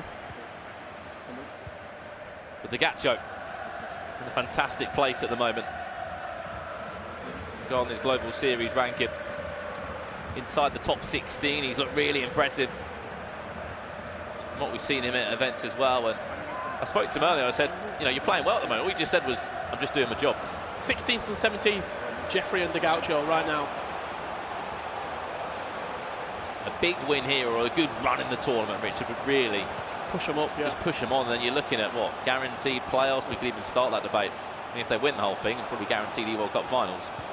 On the other side of that, ultimate confidence booster for Cody and Nicholas. If they can make a semi-final, make a final here, it really does push them on to the next level in terms of their confidence for the remainder of the season. Yeah, it'll certainly be interesting to see some of these teams get on in that 2v2 format. Some find it easier than others. Here comes Brusha now. Do win a corner for their efforts. Delit with a good recovery tackle for FC Basel. And FC Basel being coached by Lubo as well. A Switzerland legend in the FIFA scene. Of course, part of FC Basel, a player as well. Lots of knowledge. We were actually talking a little bit about pro clubs in his interview, was Nicholas. I've had the pleasure of playing with him. Have you? Yeah, him. I was in Manchester, he was in Here's a goal. Argentina. Wait, it could be a goal with Brusha. Cuts back inside. Fantastic defending from Delit. And just the way that he were even playing on pro clubs with a few of us, just a very relaxed atmosphere. It will tell us to do every single situation. Pass it to me here, I'll pass it back. He's just a leader. He's trying to be a leader in this 2v2 game. There's someone else that's on fire at the moment, or a team, I should say. Sporting Club de Portugal looking to take all the points they can from round two. Messi scoring an early goal there. Of course, we're not too sure who is changing each cursor, who's controlling each cursor. We know the team's winning by a goal to nil. At the end of the day, that's all that matters. Points, earn placement. Placement, earn prizes. If they can get a win here, Rich, it'll be 16 points after round two for FC Basel. 16 out to 18, but in the first 17-18 minutes, Borussia has been on top of this Basel side. I'm not even sure if they're being out their own half yet. There you go, they're on the ball now for the first time. Did win their last V2 game. They clearly can do it. That was against Blue United. They're yet to pick up a point yet. That needs to change. Here they come now, FC Basel. Going to be R9. He's in the box, he lays that one inside to Neymar. That's nice, he's taking a wicked deflection, it's out for a corner.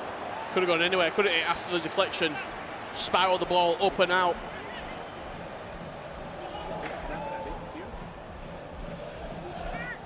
It's all smiles as well, Richard. There's been another goal, and you can guess where that goal's gone. It seems to be the only team that's scoring goals at the moment. It's Sporting Club de Portugal. They find themselves 2-0 up. You heard in the interview, in the 2v2, they struggled in the first game to score. They scored two in what, 20 minutes? In their second 2v2 outing. Let's see that goal that did double the lead. It was from a corner, flicked up into the box. That's awful goalkeeping. That's a very, very bad goal to concede. Van der Sar. It's the fact they took the original deflection. You're thinking he's going to catch that with two hands. That's the sort of goal that could demoralise you. You concede that, you think you're in a one-legged game, just write it off. They've got to pull themselves back into it though, Richard, and it's like they've just heard you because they've just scored a goal. Team Footwiz have just scored a goal. It was Schmeichel with an incredible save, and then it was just an easy tap in the end via Ruud Gullit. You can just see the ball. We'll go and have a look at that goal shortly. Man City Ducks game in 0-0 at the moment. R288 up against Complexity, 0-0 as well. But 21 minutes in, Rich, there's been 3 goals in that game. Man City struggling to score at the minute as well, from what I'm seeing from their games. A lot of 0-0s, a couple of 1-0s as well. I've only seen them score 2 goals as of yet in the tournament. We're coming up to 6 games into the FIFA eClub World Cup. We're going to have a look at that goal as well, Richard. I heard a huge roar, and I probably think it's about time. We had a little bit of luck our side. Yeah, both teams scoring quite a lucky goal each. Come on!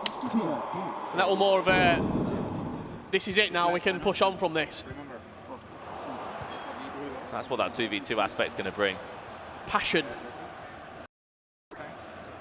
Those huge match moments Even more so tomorrow when a 2v2 could honestly be the difference between sending you into the knockout stages or not. Call it. Straight back to Trent Alexander-Arnold. Of course, chemistry is part of the reason why, but we've seen players use Carlos Alberto or Trent Alexander-Arnold.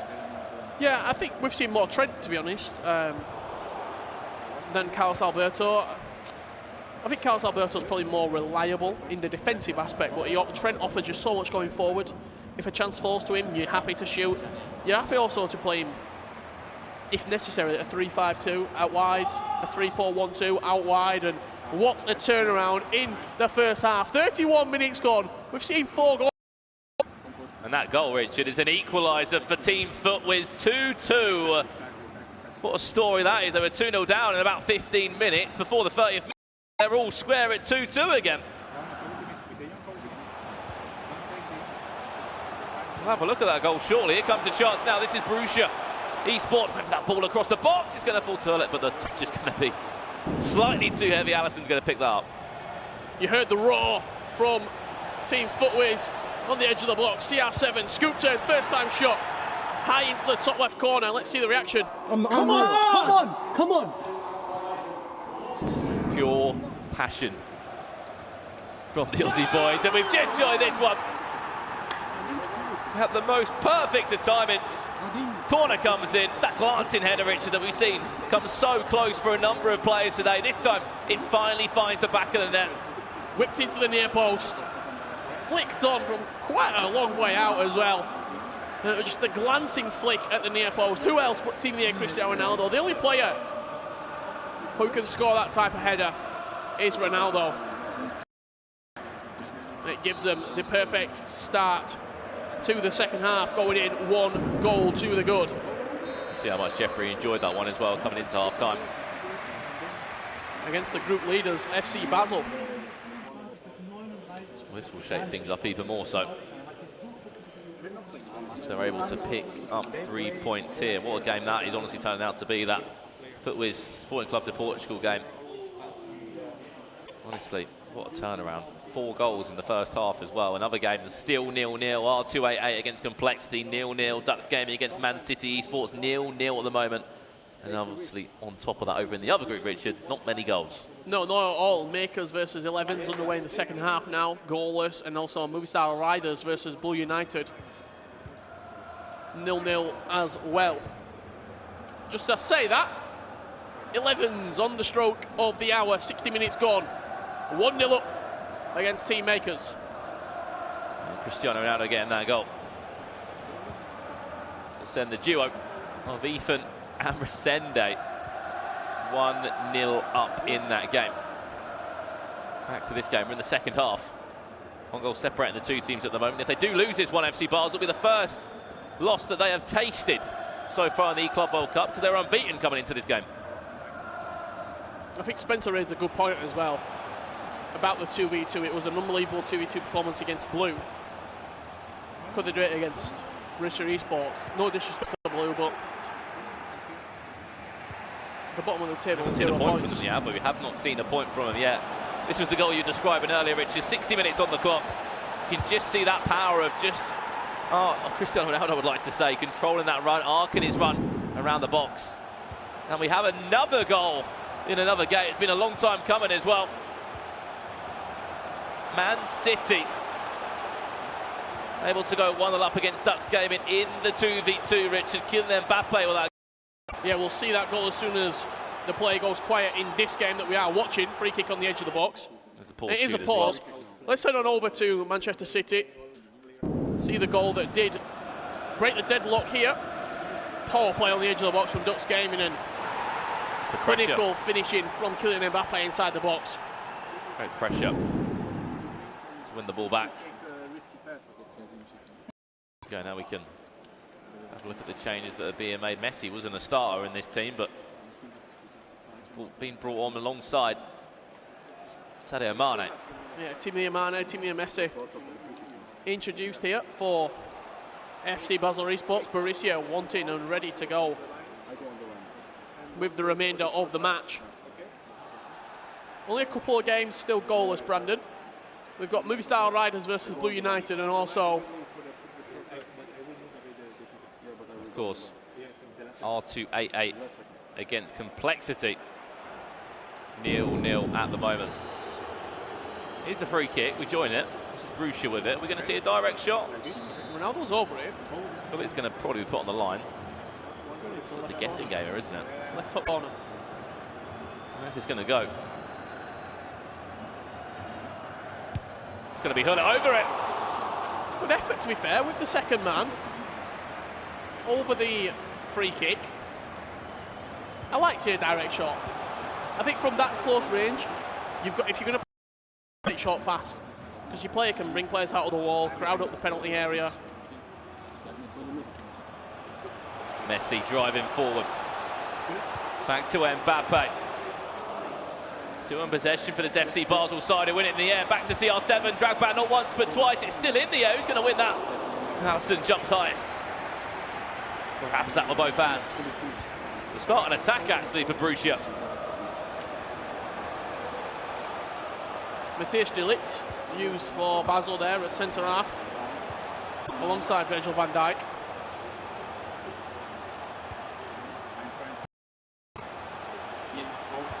Neymar into Huller. This became a little bit too textbook in the end. Something just doesn't seem to be clicking in this game, does it, for Basel? Plenty of time left to be played, but after such a comfortable round 1 2v2 matchup, this is looking a little bit tougher of a task right now. They're getting a lot of success on that left-hand side. A few times now they just pulled out the fullback. 20 minutes left. They're getting closer to their first defeat so far in the eClub World Cup, and having to be a man to jinx things, but one loss could change things. Certainly. Some confidence. Especially going into round 3 as well, which we've seen as a pivotal round. To be honest, we saw Redemption Esports stake a claim in the top 4. We've seen FaZe Clan sort of drift away a little bit. We've seen Ash have a poor round 3 and put himself in a tough position. Here's Huller. Into the box. Is that going to fall back to it again? Double save from Allison. And you can see what it meant to the Gacho there. A huge save.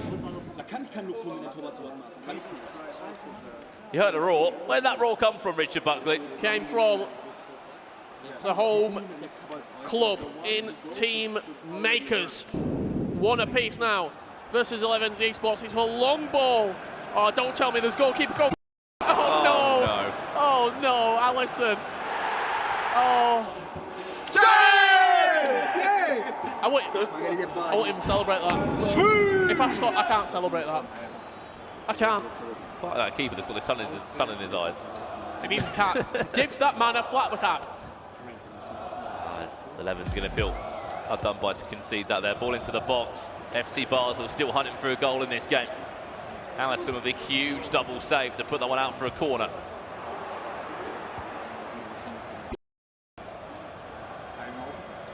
Keeper like this, Bruscia should see this game over the line. Eusebio, nice tackle from Maldini, needed to make it. Van Dijk so far forward. Could be through with Messi, who's fresh off the bench. He'll do it, it's that left foot finish! Thought it had gone in, didn't you? They thought it had gone in, did FC Basel.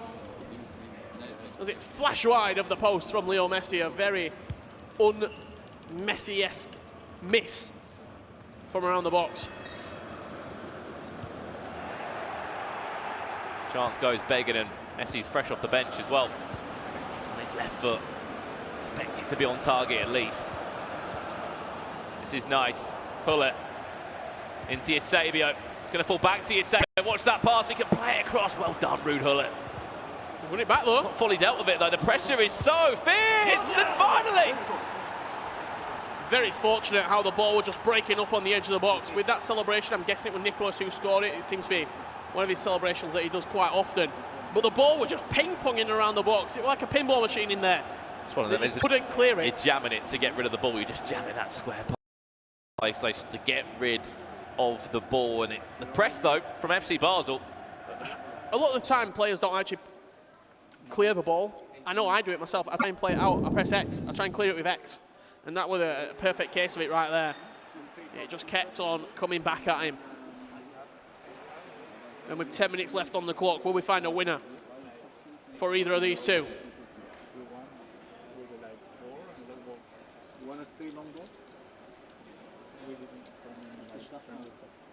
We can hear a little. Trying to have a little listen in, All yeah. I heard was, do you want to stay long ball? Long ball come out of Nicholas's mouth, which I didn't think was an Argentine play style. It's effective. Clearly, when you've seen what Alisson of the game.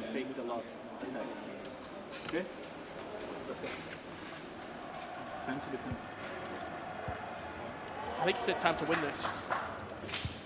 It's really interesting to just hear into those booths as well. Might not be too loud, but able to pick up a few key words. Different tactics, different formations being used. Just looking around, Brandon, we're coming to full time in round 2 right now in a number of these games. This will be the last one to finalise here. Man City doing enough to see out a 1-0 win against Ducks 2v2. Ducks really struggling, actually. I thought they'd be performing better than what they have been so far, but we've only played 2 rounds, plenty of FIFA left to be played, but... See that full-time score come on the top of your screen there. Ducks Gaming. They will be disappointed with what they've been playing so far. They certainly need points at this moment in time, Richard Buckley. FC Basel, they love a late goal. 85th to the 90th minute. They lose the game right there. Could have really been in trouble. There you go, see both teams shaking. Get their first points as well. The table, the group in which table, but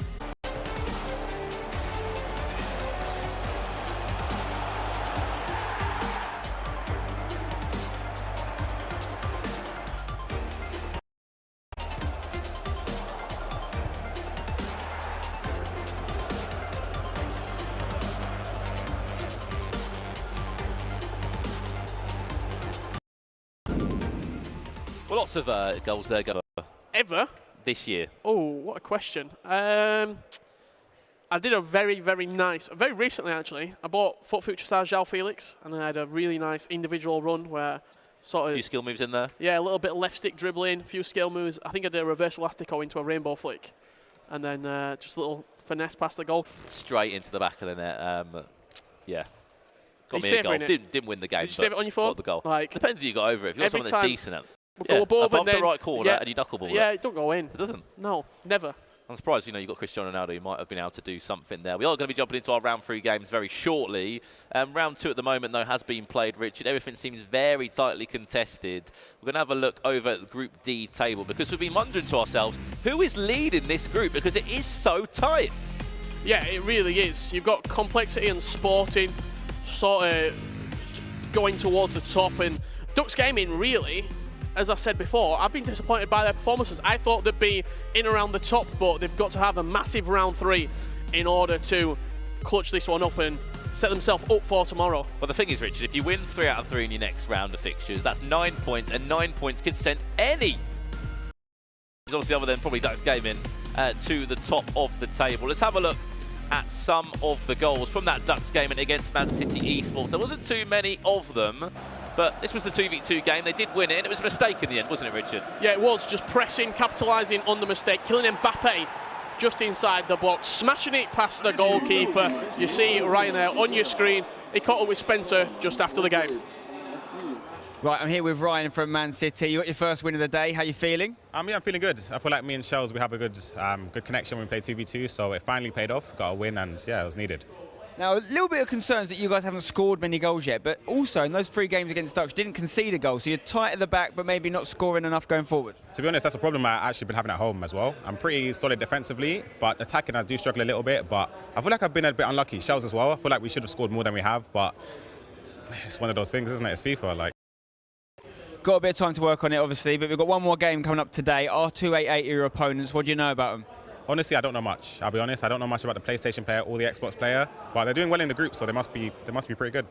So what can you guys work on for the rest of today and also tomorrow? Bear in mind, you've got your win, but individually, neither of you have picked up a win yet. Is that a concern? I feel like the win in 2v2 would kind of bolster us and give us a bit more confidence going into our 1v1 games. And as I said, I feel like I've been playing really, really well. Shells as well, he's been playing well, but there's some things that we need to work on, and I feel like we'll be ready for the next games. Okay, last question for me. Let's talk about Man City in general. This is a tournament they've been in a lot, the Club World Cup. You've played in it before as well. How important a part of the season is this for you? Oh, this is a very, very important competition for me and Shells. It's our first event of the year, so we know how important it is to get some points on the leaderboard and to be competing for Man City. As you said, third year for both of us, actually. I'm representing Man City, so hopefully we can do well. All right, best of luck in the next game, Ryan.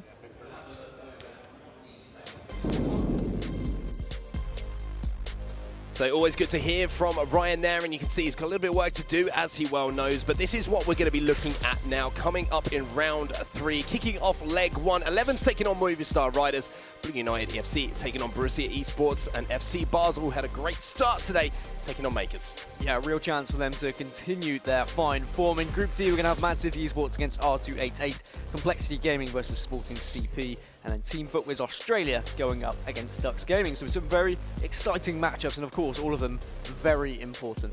Yeah, that's going to be our featured match. The one at the bottom there is going to be Footwiz Marco, who we're starting off with, taking on Gravison. Two big names in the competitive FIFA scene going up against each other here. That Marco is going to want to get more points on the board after a strong start today. Yeah, I was really impressed with how he's performed so far in the tournament. Of course, is just one of Australians' best players, and to see him perform well on the big stage as well as he has done throughout FIFA 19, it's good to see him doing the same in 20. All the meanwhile having a good friend and fellow Australian Jamie alongside him. However, Gravison is a champion in his own right, of course winning the La Liga last season, and I'm sure that he will also want to demonstrate what he's made of in the FIFA 20 season as well. We're underway here in our final round of games for the day. It's been a long old day for a lot of these players. Split up into 2, so it's not been too bad, actually, thinking about it, considering they've played 3 games today. We're back tomorrow to complete the groups and going through to those knockout stages. But it's going to be Marco with the ball here from the start of this particular game, but giving away possession early on there. Good pressure there from Gravison just to make sure he was on the back foot. Very important in any game of FIFA, just to solidify yourself into the game, just get a decent amount of possession, try and get a couple of chances on the board, try and make your opponent a little bit nervous defensively. If you allow them to be too comfortable defensively and they don't feel threatened by any of your attacks, then they're going to start to maybe take a couple more risks. They don't feel like you're going to do anything with the ball. And it's all about risks in the current metagame of FIFA. Have to start taking them, have to start taking some of these shots that maybe you don't think are guaranteed, because all you need is that little bubble, or maybe the ball going out, a deflection, a corner, some sort of set piece, just to try and change the wind in your favour. Of course, the table has turned a little bit after our second round of fixtures. Dux Gaming currently sat at the bottom of the table, just 3 points to speak from 2 rounds of action. And Footwiz, after a great start, only managed to get 1 point there in their last game. So Team Footwiz Australia, 7 points on the board for them. This is a little bit of a battle at the bottom to kick things off in round 3. Yeah, you've got to ensure that you pick up those points and put yourself into a good position for tomorrow, because even though there is still 18 points available when you get into tomorrow's competition, if you go to bed thinking, all right, well, we're in that relegation zone, or maybe we're still going to struggle tomorrow, it's not going to be a good feeling. It might not help you sleep, to be honest. You certainly be sleeping easier if you're one of these teams who has just cruised through day 1. So here comes Gravison then.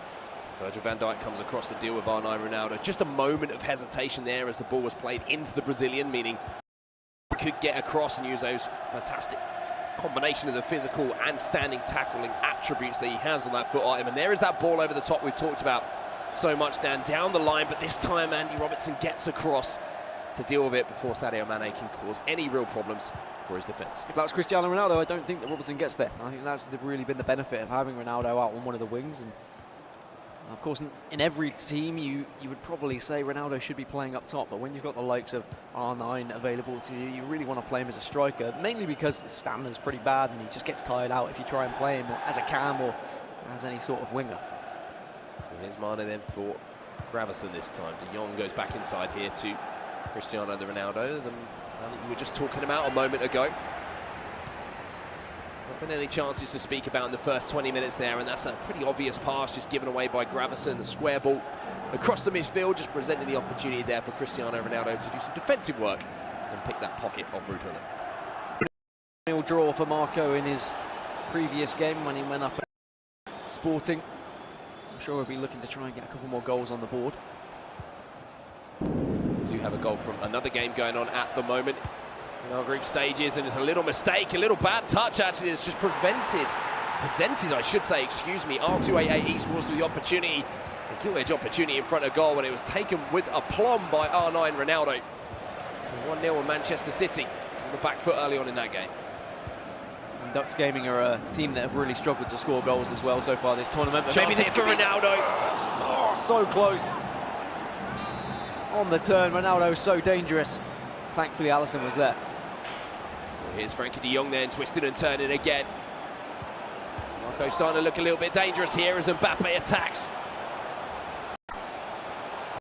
His way into the box as well. There's the little ball back to Cristiano Ronaldo. The scoop turn into R9, and there's the goal! Beautiful build-up play there from Marco. One of the dangers is Ronaldo, and he finds that top corner. He might not have scored against Sporting, but he's got the delivery that Ducks have really struggled to find goals so far this tournament. Marco should be able to build from this as we have goals elsewhere as well. Just a nice through ball, Eusebio clean through, and then it's an easy finish to the right-hand side of the goalkeeper. If you leave that much space to a player like Eusebio, you can always expect them to score. Makers taking the lead in that game. Now Ruud Gullit having to recycle possession back to our featured game here. Great start once again for Footwiz Australia, but we've seen them have a little bit of a problem with holding on to leads at certain points in the game, but I have to say, Ducks Gaming not had a day to remember so far. However, a goal here, just to put the pressure back onto their opponents, could be exactly the tonic they need. Here's Mane. Ronaldo with the back heel, back to the Liverpool man. A little bit of contact there, but not enough for the referee to get involved. Possession now goes back to Footwiz, with Kylian Mbappe on the far side. And all 3 points that we've been able to secure so far in this tournament have all been draws, 2 of them 0-0 draws, may I add. So I'd say that puts you in a pretty good position if you're Marco right now. You've got a goal lead, you know that they're not scoring goals, you know they're not winning games. If you can find a second, you've got to feel like it should be game over, but we did see his teammate Jamie throw away a 2-0 lead earlier as we look elsewhere between Complexity and Sporting. And it's going to be a goal lead for Complexity. Messi just on that wand of a left foot.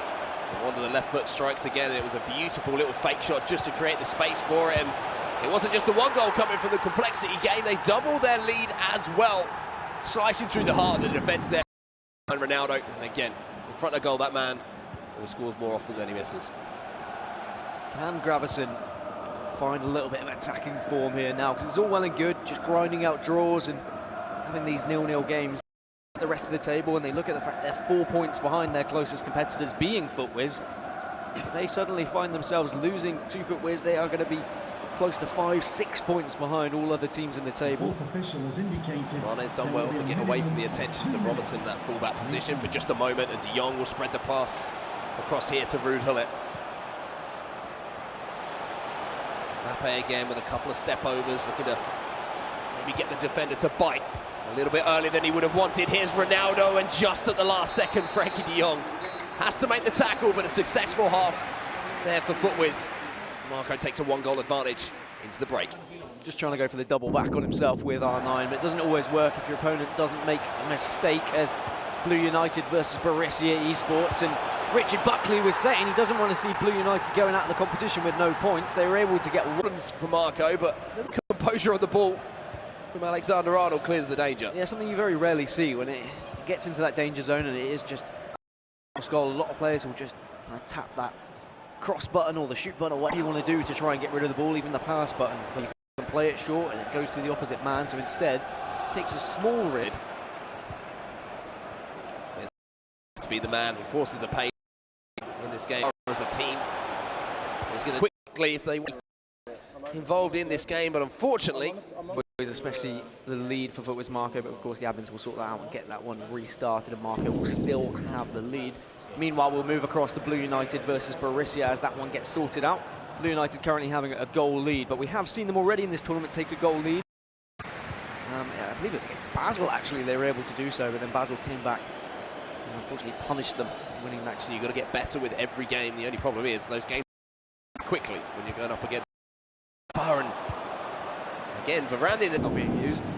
That's all I'll say. And there's all three of the games in because 1-0 up against FC Basel. So Basel, who I think are undefeated at the moment, currently a goal down.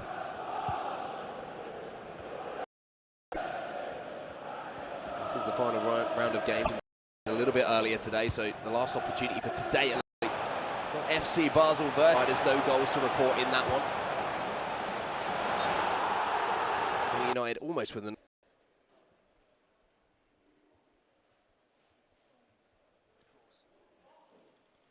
to report from these games, of course, like you can see, are Blue United with that 1-goal advantage and Makers with the 1-goal advantage over FC Basel. And I think we're competing on wrong on purpose. I'd probably copy it. My favourite thing to say is like, David Luiz, he's brilliant. Have I ever used him? No. But I've seen someone on Twitter say he's good. So corner here will be whipped in and it's contested here. And Carlos Alberto will pick up the pieces at the back post and Van der Sar has to find a pass to Robertson. We're actually going to move back to our feature game. It has been restarted now. We'll keep you up to date, of course, with all of the games that are going on at the moment in all of the groups that we've got still running. You can see here, still a 1-0 advantage here, starting on the 56th minute-ish. Didn't quite catch when the game ended. Around then. Either way, the important thing is it's been restarted with the lead for Marco. The benefit of the esports build where they can just continue games from a certain minute and change the score. I remember back in the day when I used to compete, that would not be a luxury that you would have. So still no real chances to report for Gravison so far, and time is starting to run out and that ball is running out as well. Position turned back over to Marco. You saw a little bit of a look of relief on his face. As soon as you don't have to defend an attack, you don't have to put that mental fortitude into making sure your opponent doesn't score or create a chance himself, as R9 is busting his way through on goal. That's the power of R9 in one clip. So much power, but just not being able to get the finish because I think he was a little bit off balance. There's been a goal between Basel and Makers.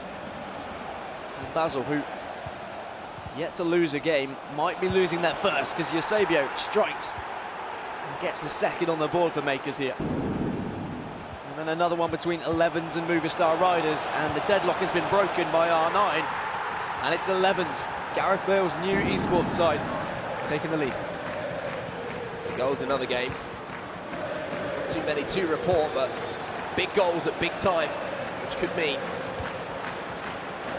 results and big points going into the bank for these teams as they fight out to get one of those top 4 spots to make it through to our knockout stages. This is beautiful. Playing it around the box here from Gravison, but again, he's not even getting at the heart of the defence, but a little mistake there, a little interception. A little heart in the mouth moment is put on pause there as Frankie de Jong comes in and just says, "Bye." Turns back inside his man, Carlos Alberto, sticking tight to the Frenchman, and does a fantastic job to force him out of play. And in this situation where you are a goal up and time is ticking away, it's about finding that balance of still playing attacking football, still trying to create chances where possible, but also knowing when to recycle the play, where to try and eat away at the clock. Because otherwise, if you rush it a little bit too much, you're going to present too many opportunities. If you turtle up too much, then possibly you're going to make mistakes as well. Mbappe with the fake shot back inside. R9! Marco doubles the lead here in Milan. And it's the power of Kylian Mbappe to get round his man. And the cut back to R9. Just served it up on a plate for him. And you can see the relief as well from Marco. He knows that there isn't much time left for Gravison. Still more goals coming in. Complexity versus Sporting was 2. Make that 3. Van Dijk just not able to stop R9 as a goal comes in the 91st minute. Moving back to Fawaz versus Ducks. You'd think with 14 minutes left this should be done and dusted, but we did see Jamie throw away a lead. However, there was more time left for his opposition. Just need to try and restrict those chances as much as possible now. No silly mistakes, no silly risks. Seen in the corner First screen, another goal has gone in from one of our other games going on. We'll bring you that as soon as we possibly can. But now Zidane's having a strike from distance. The post. You just feel like Ducks gave in and Gravison needed that one to find the back. Eat away at the time a little bit, hold on to the ball as best as possible. As I say, that does give it away. Needs to get something here, do Ducks. Gravison knows how desperately he needs a goal. Gravison needs a goal and he needs one now. Zidane, maybe he's going to be the creative spark, or maybe it might be Ruud Gullit here. So many men behind the ball here for Marco. But Neymar's trying to wriggle his way through, but Ruud Gullit stands up and can't clear his lines at the moment. Van Dijk comes in with a heavy tackle and says, if I can't win the ball, I'll win the man and at least slow the play down. A lot of pressure from Gravison, but at the same time, I feel like Marco has done enough. Makers versus Basel. Oh no. Oh dear. And that's a third. Just like that. Those Makers are going to be able to secure a victory there. There's the face of a man who's just been gifted a goal into this game here, and it's 11 to make it 2 there. Big goal for him, growing in confidence as his tournament is progressing for his team. But into stoppage time here. You just have to say that Gravison, he hasn't been able to create enough in front of goal in this game. I think that's the story for Ducks. In general, they haven't been able to create chances, they haven't been able to score. They've had several 0-0 draws. But for Footwiz Australia, 3 points. They were only a point off of the team above them. I'll put them on 10 points. Dustin Pele may be looking for a third here for goal difference, but the ball will roll out. The referee will bring it to a close.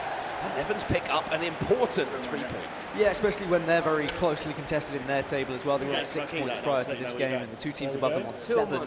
One team below them on 1 point. So very important, really, for every team still in the competition at this point, just to try and get as many points as possible, just to give you the best chance for tomorrow of qualifying. But we've still got a little bit of time to play here between Man City and R288. This one is certainly not done and dusted. Even though there is a goal lead for R288, I'm sure still time for Shells to make something of this one. And this is from Group D as well, so again, we mentioned how tight this table was. Well, it's only a point or so separating these teams. 8 is going to be big for them, and bad news for Man City Esports.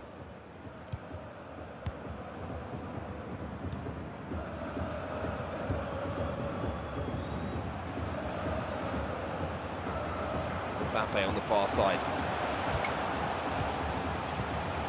75 minutes on the clock here. Almost found that pass through, and I think if you have a player who's any shorter than 6'4" there, you've got a problem. But Ruud Gullit doing his job so well in that central midfield position. You're always going to go for that pass when you see it as well. Your natural footballing brain is going to tell you to make that pass. However, you see it getting cut out time and time again in FIFA, and sometimes you feel like maybe you should have gone for something a little bit different. Kevin De Bruyne then. Central midfield position, 98 rated team of the year for Iron. 5-star weak foot as well, so you have to be so careful, but Virgil van Dijk steps in. And it was careful defence there from R288, and now there's an opportunity to maybe go for the hammer blow right at the end of this game. Surely it has to be. Squares across to R9, and R9 doesn't make a mistake. And R288 on their way to picking up a vital 3 points. I almost thought the pass was a little bit too heavy, and maybe the keeper was going to be able to get into a decent position, plant his feet and stop that one. R9 just being so good, was able to power it home, and Van Dijk even got into a position to possibly stop that one as well. But it doesn't matter as long as it's gone in. 2-0 lead, and that should be enough. But he's going to be going to the tactics screen for both teams to see how they do. Well, good news is, while this game is just coming to its conclusion, we'll quickly jump over to Spencer, so I think he's got some news of a drop for us. Yes, guys, we have done another Twitch drop. Mega packs have been given to a lucky few of you. And reminder, you can get yourselves with a chance of getting some of these Twitch drops all through the weekend by making sure you've linked your Twitch account to your EA account. As you know, after today's stream, we'll be back tomorrow with more drops throughout the day. We've already dropped Team of the Year Allison and Prime Icon Kaka, as well as a number of packs. So get your Twitch and EA accounts synced up, and maybe you'll be lucky tomorrow if you haven't been today. Back to you guys. Thanks, Jeff. Always good to hear from Spencer on the side there, our sideline reporter, keeping you up to date with all of the pack drops that are going on, all of the item drops that are going on as well. And thank you, of course, for watching the competitive season. This is pretty much wrapped up at this point. R288 just being able to hold on to the ball and really eat away at any possibility of Man City and Shells in particular, who's actually currently playing this game, getting any sort of chances, any sort of last-minute worries, because even a goal now is just too late. From the kickoff, you can hold on to the ball as well. Some decent skills with Pelé, and it looks fancy now, but just hasn't been able to keep up with the amount of pressure. Great shielding though from R9, turns back here, and again maybe an opportunity to strike it there. Decided to look for that guaranteed goal. And this deep into stoppage time, that pretty much is going to be the last action of the game. It's going to be Don Ollie who's holding on here for a 2-0 victory. Manchester City eSports again find themselves coming up with no points in a group that's so tight. A big win in that situation for R288. Yeah, that will see Man City drop down. As you can see, this is how Group D lies. Complexity, top of the table with 12. R288 move up to second with 11. Sporting on 10. Footwiz leapfrog above Man City on 10 points. And Ducks Gaming still unable to find a victory at this tournament, just on the 3. Yeah, and you can see just by looking at that group there, what a difference one game can make at this point in the tournament. I know we're only on day 1 and on round 3, I should say, for a lot of these squads, but it is a case of every single point that you can pick up throughout these first 3 games is vital to making your day so much easier tomorrow and just taking that. And we are seeing a pattern in the majority of games. If you can find that first goal, you are going on to a victory. There have been a few discrepancies. There have been a few times we've seen teams come back into it, but first goal is so important. So do you lead with just the different format and the fact it is just 90 minutes? Do you just come out of the blocks and just attack your opponent and hope to get that first goal, or do you play it safe? It's all these different things these players are learning as we go on. As we take a look at Group B, FC Basel topping the group, 14 points. They just took a loss, though, their first loss of the tournament, so it is going to allow Makers to catch up with them ever so slightly, along with Movistar Riders. And again, how tight it is at the bottom here, Bruce. 7 points for them. Blue United, the only teams that's really Cody the finisher. Last time we saw. And it would be a real shame, I think, for FC Basel after having such an excellent opening 2 rounds, if they were to then go into this round and lose all their games, then they'd suddenly be a little bit worried about going into tomorrow, and it's going to be up to Makers to try and put that doubt into their minds. To get 1 victory against them, and it was a pretty emphatic one as well, 3-0. Cody the finisher now needs to take, and the format changes a little bit once we get to those knockout stages in game. And if you manage to win your opening game, then it all comes down to that 2v2, and you may not even play the second 1v1. So those teams who have practiced the 2v2 scenarios are certainly going to be in a better position when it comes to the knockout stages. An opportunity there for Frankie de Jong to step into space. Well, Cody the finisher, and maybe look for one of those incisive passes into the striker, maybe pass out. It's a trait that needs to be added, the long-legged on that particular occasion to beat his man. There's kind of a strange hush in the room at the moment. Earlier on we were hearing energy from the players, and I think everyone's realising how important points are now. They're trying not to get carried away with the occasion. And it really is a case of focusing up, as Van Dijk's just made a little bit of a mess of that one and allowed possession to fall here to Cody the finisher, who almost finds a fantastic pass into the feet of Cristiano Ronaldo. Here is Ronaldo once more, threads the ball back to Mbappe, tests the goalkeeper. Well, that's a save you would expect Alisson to be making. Is it just going to be the short pass here? Again, I still think this is a waste, and I still think front post headers are worth trying with Cristiano Ronaldo, but a lot of pros disagree. Maybe he can get a goal here to just put everything I say out of the window, but Hullet blasts it wide. To a window, I'm sure. This game, but goals to report elsewhere as we see Sadio Mane finding the feet of R9 Ronaldo, and it's Jamie from Footwiz Australia who takes the lead, and the woes for Ducks Gaming continue. From across the room, and I guess that is the one benefit of the current meta, is the relief does mean we get a great reaction from every player when they do score. I'm not saying they didn't react to every goal through FIFA 19, but I remember a goal Well, I remember a game that was 21 goals at one point, and then players just stopped celebrating after a while. Lost in the waves versus Houston. Never forget. What was it, like 11-10 or something stupid? To be honest with you, Dan, I've tried to forget that game.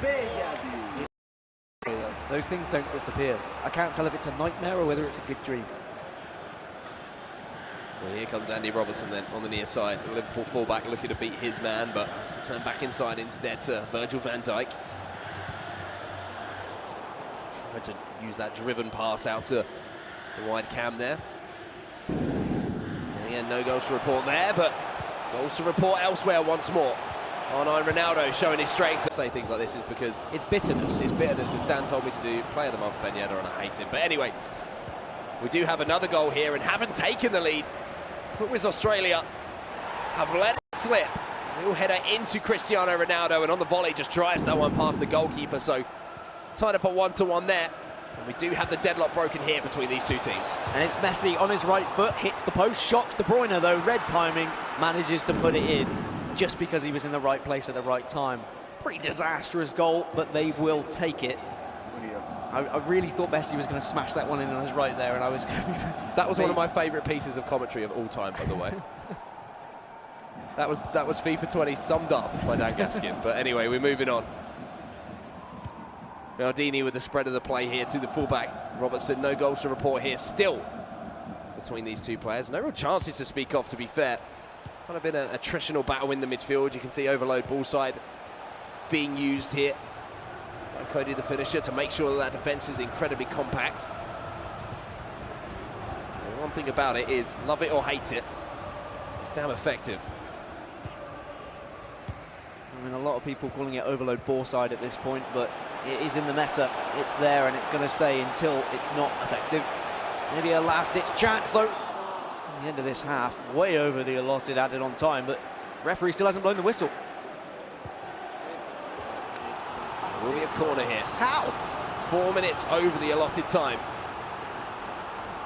Is he going to whip this one in? Yes. Van Dijk is being controlled in towards Virgil van Dijk, and what a way here, but Cristiano Ronaldo has to try and find his way towards goal, and it will be the half-time whistle as the pressure subsides. And we go into the break at 0-0, but one game that isn't going into the break at 0-0 is Sporting versus Complexity. As Sporting has doubled their lead, and what a strike that is from R9. Absolute belter. Complexity find themselves 2 goals behind as Blue United versus Borussia also underway at the moment. And it is going to be a goal for Borussia as well, as Hullet making that steaming run forward so much as the Germans celebrate. Possibly the loudest clap I've ever heard in my life. However, we move on and we listen. Just a conversation between coach and player as well. Very important, our coaches in FIFA. I know we talk about it a lot, but I'd say even more so in this particular format. There is just the one game, and sometimes you've only got 45 minutes to actually get a read on your opponent, and then the next 45 is when you've got to try and put that plan into work.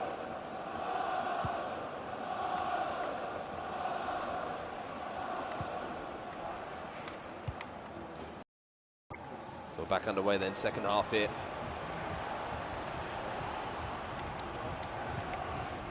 And I think you can just tell the kind of the gravity of the situation for both of these teams at the moment, realising how important these points are, and you don't want to be the player to make the first mistake here in this best of one.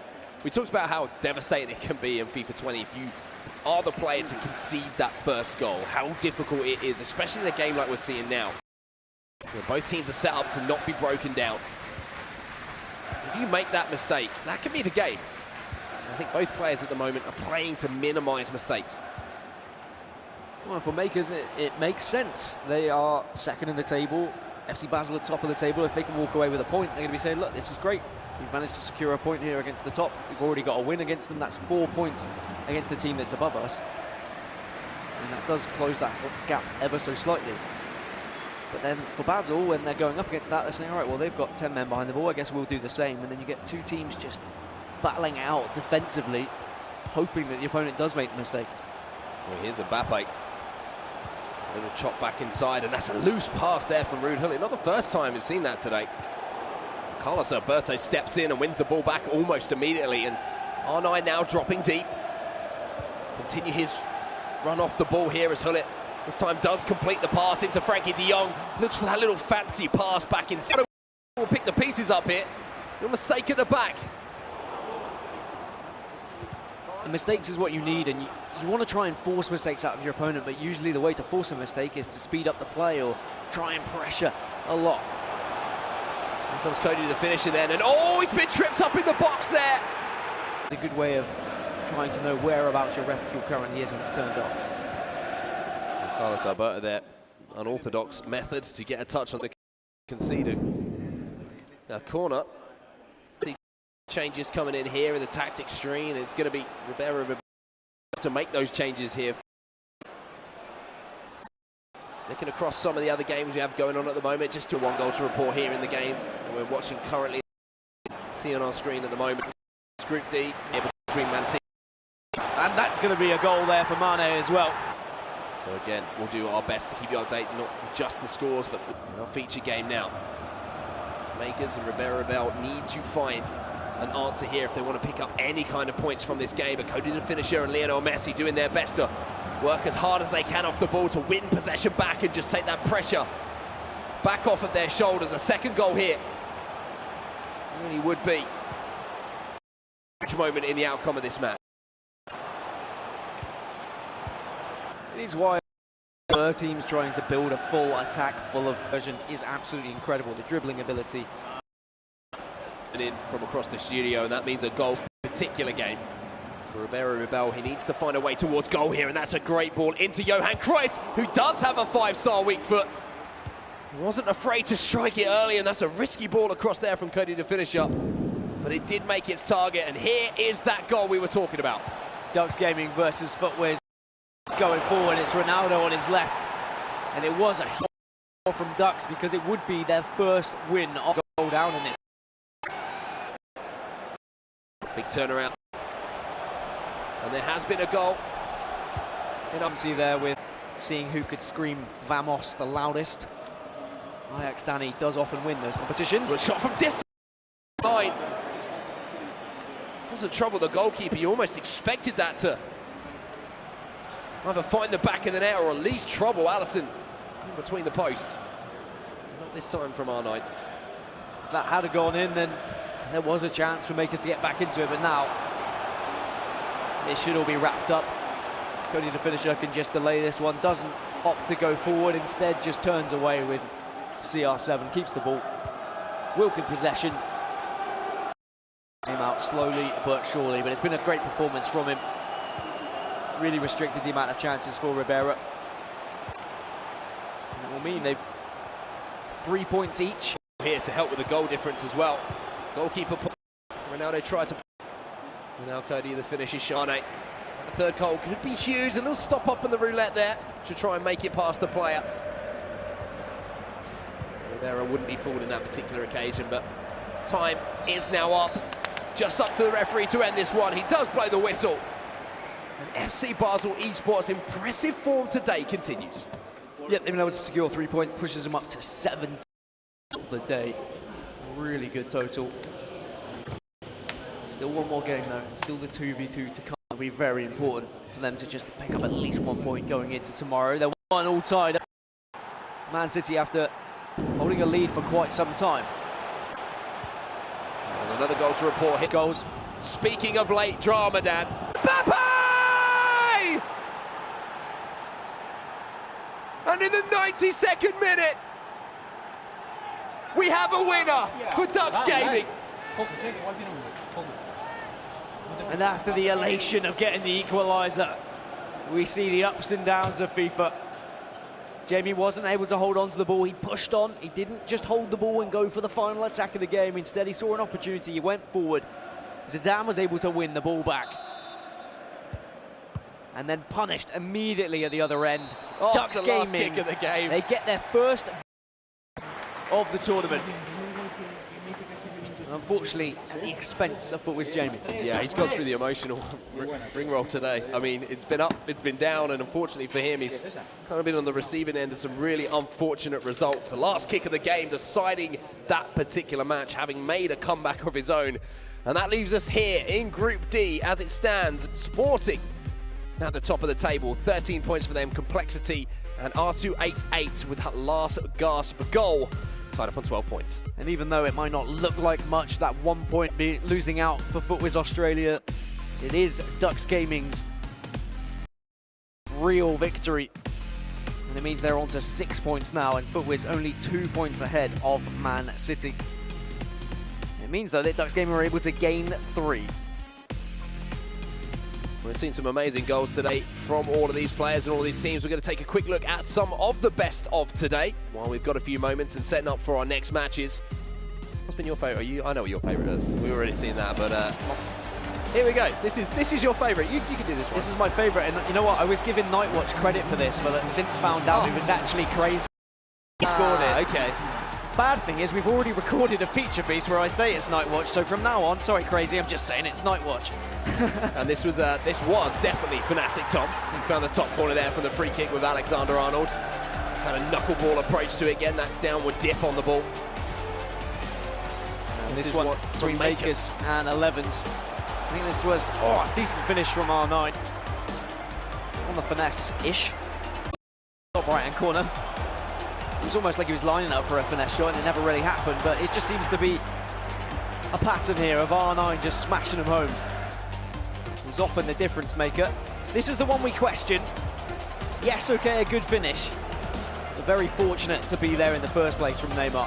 Yep, I'm still questioning that one, I have to say. I like the celebration. I like the celebration as well, I'll give you that one, but they are some of the best goals that we've seen today. I'm agreeing with you though. I mean, Nightwatch, I'm sorry, it was crazy. I've been telling Dan all day it was crazy. I was like, it's crazy Dan. He's like, no, it's right, it's Nightwatch. Definitely scored that goal. With the 5-star combo and the little McGeady spin and the finish at the end of it. Beautiful to watch. We love that. I think more of that, please. If I have a vote, I'd say that's goal of the day. I'm just going to put that out there. But do you know what? Just to annoy you, I'm picking the Neymar one. Mm-hmm. Thanks, Mark. Not really, I'm picking He the is the problem. There you go. The entire FIFA community can problem. jump onto you. I was the first one that called it out. As soon as I saw it, I was like... It's true, you did. But we still have one more round of games, so there's still a chance for maybe another goal of the day. But is anyone going to be as inventive as that one from Clash? That's my real question. They were 2 goals down there. It didn't get them the victory, but maybe they can kind of get the wooden spoon of getting goal of the day. Yeah, I think the one thing that we should take into context as well is there may be some of the goals that were fantastic to watch aesthetically. However, there really has been some huge goals that we haven't put into that package, just like we saw just a moment ago. R2I Esports on the last second goal, having been down 2-1 to make it 2-2 and then score with the last kick of the game with Kylian Mbappe. A huge goal for them and devastating, of course, for Footwiz, just losing those 2 points that would have made them feel maybe a little bit more secure from tonight through to tomorrow, of course, with those extra 2 points on the board. But we'll take a look at the Group B table while we've got a second as well, just to show you how that is lining up. And Dan, what a day it's been for FC Basel. Yep, just the one loss for them, 17 points at the moment, and 11s have been able to creep up to second place with their victory as well. You saw, we heard and we told you how loud Resende screamed after that victory. Now it'll be down to the 2v2 to try and secure some more points. Makers and Borussia and Movistar Riders all reside on 10 points, down on 4.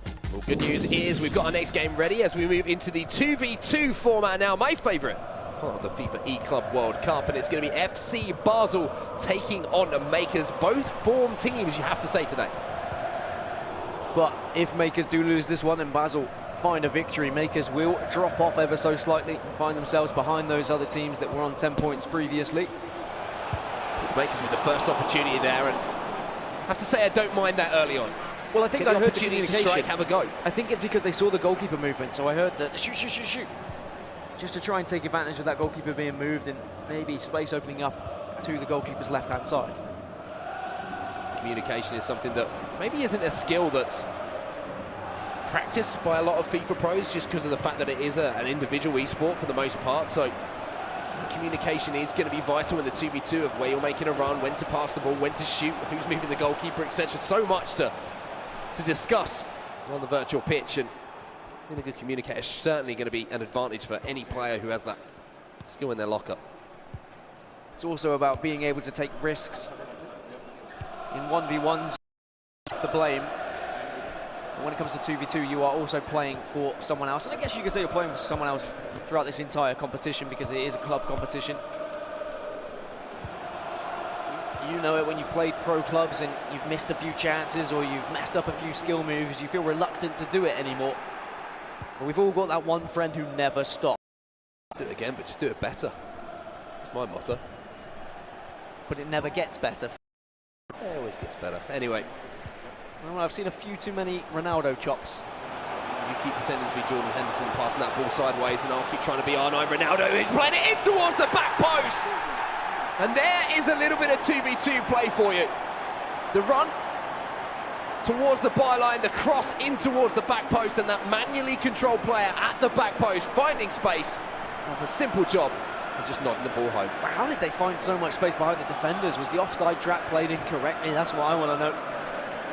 Really too much room on that right-hand side, but there is a Cristiano Ronaldo header paying homage to FIFA 19 as FC Basel can take the lead in the 2v2. And I'm always really happy to see an early goal in any FIFA 20 matchup, but particularly in the 2v2, because I really want it to open up. So we are going to see, I think, throughout this tournament, some very exciting 2v2 matchups. I'm just looking at the player camps at the moment. I can see just consistent communication coming in from Nicholas as well. We heard from Cody the finisher earlier saying, you know, Nicholas is really taking the reins as far as being the in-game leader for us in these 2v2s. So you can see it here, just constantly communicating with Cody. Cody a lot of the time. You have to have someone taking lead, though. If you have two people trying to make the decisions and be the power player, it's going to be conflicting. Egos will clash. If you can designate who does what before the game, who's controlling the keeper, who's making the calls, as with any other game that requires any sort of leadership or captaincy, just building that chemistry early and having that respect for your peers and your partner is very important. The ball given away there pretty sloppily by Makers, and now you're going to see a shot from distance. A little bit of a surprised look from everyone. Both Makers and FC Basel, as that ball fell to R9 Ronaldo. There's a real opportunity again, but they're finding space in behind pretty easily at the moment. It's those manually controlled runs, they're just making them into difficult areas for the AI to track and to manually track as well. All 11 men behind the ball for FC Basel. Two of them controlled and just kind of running around like little terriers after each ball. Here's Mbappe then taking on the fullback. Robertson stops up, goes back inside. A little chance here maybe for Makers, but Virgil van Dijk gets back in to make the challenge just time. And that's a great ball out wide here to Kylian Mbappe, who's going to spin in behind again. Mbappe fighting against a combination of Carlos Alberto and his namesake on the other side of the pitch, excuse me.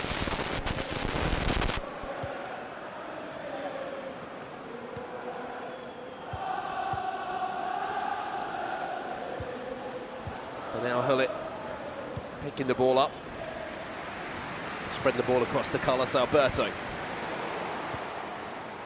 Robertson wins that ball back pretty comfortably. Unfortunately, we've lost Dan Gaskin for just a second, so you've got to deal with my dulcet tones.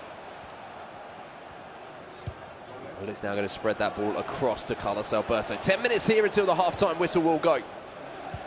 In this 2v2, just a reminder, it's just one leg in every single round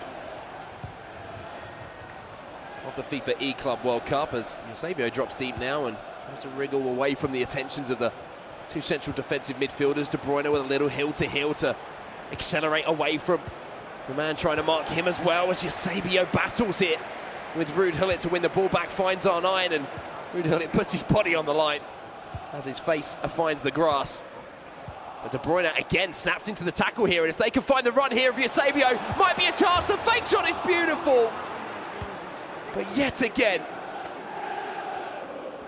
the post denies Makers from finding an equaliser, and they might, unfortunately, have their misery compiled here as Mbappe tries to get the ball into the middle, and the hands were raised there from David Luiz. I'm telling you what, if handballs were a thing in FIFA, the referee will have a look at that.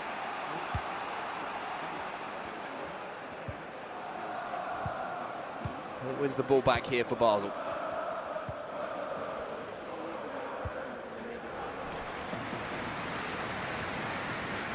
Spread across to Robertson, and there's a ball in behind there. Kylian Mbappe getting inside of his man, not going directly down the line.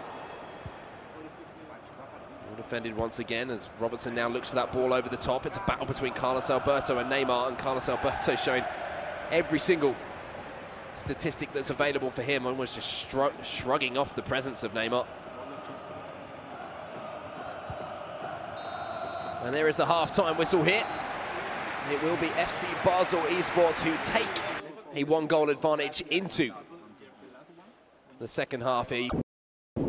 Incredibly close stats there between the two teams. We're jumping over to Complexity versus Sporting Esports here just to watch some of the goals that have gone in the other games. Complexity here with the lead in that one, but now we're going over live to Man City Esports versus R288 Esports.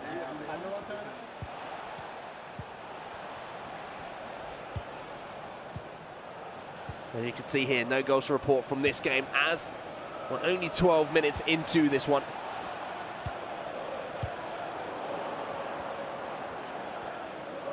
Still fascinating to see how all of these pros have their own preferences on players in certain positions.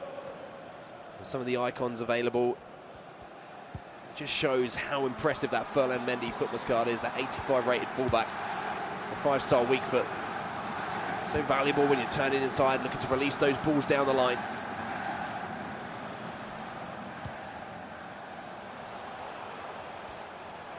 Here's Ronaldo. I think I found my voice again. Apologies for leaving you for a little bit, Mark, but I'm glad to see that Man City are back at this tournament again, and I think they should be one of the best teams at 2v2 just because of the amount of experience and history between these two players in particular. I mean, Shells and Ryan, they've known each other for very long.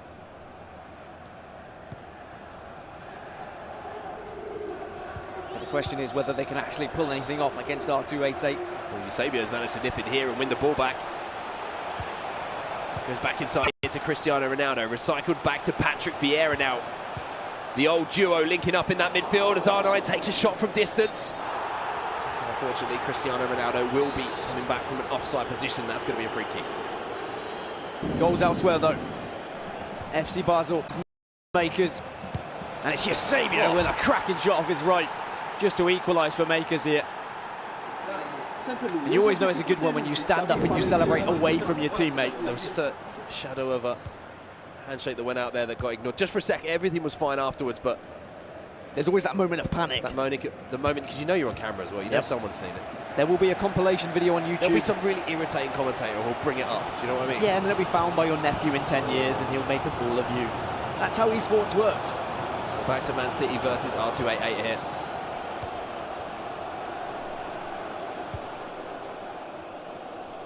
Shells and Ryan. Not had the greatest of day, maybe by their standards, of what they would want to achieve. However, an opportunity here to get 3 points on the board. Looking across again, I think Complexity have just found a second goal. That's now 2 to the good for them. United versus Borussia Esports is tied up at 0-0 as well. 11s versus Movie Star Riders, 0-0 as well. Final game, of course, there of Group D, Footwiz versus Ducks Gaming. 0-0 as well. 0-0. It is a pattern that is developing in 2v2, but going against the pattern is Complexity versus Sporting. 2 goals for Complexity now, the North American side of Maxi VIP and Joxan. As we come back to R288 on the attack, but too many bodies in the way from Man City, and I think that is the story, really. Too many bodies.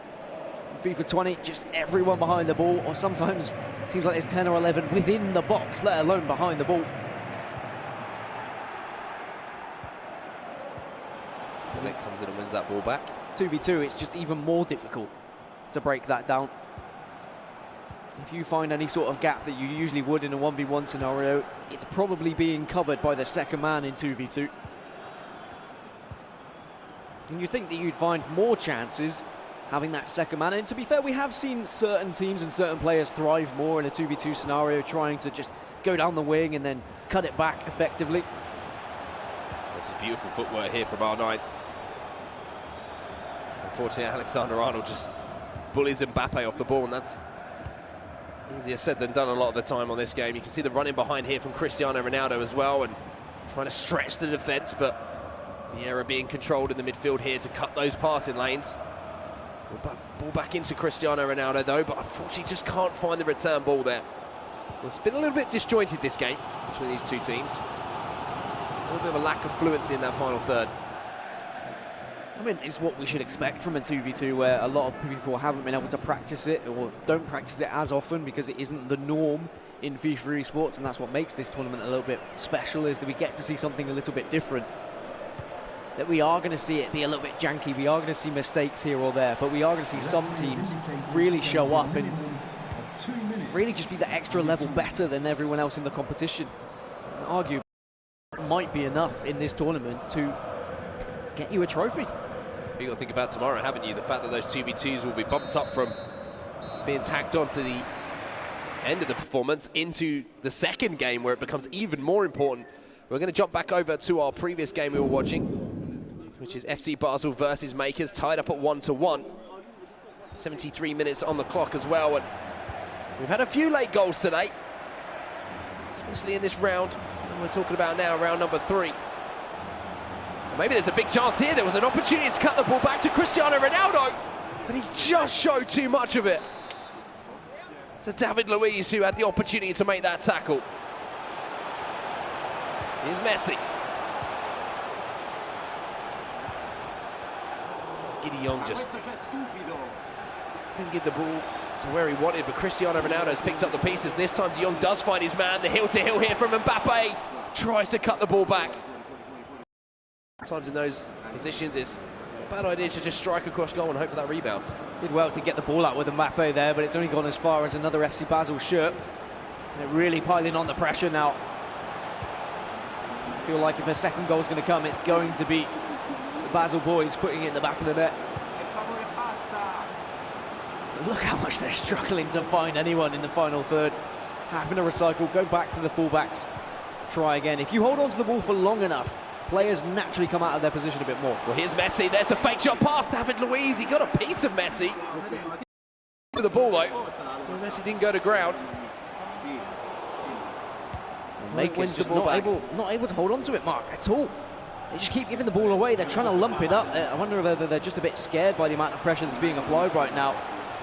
But they're rushing every single ball out from the back. And I've got to say that Makers are enjoying this. So one thing I can see, there's smiles and they're laughing and they're joking. They're trying to keep it jovial. They're trying to have some fun.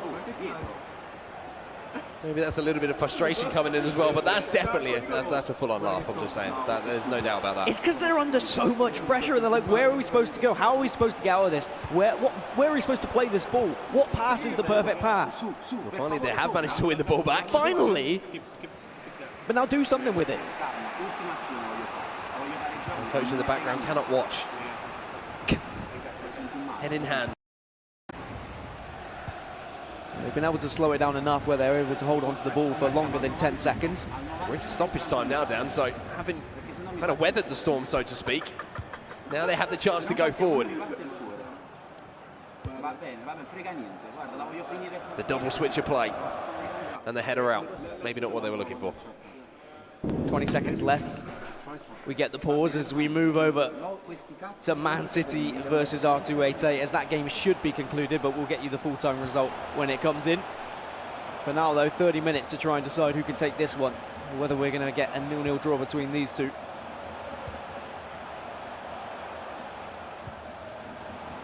Man City, who were in those two non-qualification spots before this game, really could do with 3 points. Yeah, could do with a goal here, just to reignite them. Free kick. This is the kind of range that we have seen find the back of the net. The man's going to be moved onto the line. Messi stands over it. Is it going to be a direct effort here for Man City? Messi's going to be the man who might strike this. Van Dijk stood over it as well. Messi goes for goal! Oh, big save coming in from Schmeichel. So much respect, though, for going for goal. That's all I want to see. Messi goes back inside then, having caused the goalkeeper all sorts of trouble. Now it's Cristiano Ronaldo looking to do the same. Good tackle for Van Dijk, and finally Mendy can just relieve the pressure for a moment here for R288. And the FC Basel versus Makers game did finish in the way we left it. So points shared as a goal between Sporting and Complexity. Maybe a chance for Sporting to get back into this one with 30 minutes to play. Plenty of time left for them to get you back into the game. We'll keep you updated, of course. But every goal that goes in, point that is decided in these last few moments between these teams. Vieira once again winning the ball back. Probably the sentence I've said the most throughout my FIFA commentary career. Vieira wins the ball back again. Saying it less in FIFA 20, he certainly hasn't become, well, he hasn't been the favourite central defensive midfielder choice throughout this season. Has been shifted into centre-back quite often. I wonder whether the staple of Hullet and Vieira is finally coming to an end as we get further and further into FIFA development. As a pause is going to be made now and a chance really to take a look at those tactics and change a couple of things up. Who's going to take that risk? Who's going to look to try and get that goal and try and secure those 3 points? They'll see other teams finishing around them. They'll see them walking home with the points they've already secured. Man City do not want to go home or go back to the hotel being in those bottom 2 spots. So tense last 18 minutes or so plus stoppage time for both of these teams. Footwiz versus Ducks as well. That game is currently tied up at 0-0. We're into stoppage time there as well. It's the last few moments of that game. 2-1 still to Complexity. Over against Sport and Esports. And back to our feature game again. Well, and Mendy there at the attention of 2 players at his doorstep there. And usually that switch of play would offer up just a quick pass down the wing, but it was covered and it was tracked by R288. I saw it on the radar at the bottom. And it is something that these players will be well aware of, is looking at that radar, controlled. Where are those players? You can see the runs that are being made off the ball here, but that's just going to be offside. Pass. There was an opportunity there to get that pass away a little bit earlier. I think those are the situations where you need to be shouting for it as well, saying pass, pass, pass. Because even though you make a good read and a good run, your opponent necessarily doesn't see the same thing. Or your teammate, sorry.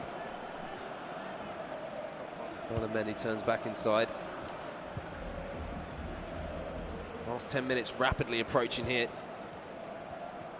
between these 2 teams. If Virgil van Dijk's having to be careful there with his step, as we now see Trent Alexander-Arnold in an advanced position here, and Cristiano Ronaldo just skipping away from the attention of the defenders for just a moment. Messi now has the opportunity maybe to just squeeze that ball through to Cristiano Ronaldo, but somehow or other the tackle was made. Are we going to see either of these teams able to grab a goal, or is it going to be another 0-0 draw into... And as the 90th minute ticks over, is there going to be a last gasp winner here between Man City and R288? R288 have the ball here. They have the chance to create that opportunity. Sadio Mane gets the ball back to Frankie de Jong. Ronaldo stands up, tries to find that ball back in, but it will be picked out by Patrick Vieira. No goals to report here in our 2v2 between Man City and R288 Esports, and that will be the shares being spoils, being shared between the 2 clubs. I don't feel like either team was spoiled there. You both just kind of edge out a draw. No real chances, no real excitement from either team, no risks taken, but when it comes to the end of the day and you get to that point where you just want to try and not lose everything, as Man City, I mean, they were in the bottom 2. 1 point is still something going into tomorrow. But these 2v2s, they're really tough, and they are draining as well. The constant communication, the constant focus that you have to go through, but neither team able to find a goal. Yeah, I think the The one thing that a lot of these teams are going to take away from this last round of action is, you know, get at least a point on the board here. We don't mind if you don't put 3 on, but like try and get a point on the board. Don't let it slip away. And this is our final game of the day that's still live and currently ongoing. 11s versus Movie. It's 0-0 at this point. Masende and Ethan representing 11s. Just a quick change of the controls, 66 minutes in. You love to see it. Clearly not happy with something.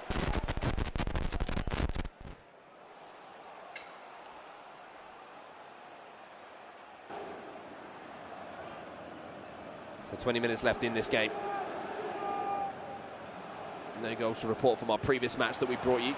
Maybe there's going to be one here as Ruud Gullit just momentarily had a little pocket of space there. Robertson short to collect the ball. And Cristiano Ronaldo being brought back into almost a central defensive midfield position here.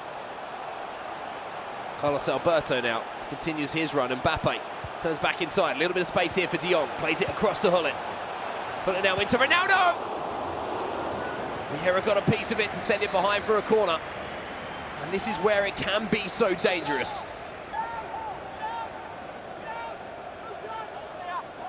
Targets in the middle, the likes of Gullit. Van Dijk.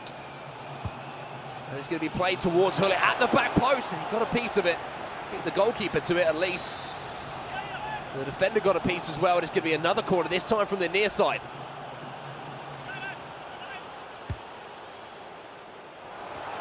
Out deep towards the edge of the box, but Messi's actually going to pick up the pieces here, and you can see Sadio Mane making a run in behind as well. Messi instead is going to attack that space. The Argentine turns back onto that left foot. Round the corner now to R9 Ronaldo. Messi across the box here, huge shots! But it's offside, unfortunately. And you can see the reaction there from Movie Star Riders. They thought that was the moment. They thought they'd broken the deadlock. The assistant referee disagreed. If you're wondering where Dan Gaskin is right now, he is still sitting right next to me. He's not just being a mute. Unfortunately, he's having a few technical issues himself.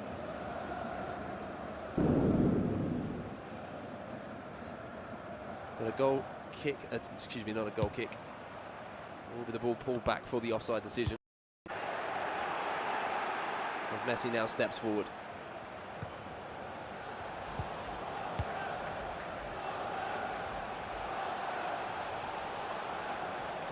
With the ball roll inside of his man. De Ligt has to do the defensive work once more. Carlos Alberto spreads the play wide here to Kylian Mbappe. You can see the run from midfield for Frankie de Jong.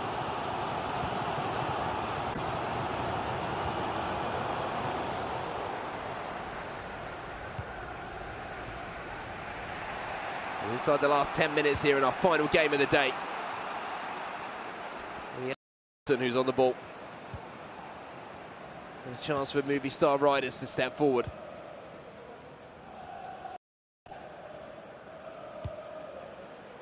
Andoni and Zidane, the Spanish duo.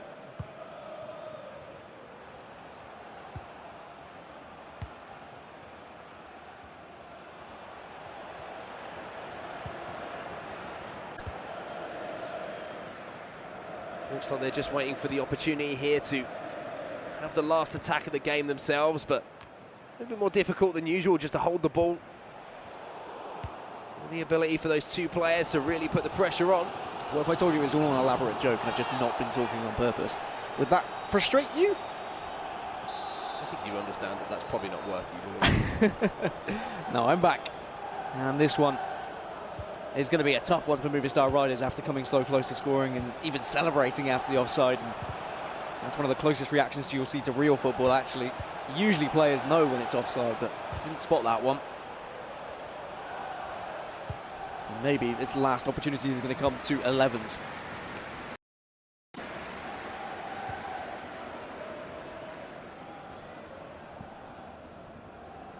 So into the last minute here.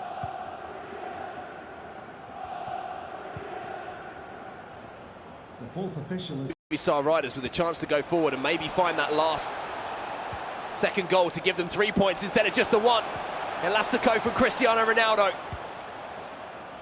Frankie de Jong finds Lionel Messi, forced onto that right foot, drives it across goal. Oh, it could be a bit of fortune, but luckily for 11s, a combination of goalkeeper and centre-back is going to do just enough to keep Movie Star Riders at bay.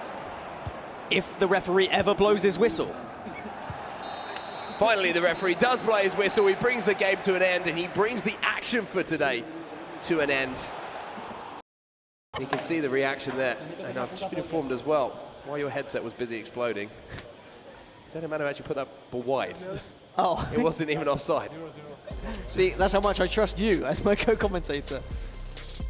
That's why you're here. Anyway, Group B, this is how the final standings are after today's action. FC Basel, a fantastic day for them. 18 points on the board, plus 6 goal difference as well. 11th in second place, 13 for them. Makers on 11. Tied up with both Borussia Esports and Movie Star Riders. Only goal difference separating those three teams. Blue United, unfortunately, at the moment, looking down the barrel a little bit. And there's still 18 points available tomorrow as well. So there's still a real opportunity, even though Blue United 6 points behind. There's no reason why they couldn't come back to things. We'll take a look at Group D and see how that currently sits. 15 points for complexity. They are at the top of the table. R288 and Sporting both at 13. Team Footwiz Australia just in the qualification zone with 11. And then Man City and Ducks Gaming are the two teams not qualifying at the moment on 9 and 7 respectively. Very tight though. You can see Group D there. Still a lot to play for in all those teams. And of course that isn't the only action we've had today. This morning we had Group A and Group C. So we'll take a look at Group A to start with. Hashtag United, a great day for them. And the same can be said for Neodan. 16 points and 15 points respectively. Gillette Infinity Esports on 12, Leon on 9.